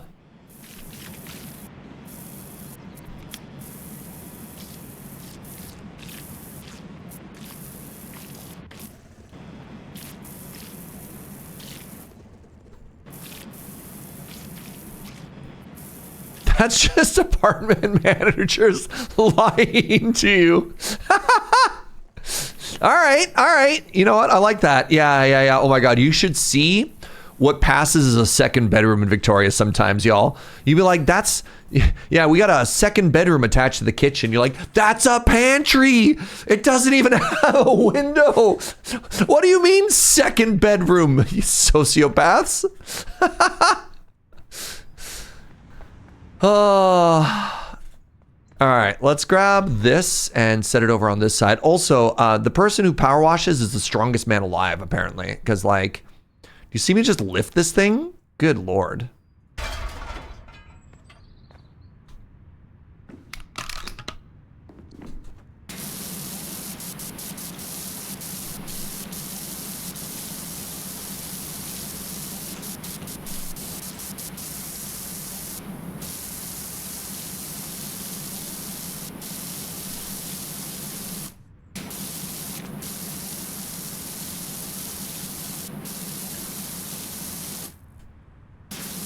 It's because he does power washing for a living. You know, that's fair. That's fair.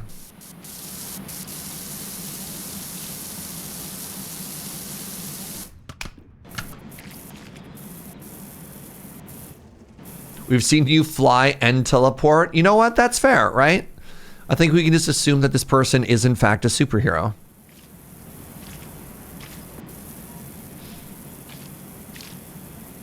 I would think that the scissor list is heavier than the scaffolding. Yeah, but it's like a weirder shape, you know? Sometimes it's not just about the weight, right? Sometimes it has to do with the shape. Some things are just awkward to lift, all right? All right. Okay, let's go back to this window, just like we did last time. This should feel remarkably similar to what we just cleaned.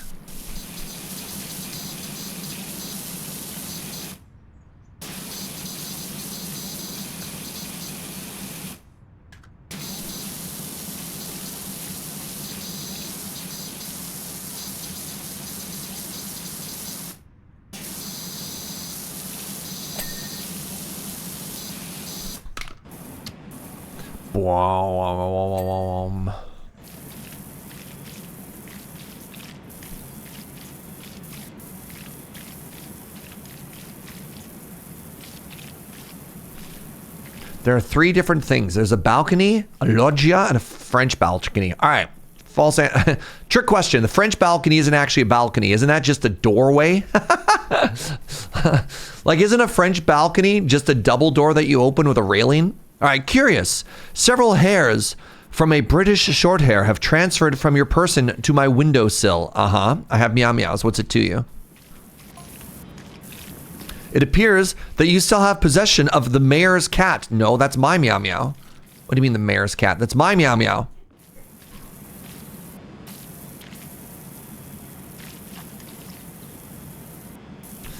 My little brother lived in a back room behind my parents' bedroom until he was 7. That had space for just his bed and a loom, and he doesn't remember any of this. Yeah. One of my buddies in university, they rented the like top floor of a big old house, and one of the second bedroom, again heavy air quotes, was literally an attic that had a ladder, like one of those, not quite 90 degrees, but like, let's say 85 degrees stair ladders. And not even enough room for a mattress, but enough room to lay down like one of those sleeping bag rolls and a blanket and a pillow. And that was his bedroom, heavy air quotes, for like 2 or 3 years while he was in school.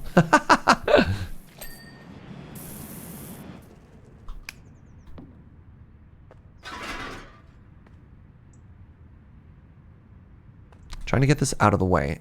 There we go.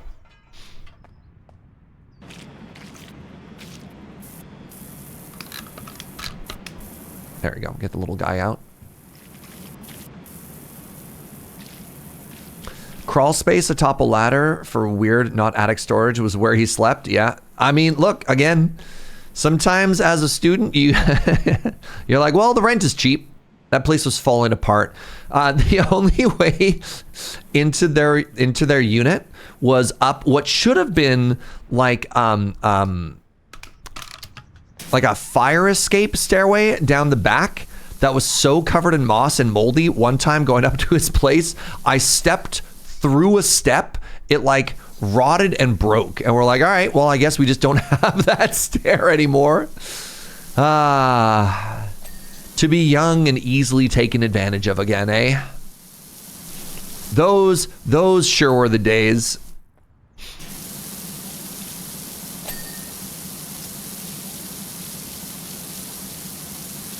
What's up, Learzal?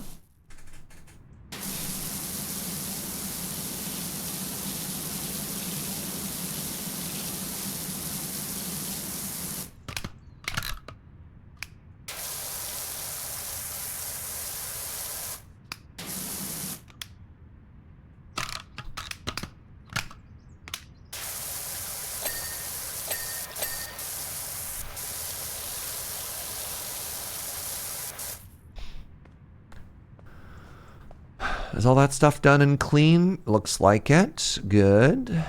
Good. I mean, this is hilariously perfectly in position for what I want to clean next, eh?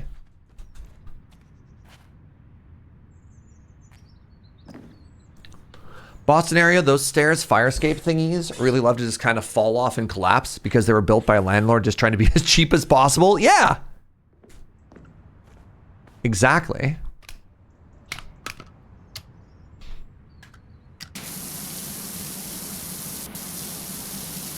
That's what I'm saying.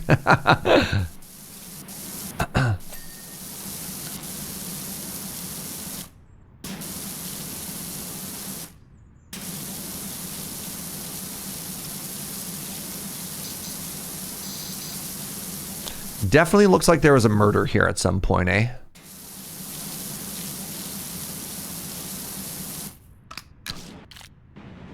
Can I reach? Why am I so short?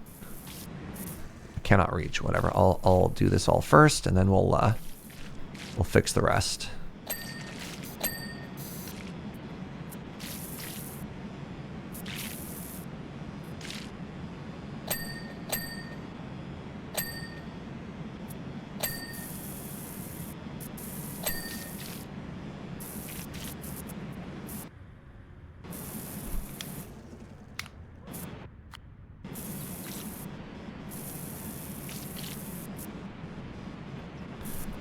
Quick hello. Dear Xavian, about that.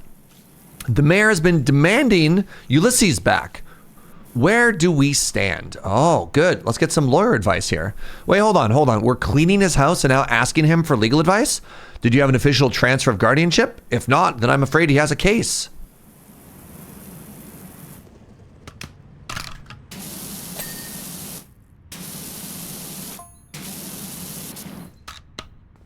Oh no.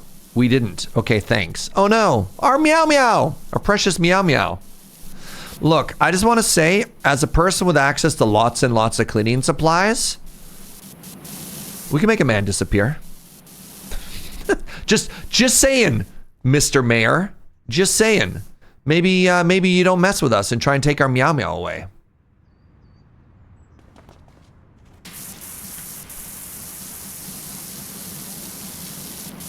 What, are you trying to say that you wouldn't disappear a man? An evil billionaire mayor for trying to steal your meow meow chat?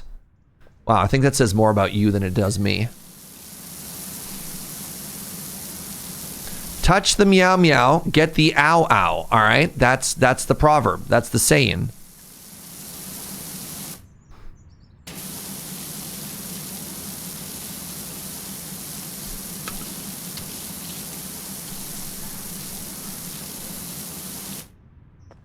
You've disappeared a mayor for less. Now we're talking. That's a good red color, by the way. Look at this beautiful red. Ooh.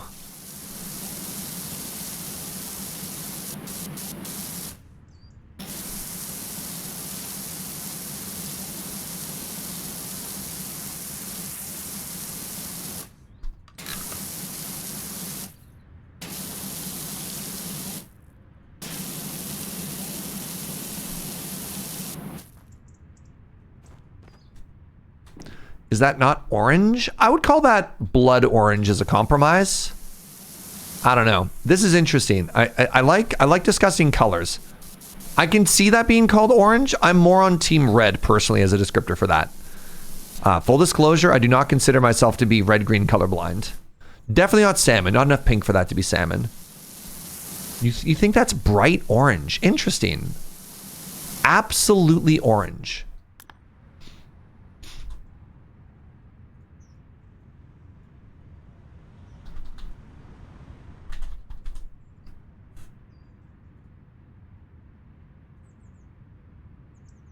Let's check. Let's check. So these are things that I would call more orange. Tangerine, we get orange. Interesting. Maybe it's got a bit of international orange. See, I was calling it more red orange, right? Remember red orange or blood orange down there?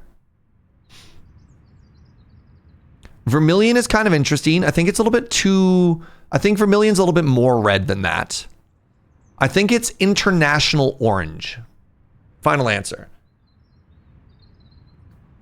No, neon orange is too orange. Too orange. I have it somewhere between red orange and international orange. And if their description of red orange is red first, then then I feel okay calling that orange. You know what I mean? Or calling that red. Red orange is too red. International orange is too orange. I think it's between the two. Where do you see neon orange? Neon orange? I think neon orange doesn't have enough red to it.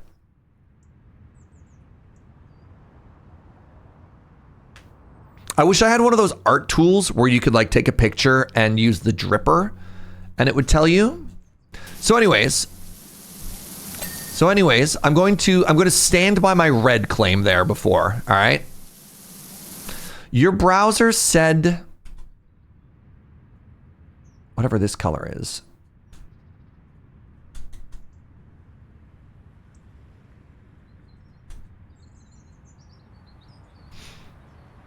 Yep. Okay. So that's it. All right. That's an FF612F. I don't know necessarily what that means to us, but now what's interesting is here, if that's the hex color, that looks more orange, but that doesn't look like it matches to me, right? Like if you have that next to the browser, that looks like it's missing like a red or a brown hue to it to me. What you're describing, Serge, is shadows.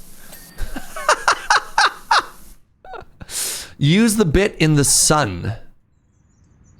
Okay. All right. You're correct. I forgot that there's lighting in this game. Very good. Very good. That was a test. That was a test. Some of you pass. Good. Good. Working as intended.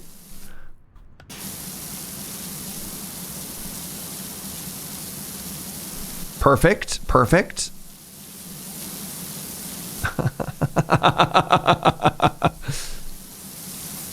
So anyways, I think it was perfectly normal and actually okay and based of me to have called that red.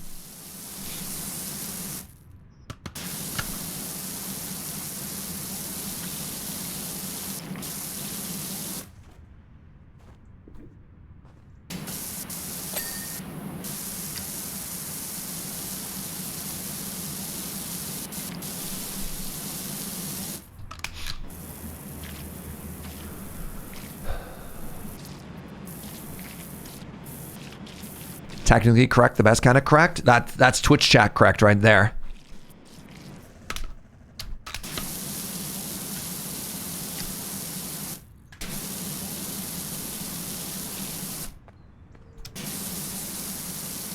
Is this a door or the weirdest window we've ever looked at? It doesn't have a handle. Makes me think that this is a door.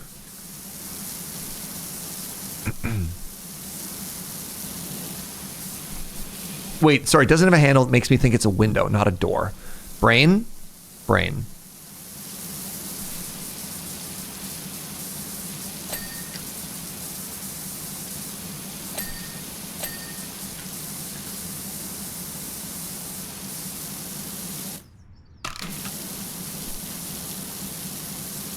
Regarding color blindness, I have noticed that I tend to mix the words orange and green when talking about colors, but I can distinguish them without problems though. Interesting.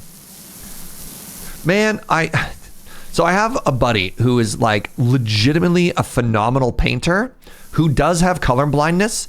And at one point, I will never forget him posting, I actually forgot some of the details already. So apparently I lied and that's hyperbole.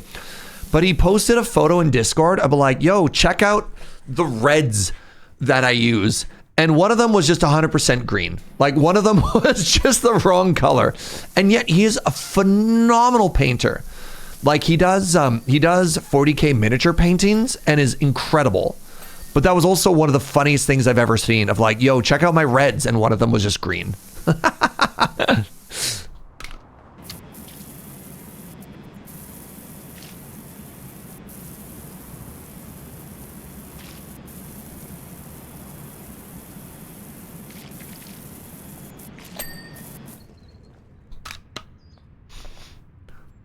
Well, now you know specifically which kind of colorblind he is. I mean, I think he knew as well. Which is interesting, though, that, you know, it normally doesn't come up when he's painting stuff. No, let's use this one.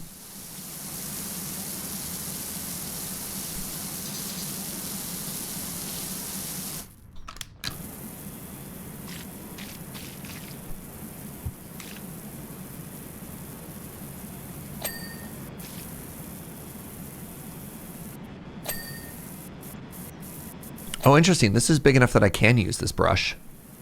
Okay. Maybe this tries not to use a lot of red greens. Maybe. All right, let's do a base layer with this because it just does so much AoE, right?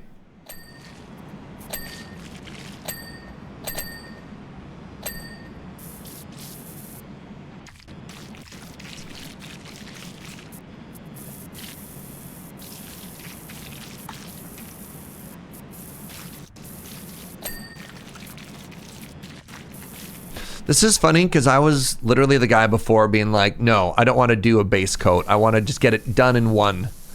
And yet there, I was like, no. Mess me up 2 coats.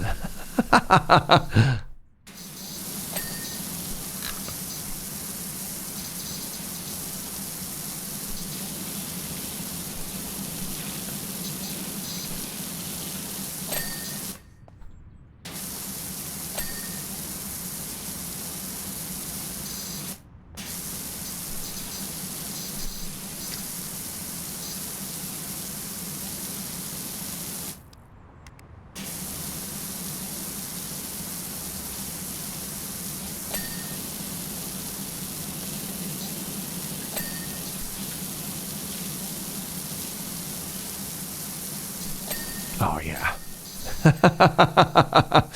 Oh, the dings are just so satisfying, eh?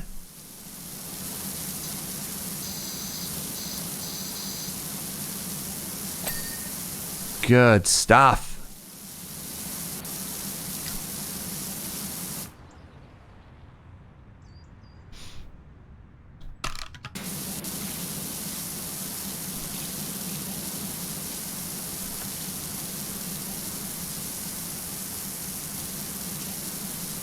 All right, let's switch to this one. Yeah, there we go.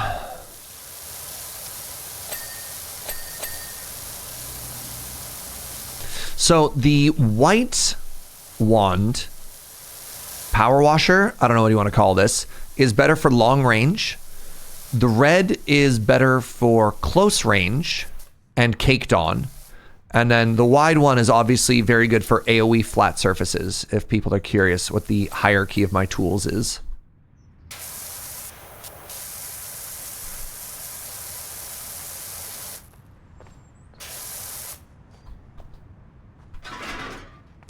Dopamine dings is the name of the game.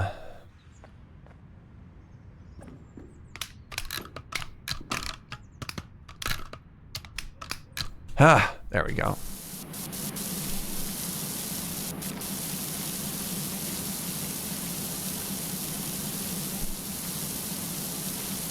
Why don't I start with this and then I can clean up afterwards? Is this faster? I don't know. I don't know. I think it's more satisfying to do the edges first and then clean up the interior, though. That part, I think, just feels better. And that's got to be worth something, right? Hey, what's up, Scalagrim? Yo, thank you so much for that Prime. Appreciate the heck out of you. Hope you're having a beautiful day. All right, so that's all done. Now, we're just left with this section right here.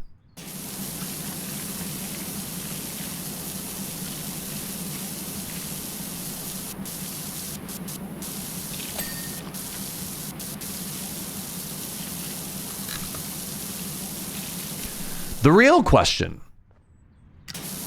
Do you have another even smaller power wash tool to clean my power wash tools? Trick question, much like soap, power wash tools can never get dirty.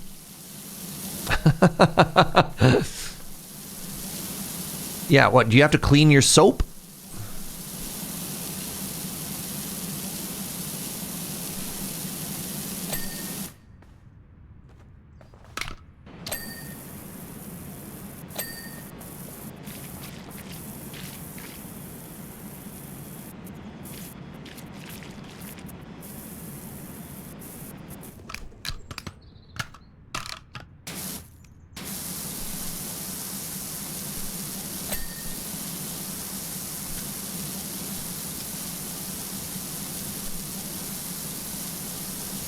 Good feels is the whole point of this game, for sure, though.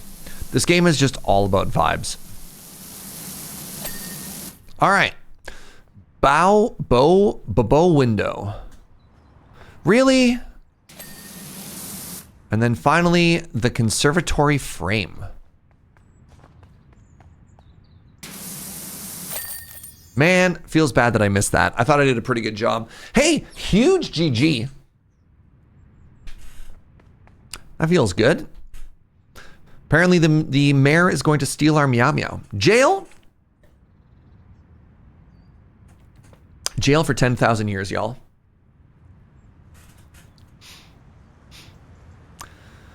All right, one more?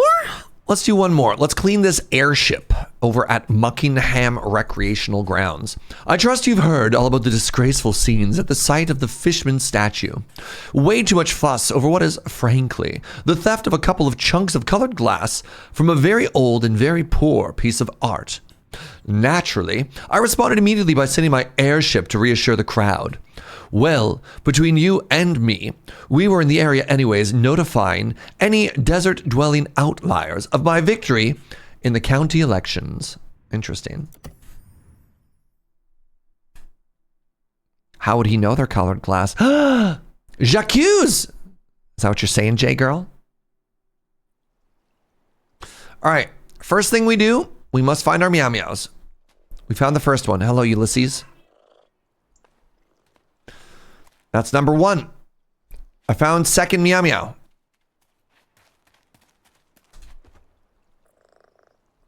Third Meow Meow. That could be anywhere. Third Meow Meow. I found you. Excellent. All right, game on.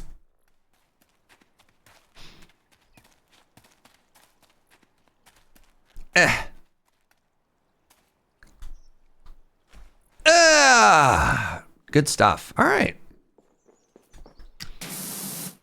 Big scaffolds. Thank you.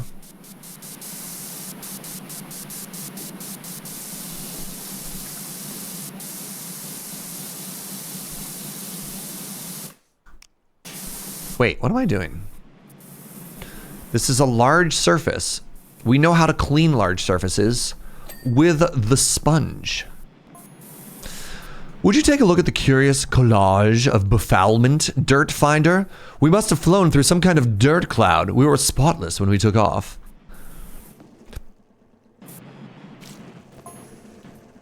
With all the extra weight from the dirt, we were lucky to even make it to the recreation grounds in one piece. I don't know what happened to my accent there. I went from bougie to just confused and out of breath.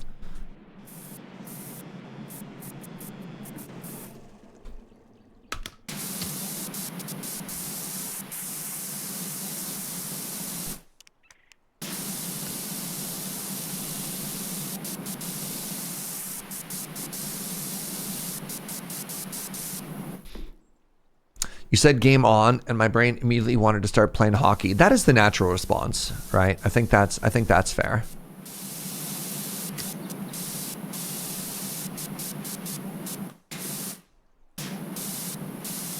Is this some type of radar dish? What is this? It's an envelope dish. What does an envelope dish mean? Chat? Chat, help me out. Because I've seen these on like boats before, right?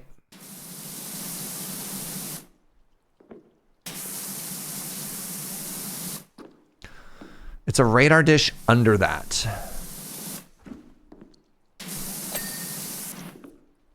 There we go. All right.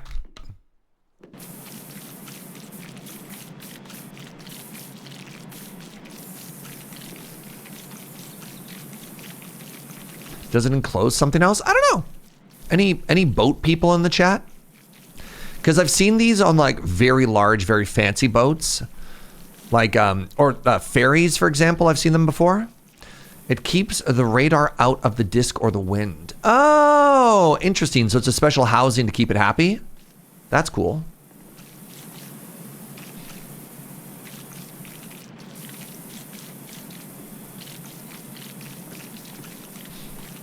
It's a special radar house. Not to be confused with the hit song by Golden Earring, Radar Love. That's something entirely different. Bet you weren't expecting a Radar Love reference when you woke up this morning, chat? Or a Golden Earring reference for that matter.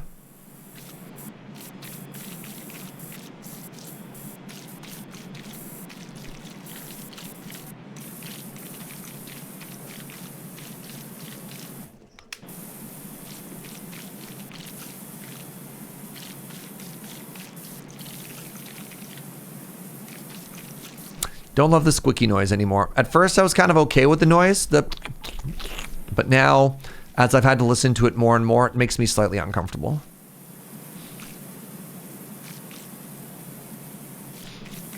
I could just turn it down. I expect nothing every day, and my expectations are either met or exceeded consistently. Wow. That's just the sound of dirt coming off. Could it sound less squicky?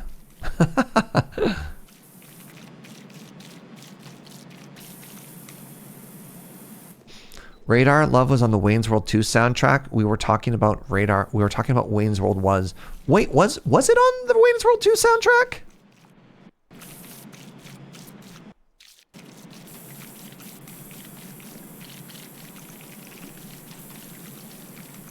Interesting.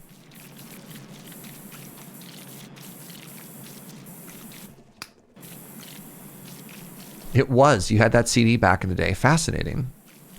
I definitely did not ever... I don't think I've ever sat down and just listened to the soundtrack from Wayne's World. I bet you'd be good. Definitely have more of a soft spot for Wayne's World 1 than 2, though. 1 was just such a better movie. 2 was fine, but kind of a mess.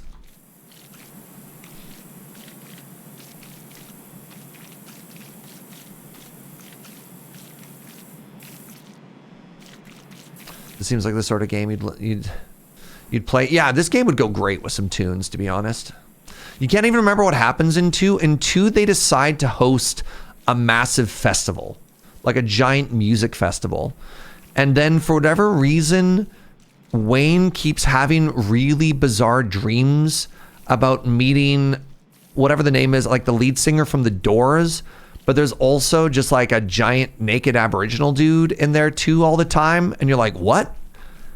And then, yeah, I think Wayne and Garth get in a big fight and like almost break up or something like that. And yeah, it's the whole story is like, how do they handle their fortune and fame? And the answer is poorly. No wonder I forgot. Yeah, the big slogan is, if you book them, they will come.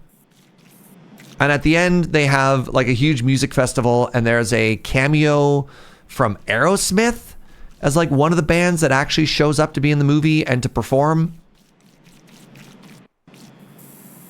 The second one was rushed following the success of the first. Well, I mean, SNL movies in general have just been historically pretty terrible.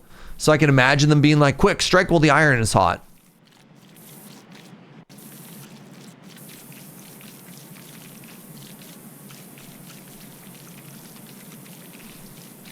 And again, it was fine. Like, it was significantly better than the sequel to the Blues Brothers, right? Like, that was a mess of a movie. I feel like we talked about this not too long ago either. Just specifically in the context of SNL movies, but you know, here we are. What other SNL movies are there? Oh, you're forgetting about that classic hit Coneheads. So Coneheads was one. Hold on. I, for one, will not be blaming the security force for the heist of the gems. Okay. Yeah, Night of the Roxbury. Yep. It's an elite unit, and how anyone got past him. Wait, it's one elite unit. Is almost beyond imagination. Also, don't we all switch off from time to time? You sound like you're covering from. This sounds like copium. Or like you're a liar, Jeff Jefferson, and you're the one who stole the jewels. Oh, right. MacGruber. Yep. Yep. There was one, I can't remember the name. But the whole joke, very heavy air quotes, was that there was a person who was Pat. There you go. Yeah, it's Pat. The whole point was this person was like very gender androgynous. Like that was the whole joke. And you're like, what? Okay.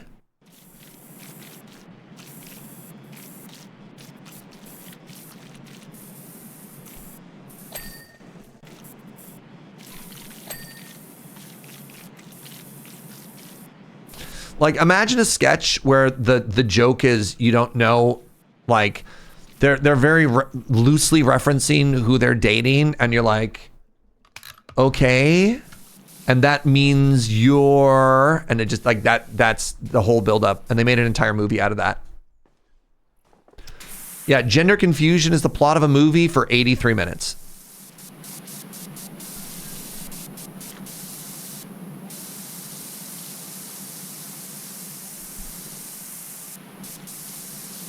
And for what it's worth, like, Pat themselves is typically like pretty chill and they don't make a big deal about it. The whole point is like trying to make people around them uncomfortable, but also that's not great.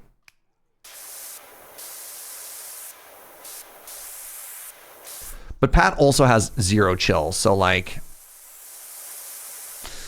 gender confusion was also your main plot point for most of your life till a few years ago. I mean, yeah, but that's a feel-good story with an excellent ending, you know?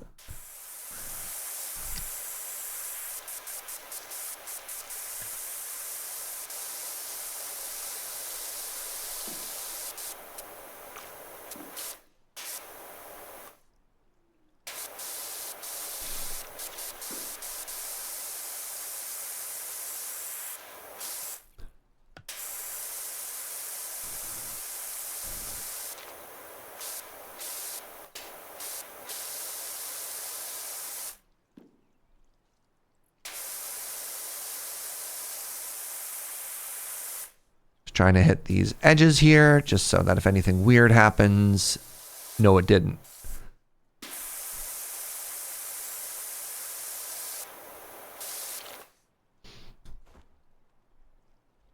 Pat wasn't about a person finding themselves, about the world laughing at somebody's ambiguity. Yes, that's a great way to phrase that, K definition. Yep, it definitely was.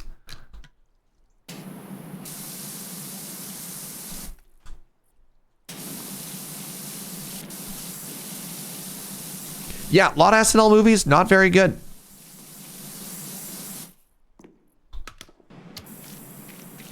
Unfortunately. For a show that has been like so consistently successful for so long, 50 years. Honestly, kind of weird how bad the movies have been. Again, there have been a couple of bangers, but I want to say they are few and far between. Can somebody find the actual list? I think there's something like 14 SNL movies. And I would hazard that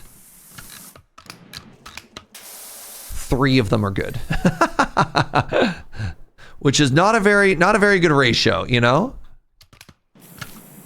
Turns out 2-minute skits don't necessarily translate super well to movie length. Yeah.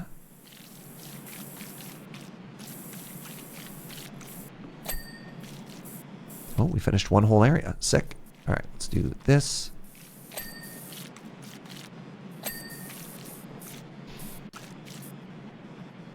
There's 11 movies. All right, so my guess of 14 wasn't bad. Yeah, fewer than you'd think, right?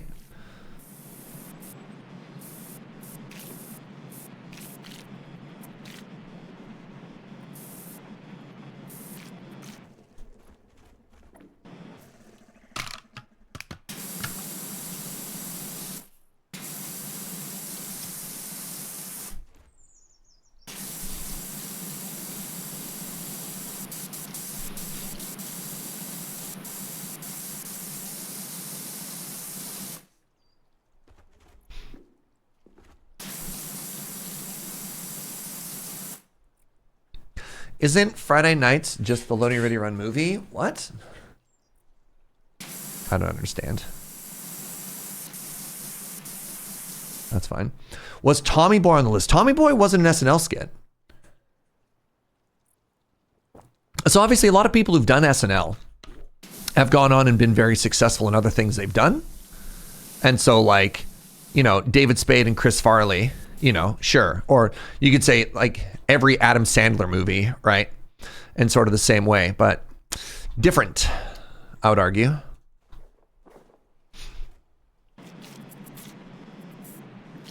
Yeah. That'd be like, you know, is every Dan Aykroyd movie that was made after the fact an SNL movie? And you're like, no. Zoolander wasn't SNL either. I don't actually know if Ben Stiller was a huge SNL guy. Like not in the same way that you'd associate, you know, like Chris Farley, Adam Sandler, you know, Mike Myers. Right?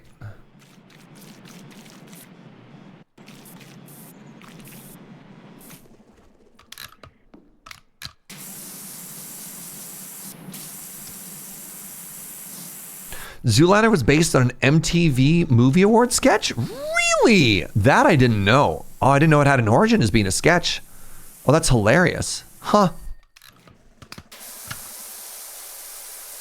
That's fun to know. Good little bit of trivia there. Mike Myers took over movies for almost like a decade.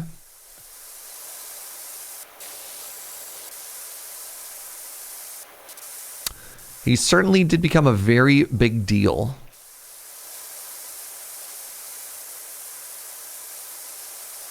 I mean, what was the name of the guy who played Iron Man? I kind of felt like there was a 5-year period where he was in everything.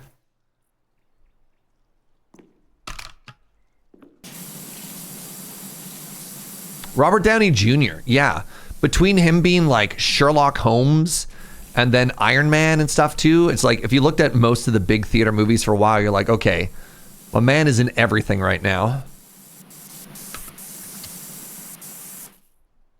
He was also on SNL once upon a time. I think it's interesting trying to differentiate from the people who were, you know, guests, hosts versus like cast. And I don't really know the difference between those either. All right, like there's people who come in and they're like, all right, you're on the show for a week or two. Often musicians are in that role. And then you have people who are like, okay, you are the core cast and you're here for like a season or whatever.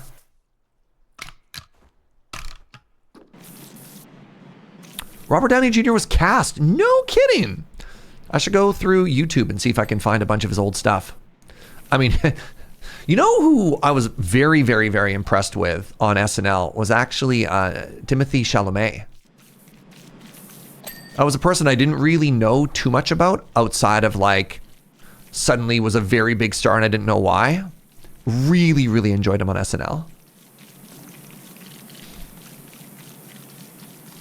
Robert Downey Jr. was cast for 1 year, 85 to 86. Okay, that would explain that would explain why I didn't know it. I was quite young.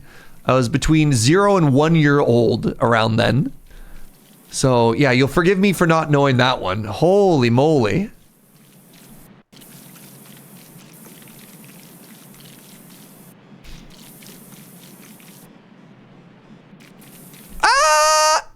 I'm okay.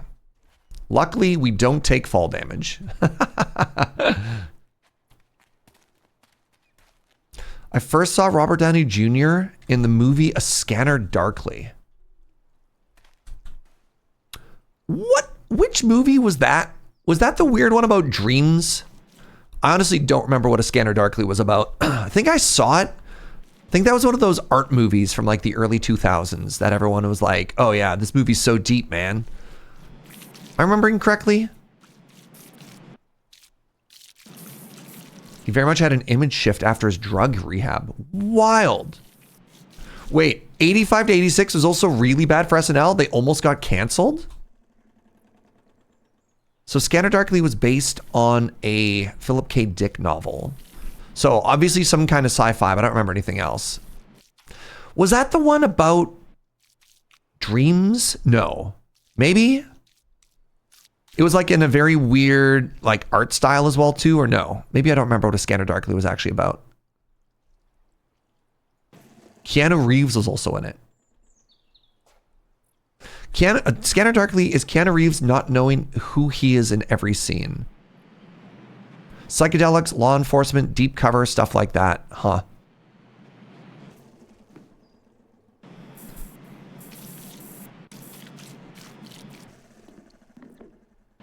All right, I feel like I've done as good of a job up here as I can. Let's go underneath.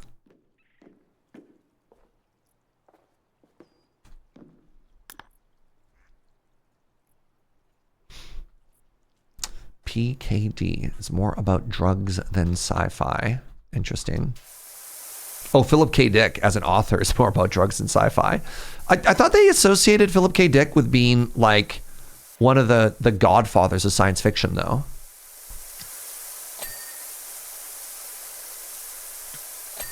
He is. All right. Well, there you have it. It's funny because yesterday we were talking about how difficult like genres in literature are as well.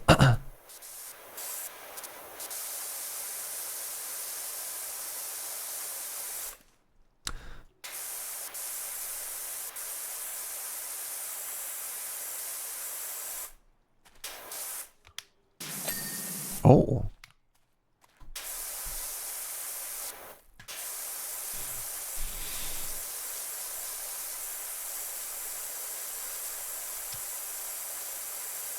All right, let's do no. What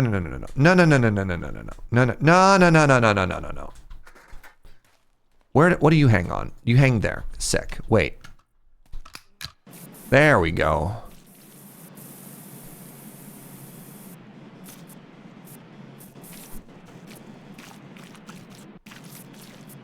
Did I make anything better by doing this? Is a fascinating question.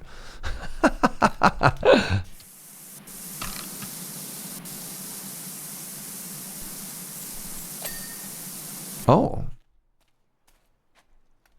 Is there a reason everything is covered in gunk other than so that we could wash it? What do you mean? You mean this isn't how you see the world, constantly filthy? How soon can you get to Fumarole, boss? Either this seized up cement truck comes unstuck or I do. Great.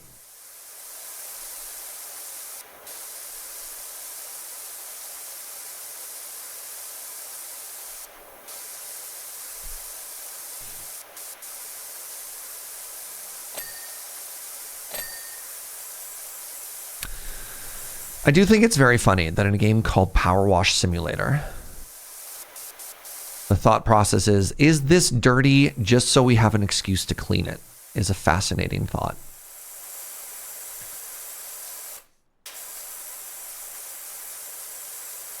Why do things become dirty? Look, when you have a power washer, everything sure does start to look an awful lot like caked on dirt, all right?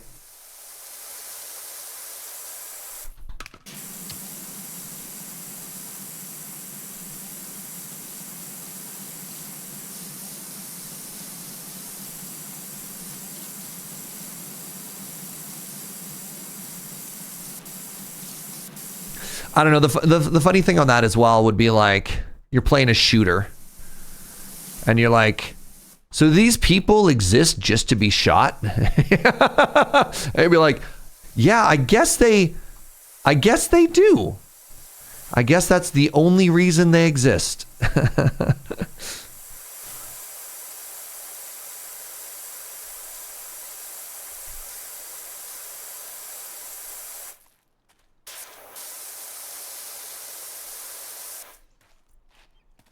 Oh, wow. I did a bad job.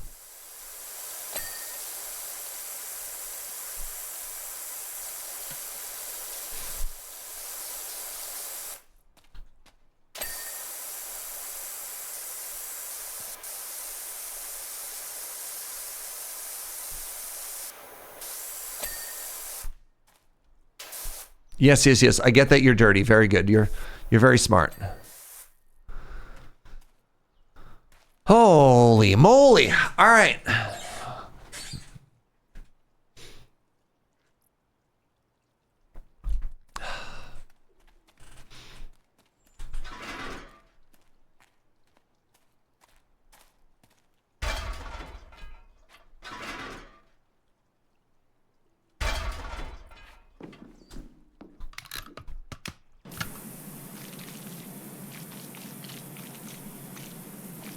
No, I have fallen.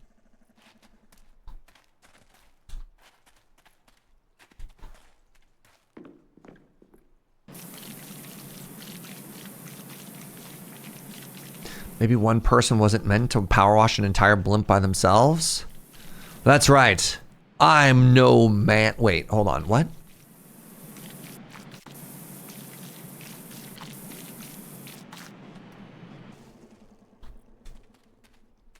Can I just jump onto that? I can. Sick.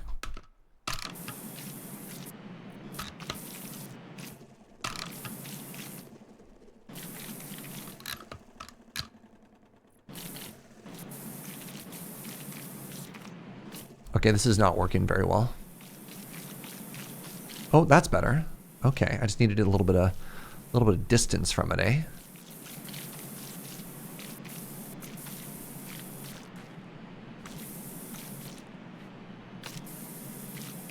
Nice. Can I have money?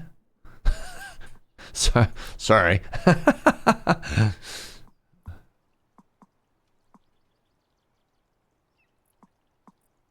I upgrade that ever? No, it doesn't look like I can, which is devastating. Okay. That's so sad.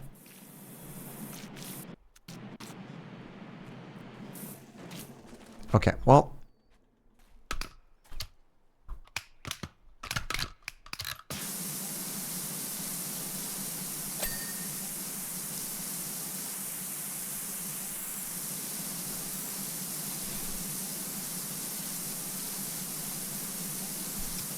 Good stuff. Let's get this out of the way.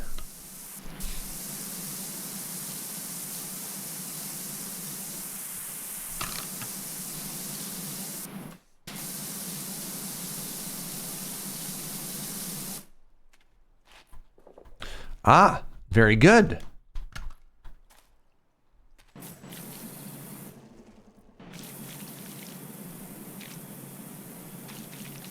Now we're talking. Right, I forgot I have a step ladder. Huge. What a game changer.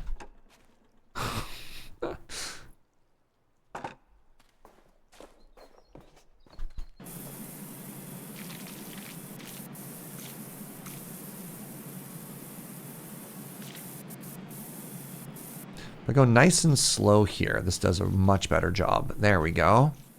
There we go. It's a thing of beauty.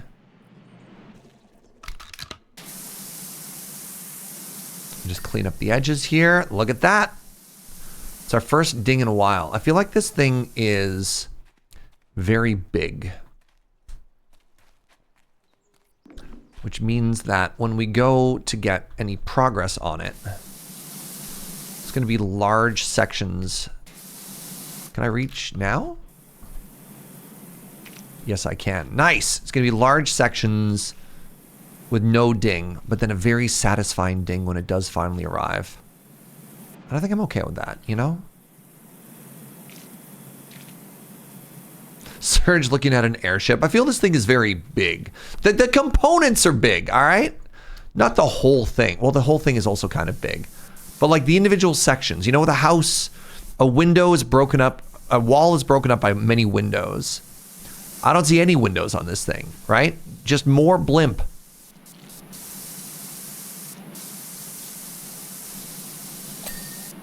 Beautiful.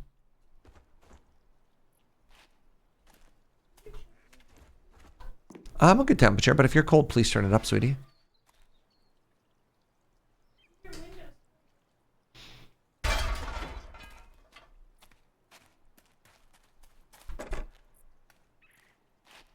The sponge gives you weird depth perception. Yeah, that's fair.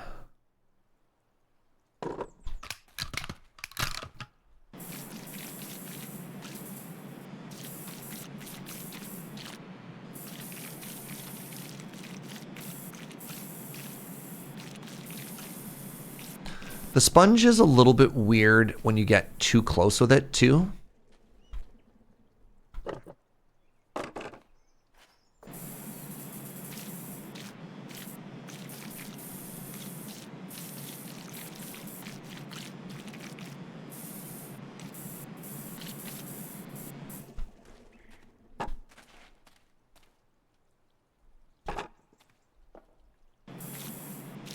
Good.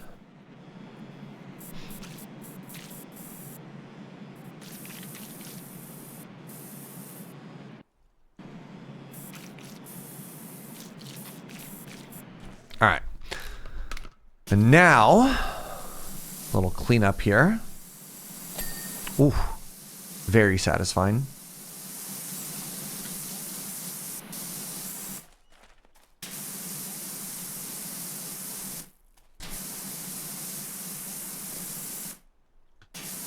I keep trying to clean this thing from the top down and getting distracted by being stuck kind of in the middle here, you know? Oh no, I rotated this the wrong way. Serge would put a submarine, a screen door on a submarine to break it up. Oh my goodness. Yeah, add a little bit of depth, make it look a little bit more aesthetically pleasing. Are you kidding me? Look how cute a sunscreen, a sun door would look there.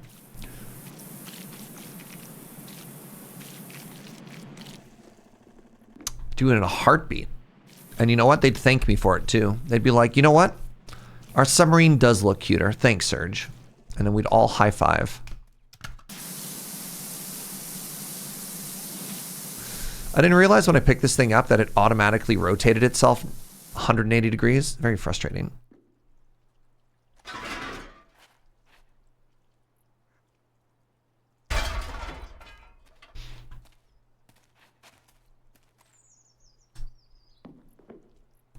The hydrogen like a view of the outside world. See, this is what I'm talking about. You people get me.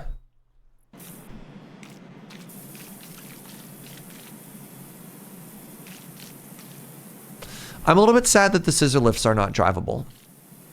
I think this would be a perfect example of where a scissor lift would do a really good job, especially in multiplayer. Can you imagine if one of you could pilot the scissor lift? I think that's the correct word for a scissor lift. And the other person could just kind of vibe and clean as you moved along. That'd be so perfect. Missed opportunity. Maybe a jetpack? Jetpacks aren't real though, whereas scissor lifts are. Like they even gave it that special rope rappel thing on that one level. That was kind of sick.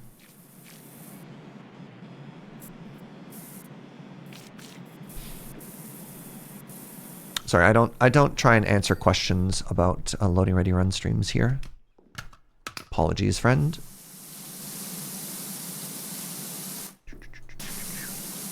That is a question for a lure stream. All right, let's move this more this way. Did you rotate on me again?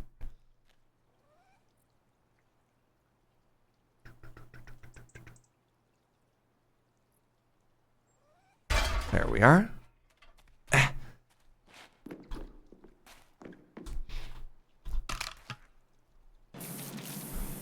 Made it. Can I reach around that corner and get that one spot? Not comfortably. That's fine. I had a dream one time to build a thermal airship lifted by hot air and sailed around the world. Well, that's exciting. Can we get a Mario Sunshine jetpack and clean as you fly? So there is that one weird, like, theoretical water jetpack that you sometimes see terrible videos of. Hold on. Lore, one thing I think we can all agree on is that the statue is practically worthless now. So there's 0 point in the security force hanging around.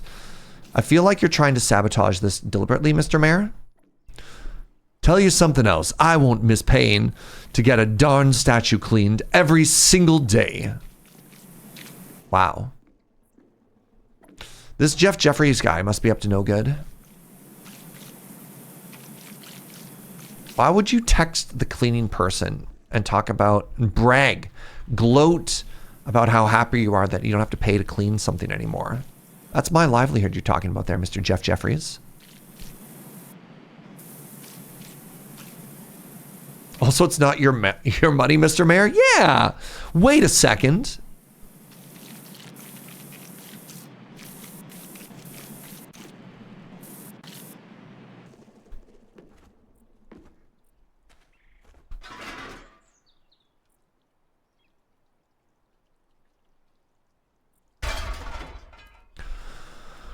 That's too close again.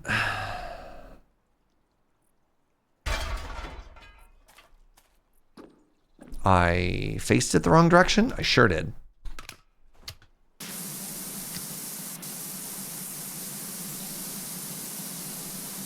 You know what? We'll be okay.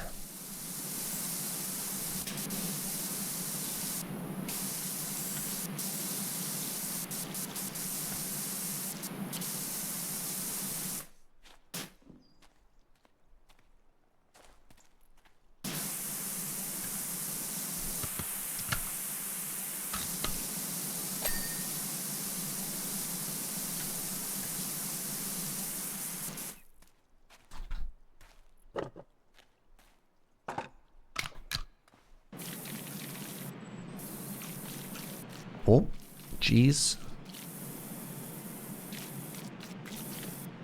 Can I reach if I'm directly underneath? I sure can't. I do feel that some of the verticality in this game is just outside of the reach of where would be comfortable to grab. And I don't know how I feel about that. I don't know if I like the energy of like, sure, it'd be cool if I could reach this, but I can't. The stream has been the perfect soundtrack for my day. Oh, I'm glad to hear that, friend. And thanks for hanging out.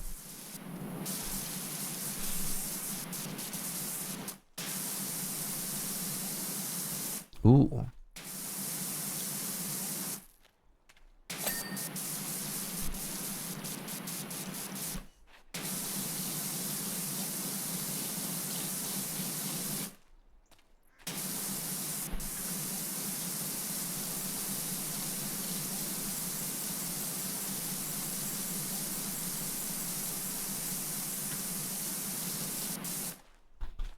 Stuff. You know what? Maybe we won't use the brush. It's easier with the brush once we get it into position, but then I also feel that like maybe the amount of work that we have to do to set up the ladder doesn't make it worth it, right? When I could just do this, you know? Reevaluating a lot of things right about now. Reevaluating so many life choices currently. But my immersion, yeah, but look how powerful my spray gun is. It's PowerWash Simulator, not Ladders and Sponge Wash Simulator, right? Let's embrace the power wash. Is there a wider nozzle on the long boy? If you go wide, you lose stopping power, and then you end up having to go slower, or having to pass over it more than once. So I've found through painful trial and error a nozzle setting that does a pretty good job of cleaning at the speed that I like to move my mouse.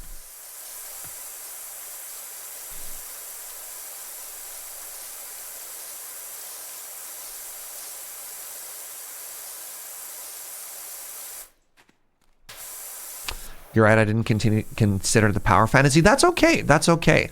Not everybody wakes up every day dreaming to be the world's greatest power washer. But I did. I was that boy.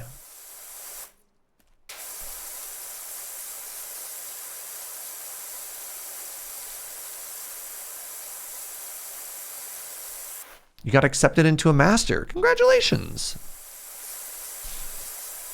That's very exciting, House. This community continues to get smarter and smarter.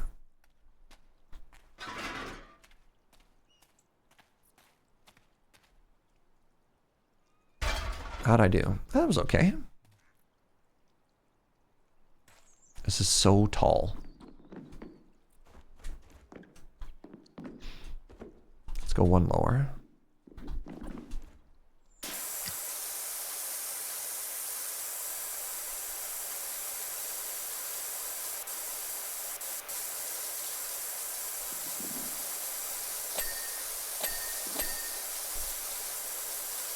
It's a little bit frustrating.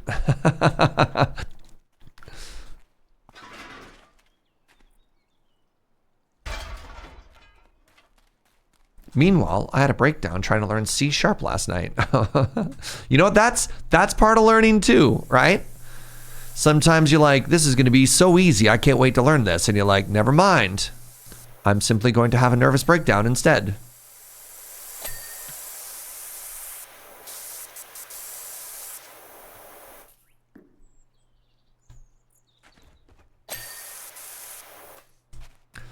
All right, now, whatever. Let's do what we can, and then we'll move stuff later, right? No, that's stupid.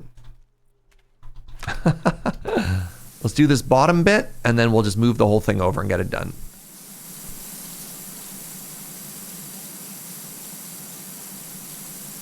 You tried Code Academy because it looked nice, but not blows. I did Code Academy. Mind you, this was maybe 10 years ago, but I made my way through a good chunk of Code Academy at the time.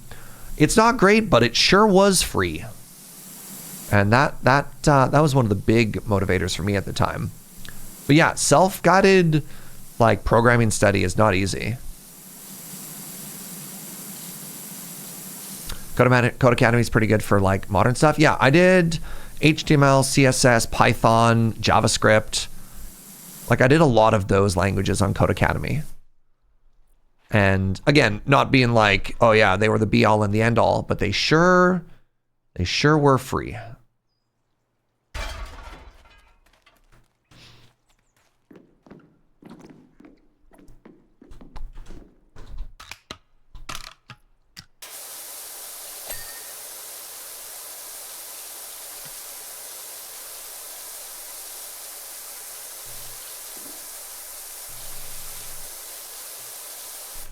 Honestly, hopping around and trying things is a great way to go. Yeah, I thought so.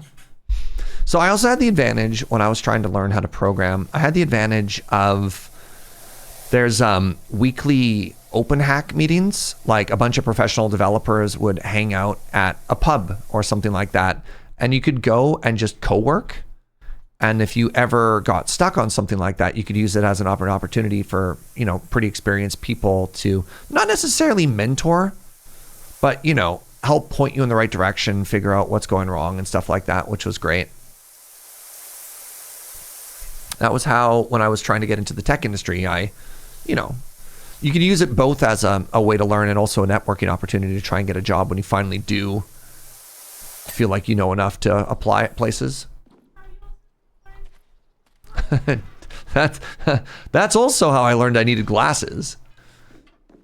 I remember asking somebody to help me review this like silly Python thing that I was working on. And the first thing they said when they looked at my code base was, you need glasses. And I was like, no, what do you mean? And they're like, look how zoomed in your font is. I'm like, no, I don't need glasses. It's just that big so my eyes don't hurt. They're like, yeah, dog, that's what?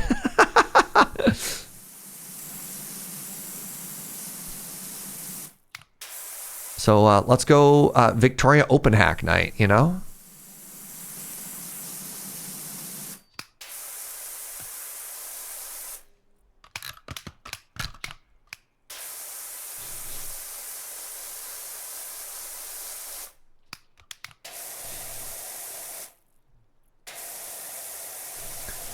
When your coat is so bad, they say you need glasses. Yeah. You think it's still going, kinda?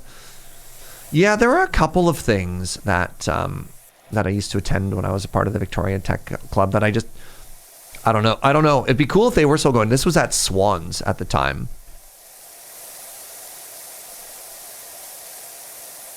YYJ Tech is constantly trying to restart meetups. Yeah. Man, YYJ Tech, what a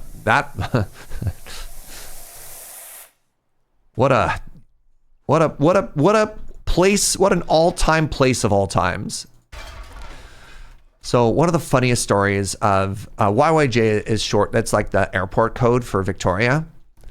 I remember all of the tech bros being really insulted and feeling really left out when it found out that like all the queer people and all the women in Victoria left the unofficial Victoria Tech Slack and started their own queer and female-led space, and the bros are like, why can't we be in here?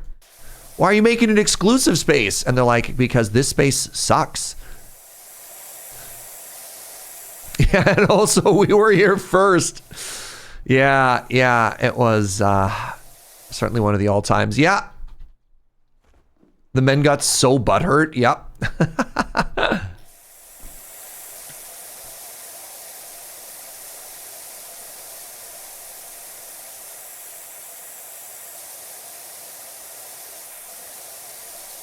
Oh, the women run YYJ Tech now and it's better? That's great. I remember just, man. What are you doing hosing down an airship in the middle of my recreational ground, says Park Warden. I was hired. Please take care not to spray any flex onto the bandstand. We can't afford dirtification this close to the festival. All right, good to know. Look at the meow meow.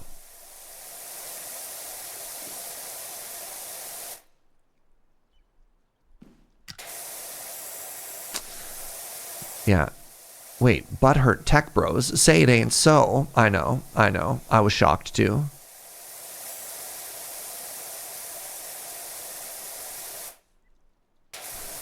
See, this is what happens when you go too fast.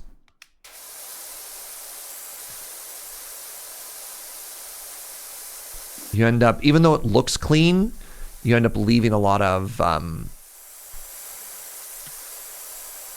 oh, what? This one's not clean either? This is devastating. All right, we got there. A lot of speckies, sure.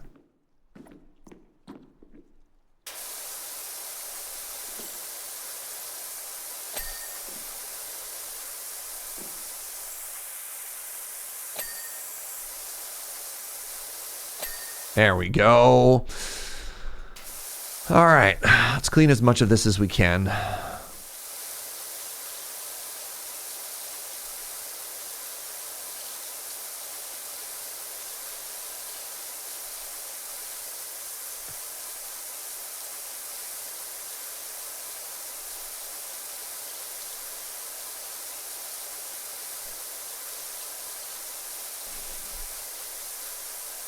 It'd be really funny if every job you had was just the dirt washing off the first job. That's called job security right there is what that is.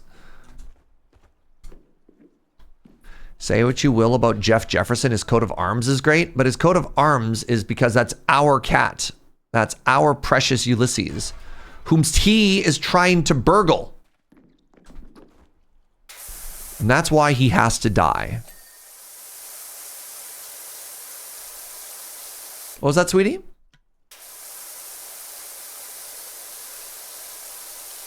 Joe says, what if the dirt was the aliens all along? I respect that.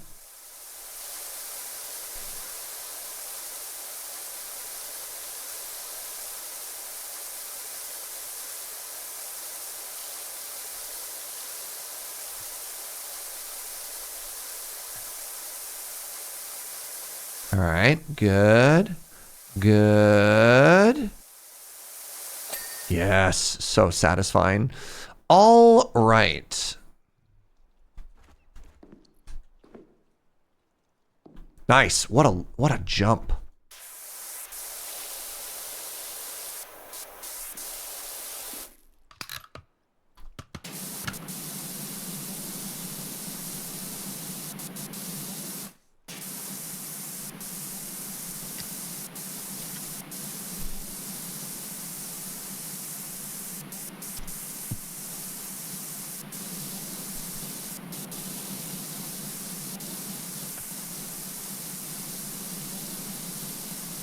Happy Friday.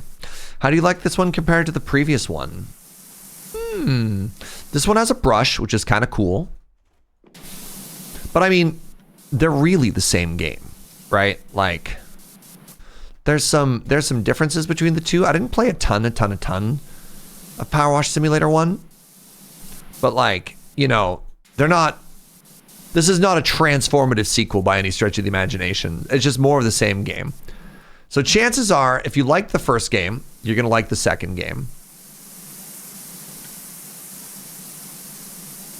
If you didn't like the first game, the chances of the second game offering a completely different experience is not happening.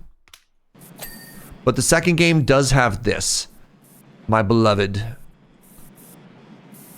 You'd find it hard to go back and not have access to this one, this tool. This tool is pretty great.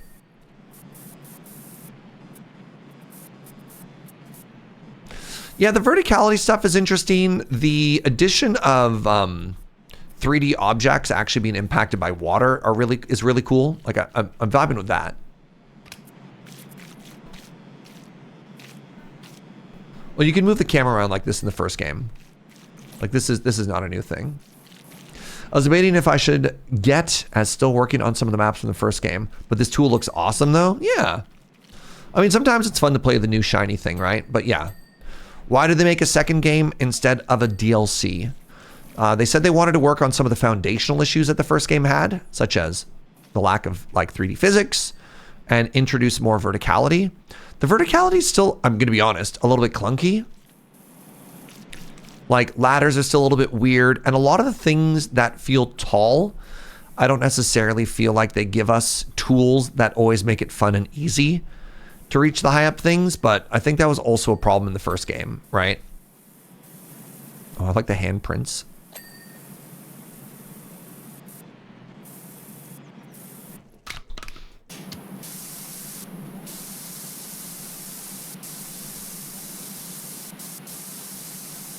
Yeah, the fact that you can't drive the scissor lift, I think, is actually a travesty.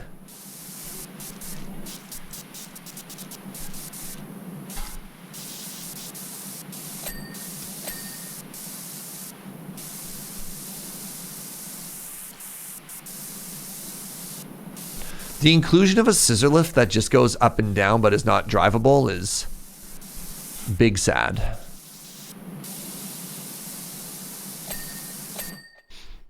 This is PowerWash Sim, not scissor lift driving sim. Yeah, but then why'd they add a scissor lift? Just give me another ladder. Why did you give me a scissor list of lies? Right?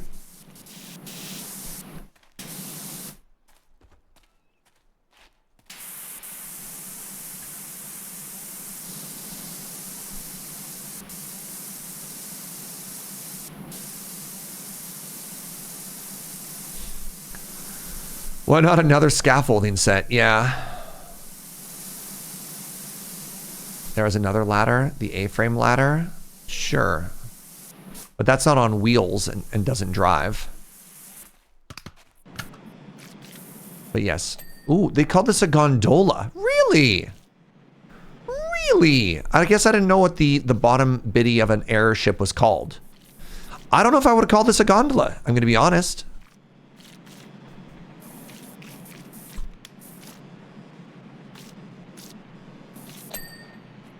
All right, show of hands. Who knew that the house portion of an airship was called a gondola? The people storage? Please, we call it the man house.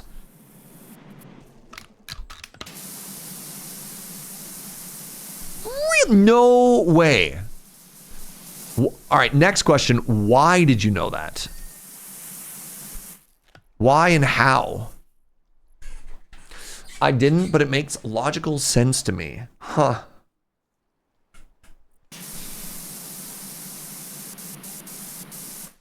I'm just a sucker for cool airships. Blimp nerd. So, but like, I would imagine it would follow the same nomenclature as like a boat. Actually, speaking of boats, because I don't know anything about boats, what's the name of where people stay on a ship, right?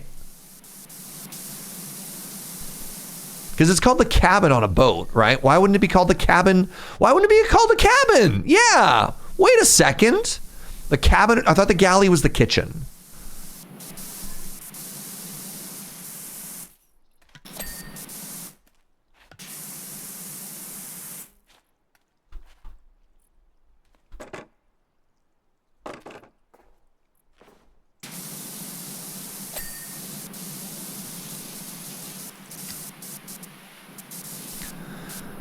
Does it depend on the size?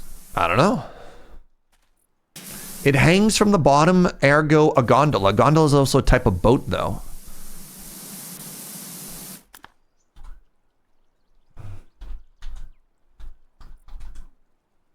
Like, when I think gondola, this is what first comes to mind, right? This is a gondola as well. You're probably thinking rope gondola, right? Oh, no way.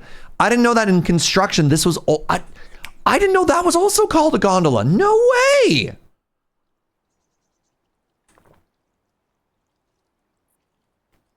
Right. This is also sometimes called a cable car or a cableway. Huh.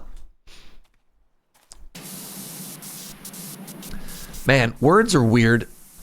A lot of definitions today. Big part of today's conversation was, what is the difference between X and Y?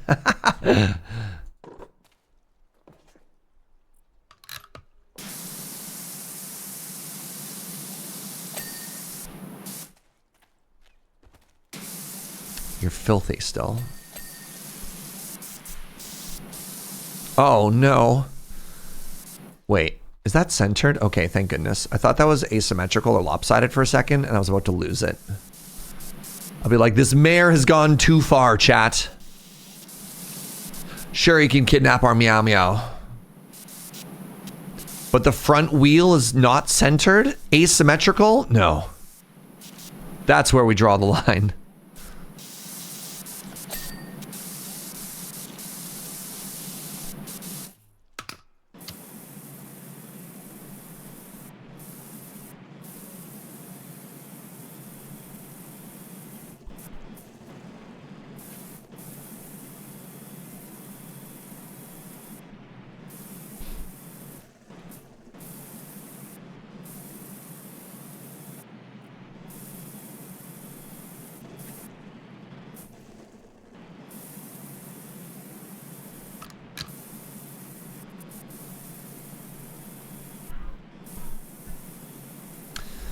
Now, because we're talking about gondolas, Joe wants fondue. I hope you're happy, chat. I hope you're happy.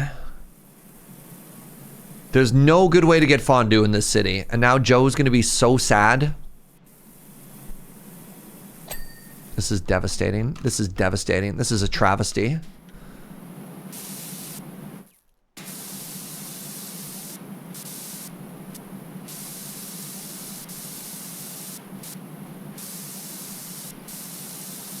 What about chocolate fondue? You need the special fondue kit if you want to melt it down.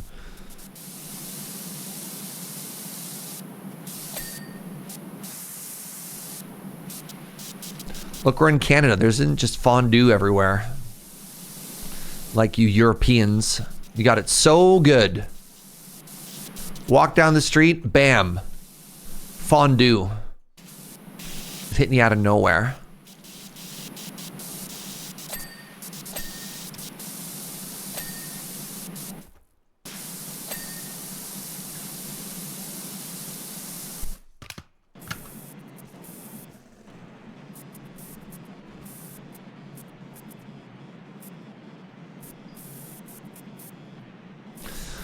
You could buy a home fondue pot?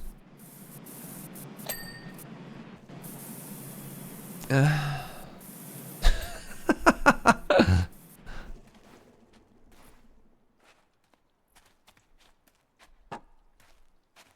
had fondue in Geneva and it was amazing. I had fondue when we were in Switzerland and it was pretty dang good. It was pretty dang good. I think the thing that surprised me was how nobody could agree on what you're supposed to put in the fondue. Oh, you know what? You know what? Hold on, actually. If we're talking about Switzerland, you know what really made me happy? Not the fondue. Raclette. Oh, raclette. Oh. Mess me up. Mess me up with more of that.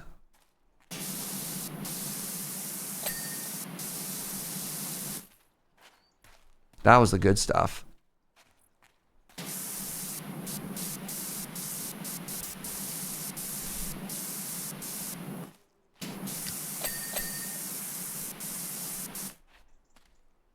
All right, what do I have to clean now? Oh, one of these tires.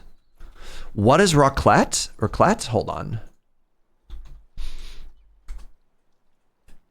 So raclette is you're chilling, you're eating a meal, right? You're having a good time. You've got, let's say you got something like this, right? You got a little bit of cheese, you got some potato, you got some meats or whatever. And then a man shows up with a giant wheel of cheese and like a giant griddle. Ignore all this stuff. Yeah. And they melt half of this giant cheese wheel, and then with a knife, they shave the melted cheese on top of all of your stuff. No, like ignore these little ones. This is what we're talking about. Yeah. Like, you get these weird little home raclette kits, right? That's a little cup. No. This is the real stuff. This is the real stuff right here, right? Whole wheel of cheese, press it down into a grill, and then slice the melted cheese over your plate. Yeah, this no. Yeah.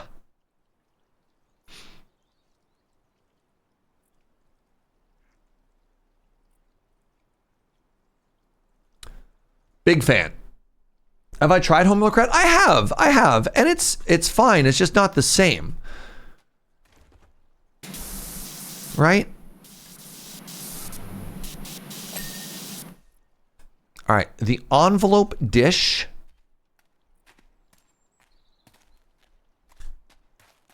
That's at the very top again, somehow.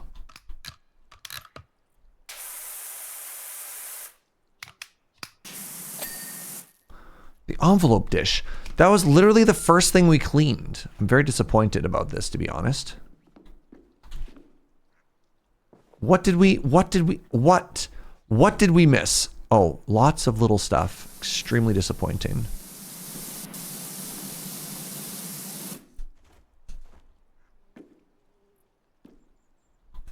Show me. Where? What? Oh, really? Y'all.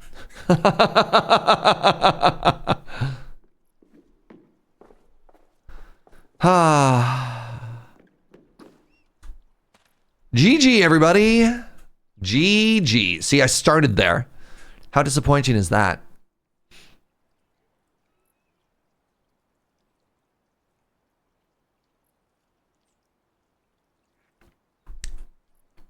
Not bad at all. Not bad, not bad, not bad.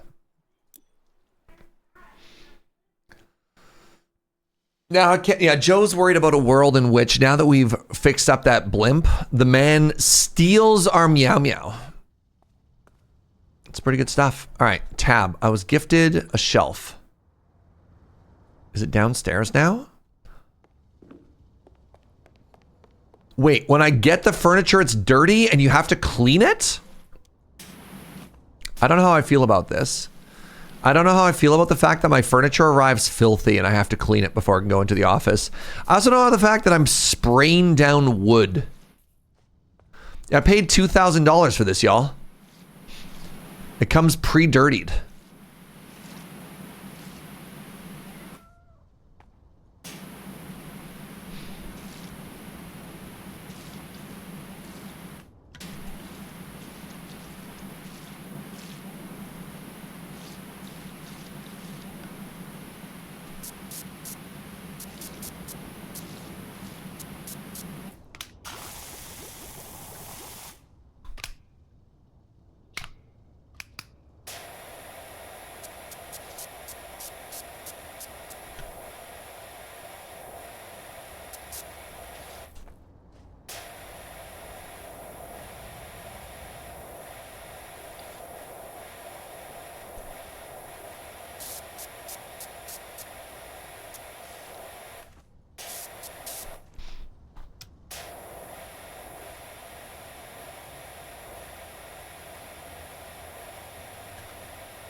There I was, just excited to put away my brand new bookshelf, not knowing that I had to clean it first.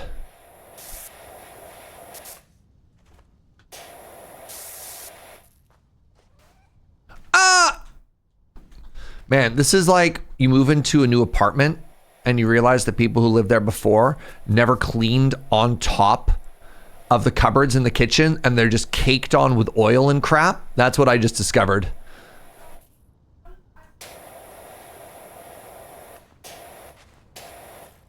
Do I have access to a ladder? I do.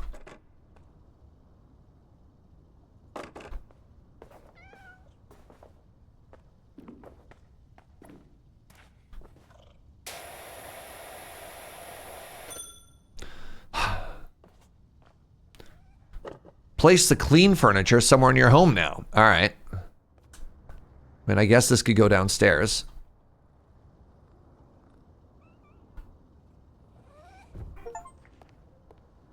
Yeah. Joe pointed out we didn't check inside of the drawers, which is also kind of horrifying. That was your first apartment? I had to spend a full day cleaning before I was willing to move my stuff in? Yeah. I moved into my dorm and found black mold in your freezer. Ugh. I hate that.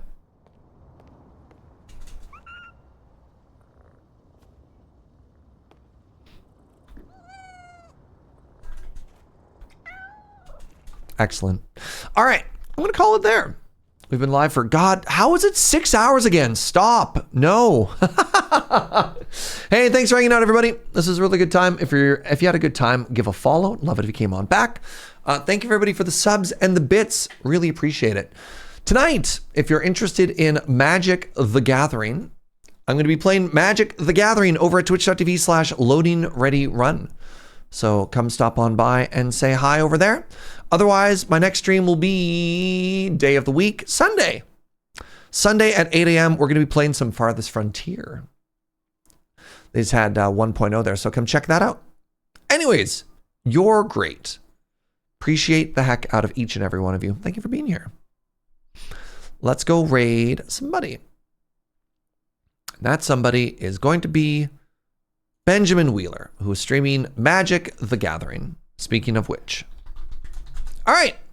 Goodbye, everybody.